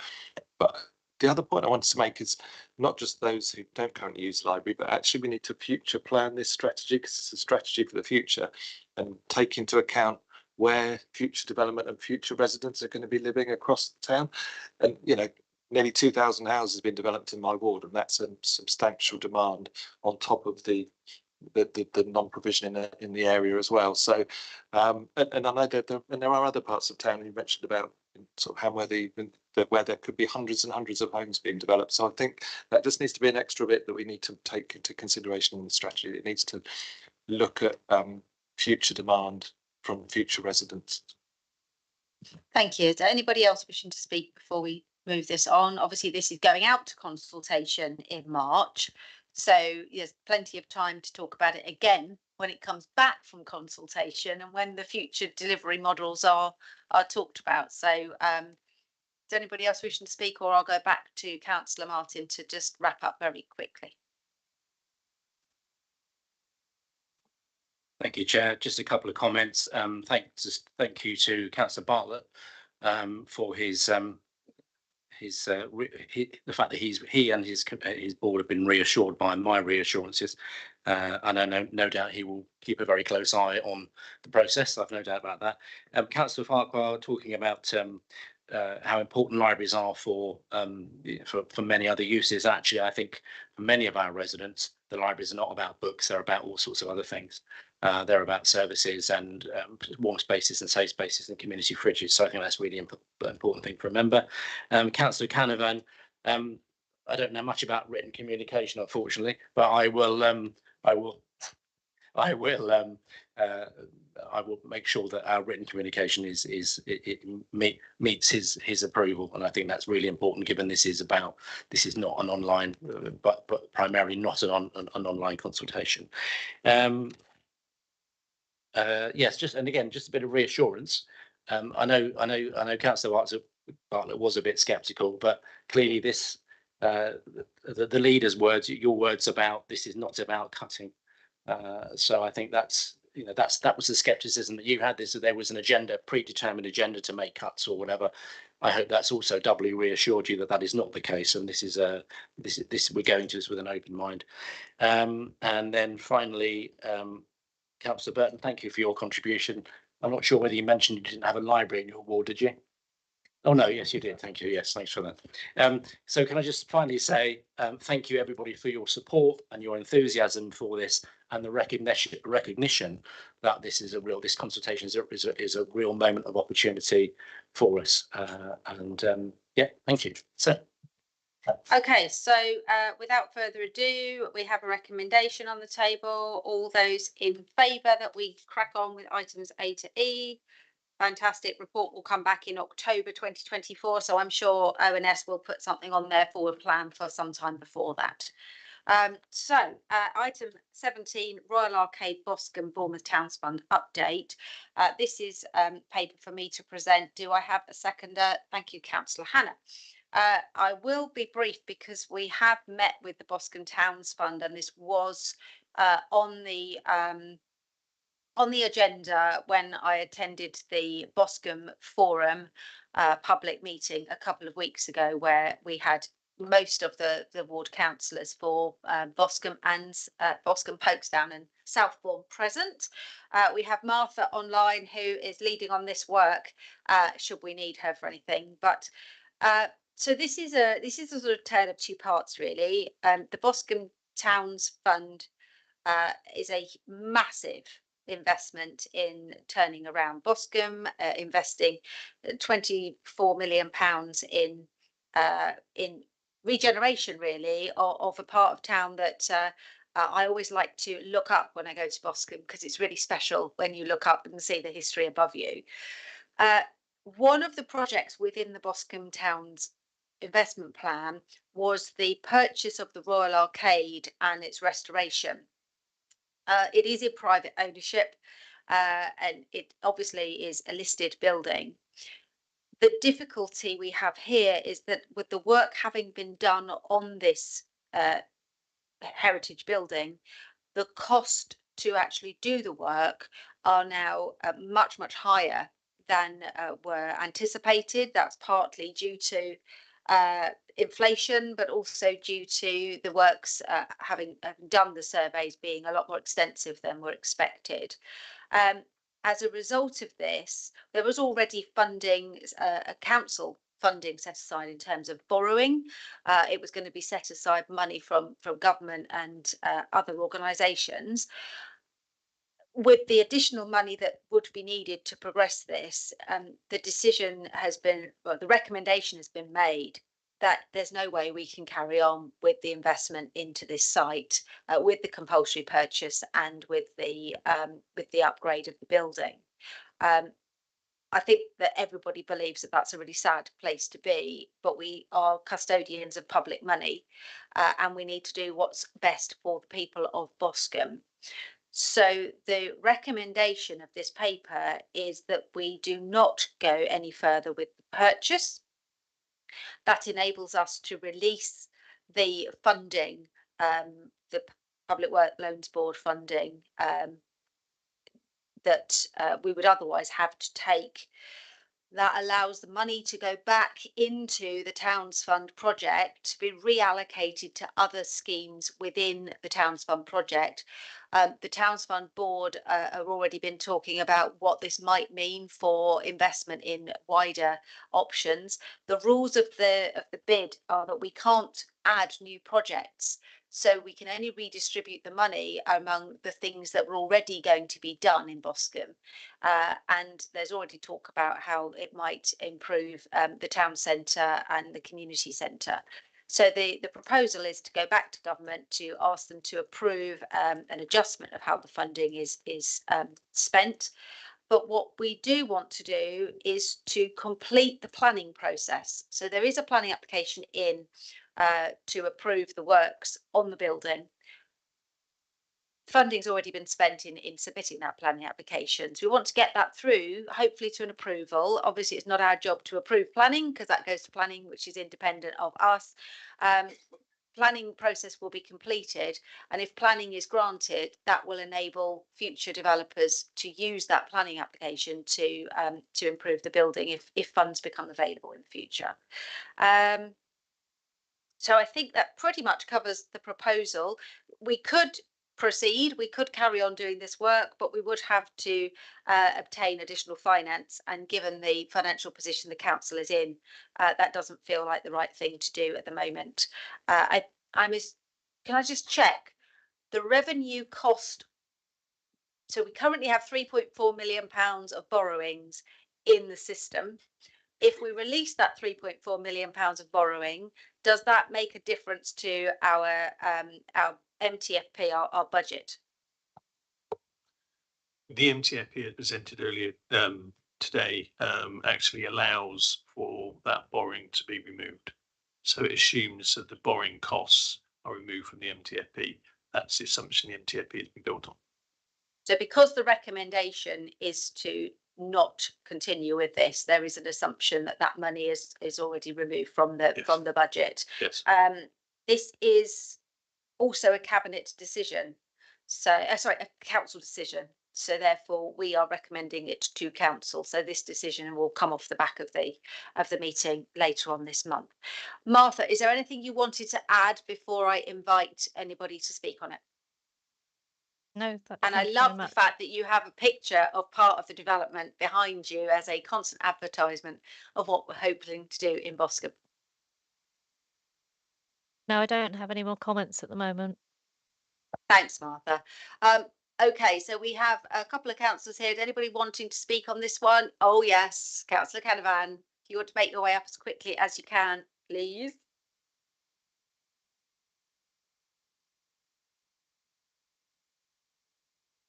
Yeah.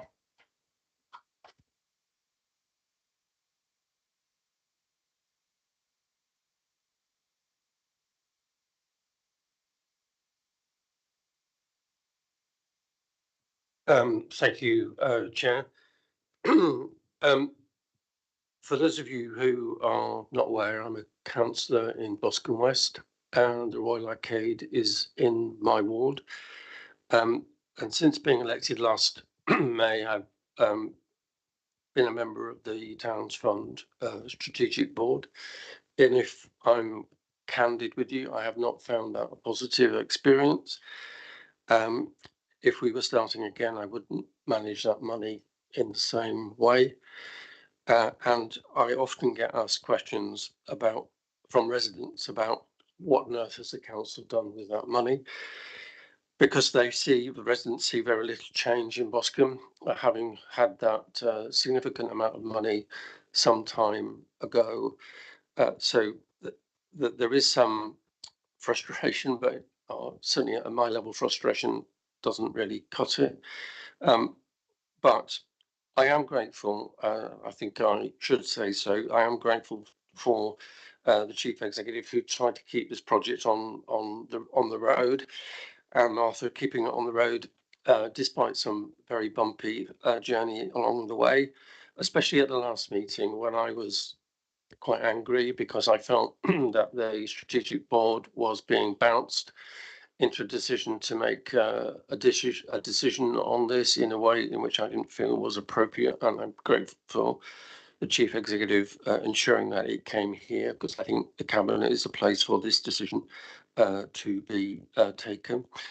But you may not be surprised to hear that I don't agree with any of those recommendations in the paper. And if you agree them, which I'm expecting you will, I will take the opportunity at council to speak against them. I do not believe that removing the prudential borrowing is appropriate. I do not believe that the way in which the decisions around what happens to the grant fund is grant funding, what the remains in. I describe the remaining funding as the crumbs off the table. That might have been a bit harsh, but it was how I felt. And I'm sure there are those who are anxious to ensure that that money that is left is reallocated to actually see some visible improvements in Boscombe. But for me, it is just completely inadequate. So I absolutely understand the pressure, and the Chief Executive made no secret of this at the last strategic board meeting, that the council is not in a in his judgment, the council was not in a position to borrow money in order to maintain this project. I think, and I used the expression at the meeting, that I felt that was corporate neglect. I know that's fairly strong language, but that's how I feel about Boscombe. And certainly residents I talk to feel about that for some considerable period of time, they feel that nobody cares about Boscombe. That has been left to decay without any work being done in order to make it the thriving place that we know it could be. And I know I've spoken to Councillor Martin and Board Councillor Martin with what I think are opportunities within Boscombe in terms of arts and culture, and there are massive opportunities there, like in my view. But I can't help feeling, Chair, that the council is just abandoning Boscombe. And that's my real concern, that in just saying, well, we can't do it, it's too difficult, we're putting it on the difficult pile, that you're just leaving it to flounder in a way which I think is really, really, well, it's just, in my view, just completely unacceptable.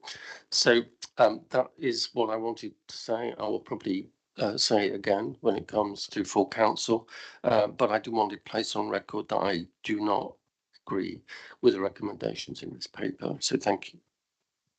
Thank you, Councillor Canavan. I just want to clarify for the record, no money is going out of Boscombe because of this.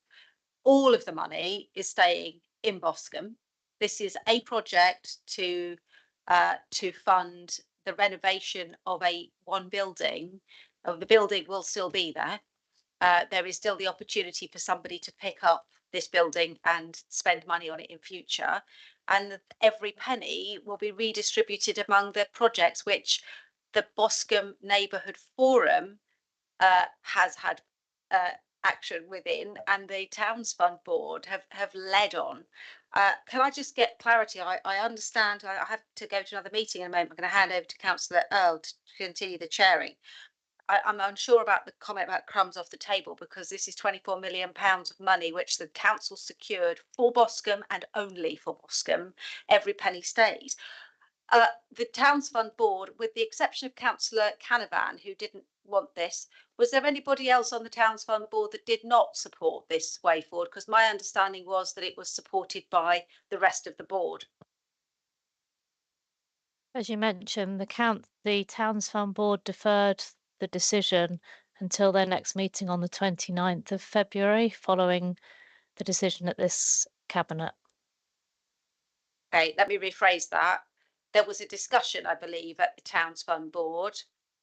The general view of the town, because we have to make a decision, Martha, and as it stands, Cabinet will think that the view of that board is in the same as the view expressed by Councillor Canavan. And my understanding from others that I've spoken to is that Councillor Canavan's view was not the majority view. I think that's correct, yeah. Thank you. Okay, so anybody on Canavan? Sorry, Councillor Wilson, you had expressed. Thank you, Chair. Yeah, I mean, I'm highly supportive of this paper. I think that the money, like the Chair said, the money is not going out of Boscombe. It's going into other projects that are going to revitalise Boscombe. And this is, I mean, earlier on in the meeting, we've just put forward a paper to externalise an asset that we're not able to maintain, and we're going to take on another asset that is further down the line in the long term going to be something that's really difficult for us to maintain. We're not in a good position as a local authority, or local authorities in general, to maintain heritage assets. So I'm supportive of this paper.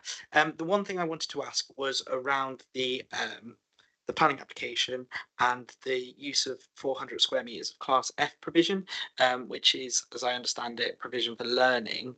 I just wanted to understand, because obviously this is probably going to go into private market sales. So would they have to take up that provision if they didn't want to with this planning permission? So that was my question.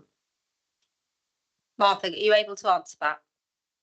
So the planning application does include 400 square metres of Class F, which was to be used for Boscombe Skills Hub, a learning facility which was to locate onto the first floor. Obviously, that would be if the council owned the building and controlled it. We'd still love to have that opportunity if the current owners wanted to go forward with those proposals. Otherwise, we will be looking for an alternative location. And obviously, the owners of that building could implement that and attract a number of other occupiers to that space, or they could develop alternative proposals. Martha, can I just ask the question, if we don't go ahead and purchase this building, is this building currently being marketed for sale by the owner?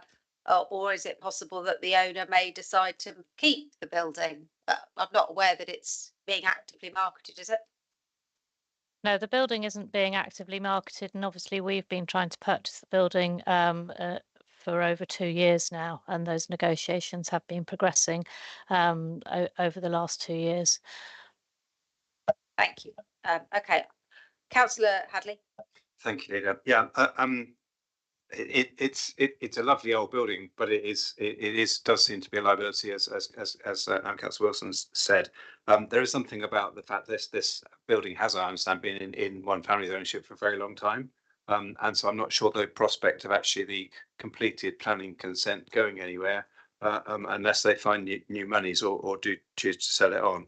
The other bit that's interesting to me is how we might recycle the money. I think you alluded there, Martha, to looking for the learning centre to be elsewhere. But I know the transport theme was cut back, and I know from correspondence with Councillor Farquhar that the link, particularly to the station in Folkestone, is difficult for walking, cycling, and one of the things that was going to be improved and got cut back. So I don't know whether there's any opportunity to revisit some of those within the scope of what the grant fund will allow. Okay, so anybody else wanted to speak on this, or are we happy to go? Councillor Caliban, I think we're running well over. We've heard your point. You've made it very clearly, and you'll have the opportunity to speak again at council. I'm sorry, I'm going to have to move things on because it's now 2:30. So with everything that we've heard, we have some recommendations in front of us to take this to cabinet, to council for a final decision. All those in favour of going with the recommendations on the paper? Okay, that's unanimous. So I'm going to hand over. Unfortunately, this is a paper I'm supposed to be presenting, so I'm hoping that there's somebody here who's able to talk to it in some vague way. I don't know. I'm going to hand over to Councillor Earl. So with that, I shall leave you. Thank you. Thank you, Councillor Slade. And my name is Councillor Millio. I'm the Vice Chair of Cabinet, and my role as Deputy Leader, and we'll be taking over the rest of this. Thankfully, we do only have a couple more items left on the agenda. The first one of those would have been presented by Councillor Slade, but I'm very happy just to give a very brief overview of what it includes. So really this has come about from a development agreement with the Dolphin Shopping Centre in Poole that was produced and agreed in May 2017 to run the shopping centre over there. And really this is an opportunity to look at that again and consider whether we want to continue with that or not. And based on that and some of the changes which have happened within the town centre, there is the recommendation that we have to Cabinet and then to Council is to consider financial settlement which would release the parties from that obligation to begin with. I won't go into if we want to discuss that in any detail. We'll have to go into a confidential session. Right, I was going to be seconding this report, but I can't be, so I'm going to actually propose the report. Can I see if we have a seconder here? Thank you, Councillor Cox, for seconding. Right, would anyone like to speak on this item who is not within Cabinet? No. Would anyone from Cabinet like to speak on this item? Yes, please, Councillor Hadley. Thank you. As the ward councillor, I did declare at the start I'm also a director of the Poole Business Improvement District, and that includes the levy payers, obviously includes the Dolphin Centre itself. But I speak as a ward councillor and with some history on this. The proposals for a cinema and restaurants, which is what the agreement sort of holds them to, has clearly gone as an opportunity, something that they weren't able to land. But I think Legal and General in the report does highlight Legal and General does some fantastic things in the Dolphin Centre, reimagining it, thinking about it not just being as a shopping centre, but as a destination, as a place to work, the foundry site, as a place for health, the health hub, and for education with us, the adult learning centre. So I think they've been doing some really, and also Kingland, itself, encouraging new independent local shops. So I think that they've been doing some really good work. I think it's right to draw the line and to clear away this. There were some public realm improvements that they were obligated to as part of the proposal. It's clear that we have, well, I think neither party wants to carry on as we were, so I think it's right that we reset. I did raise, and I think I did see it in the paper, a concern about the level crossing and what their proposals might do in terms of the land that we might need for a bridge to replace the level crossing in a way that the public could easily use. And I still stand by that, and I will continue to raise that to make sure it is covered. I think they proposed something including some residential as well as shopping to add vibrancy to this part of the town. And we need to see what those plans are. I think those are heading towards the planning process now. Thank you. Thank you very much, Councillor Hadley. Councillor Brown. Yeah, just a brief comment. I remember when this was sort of negotiated previously under Poole Council, and I think it's a pragmatic paper to sort of for the parties to really sort of move away from where we were. A lot of things have happened in recent years, not least of which the pandemic and major changes in sort of retail. And I think there's been a lot of benefits from that previous agreement. There's been a lot of investment both by L&G and by the council in the area, in the shopping mall, in the public realm. But personally, I did the vast majority of my Christmas shopping in the Dolphin Centre and then Kingland Crescent and those new traders, the independent shops on Kingland, and I'm really impressed with it. And I'm sure it is bringing people into the town centre. I think it's a good time to realise that things have moved on. We need to sort of actually sit down with L&G and actually renegotiate these things for the next phase of the development of that. And I think it's going to be good for Poole actually that we can sit down with them and actually renegotiate things and invest for the future. Thank you very much, Councillor Brown. Any other members of Cabinet wishing to speak? No, I was just going to add as well, I was very lucky to be down in the Dolphin Centre on Saturday for a charity jumble sale at the Gather space, and also was able to see some of the new painting that's gone on behind the bus stop, and really experience the diversification. I think that's what's really important to me, and it really shows why Poole Town Centre is a real success story over, perhaps some of our other town centres, not just in BCP but across the country. I'm really pleased with what Legal and General have been doing, and alongside the council as well and our economic development team, because it is a really thriving atmosphere down there. And can't speak highly enough of some of those developments. And I think actually there is now that opportunity to look at it in terms of the new context and what everyone's been able to achieve there, and consider where we go from here. So could I please take a vote on this item, on the recommendation to council? Could all in favour please indicate? Thank you. That is unanimous. Thank you. Right, so on to agenda item 19, which is the Christchurch area speed limit amendments. I believe that Councillor Hadley, were you going to, Councillor Hadley, do you have a seconder? Thank you, Councillor Martin. Over to you, Councillor Hadley. Thank you, Deputy Leader. There's a couple of measures here. Both of them are speed reductions. One is a very rural route between Wington and Branscore, and it's national speed limit, but it is a very narrow road with a number of farms along it.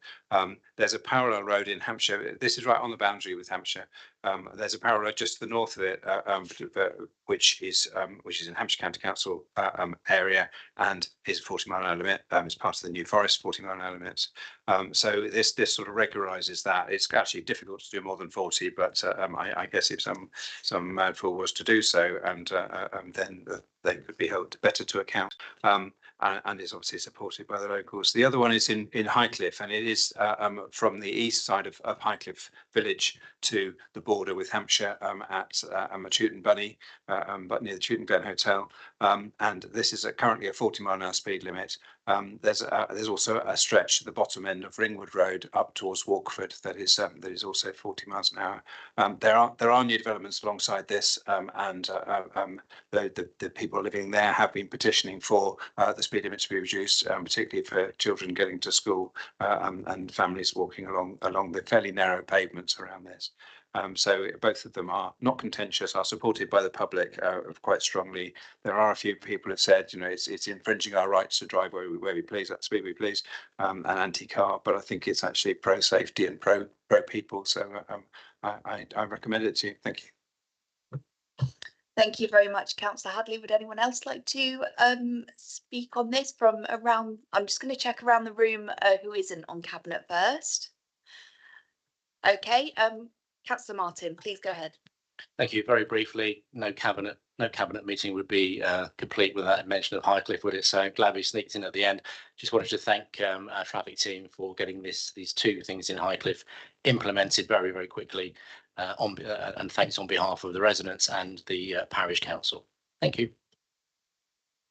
Thank you very much. Any other members of Cabinet wishing to speak on this item? No, then we will go ahead with a vote. Can all those in favour of this decision please raise their hand? Thank you very much. Okay, so we're on to agenda item 20, and I'm just looking at this. It's urgent decisions taken by the Chief Executive in accordance with the Constitution. The Chief Executive is no longer in the room, but I just want to check with our officers if there was anything to report on that. Chair, I'm not aware of any. The Chief Executive has not consulted me on any. And I believe that Graham did ask me earlier if there had been, to confirm whether there had been any made, and I couldn't see that he's made any, so I will also.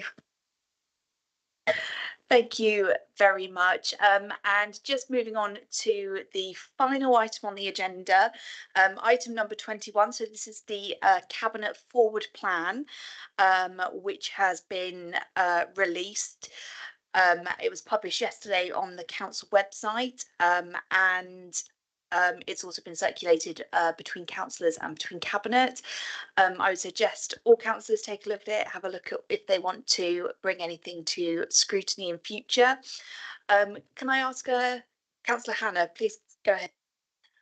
Thank you. I think the leader was intending to mention an additional item for April transformation report. Yes, just to confirm, there will be another publication of the forward plan on the 20th of February, which will include additional items that are going to April. These will include the transformation report. Lovely. Thank you very much for that. Right, that brings us to the end of the agenda. So I am just going to say thank you ever so much to the councillors who are not members of Cabinet for still coming along and contributing. I really appreciate that. Councillor Cox. Can I make a proposal that Councillor Canavan becomes the leader of the opposition, if you don't mind? Thank you very much, Councillor Cox. I think we agree with you in sentiment of that. And also thank you very much to officers in the room and to members of Cabinet for sitting here for a very long time now and discussing all of those items. So yes, thank you ever so much. Take care.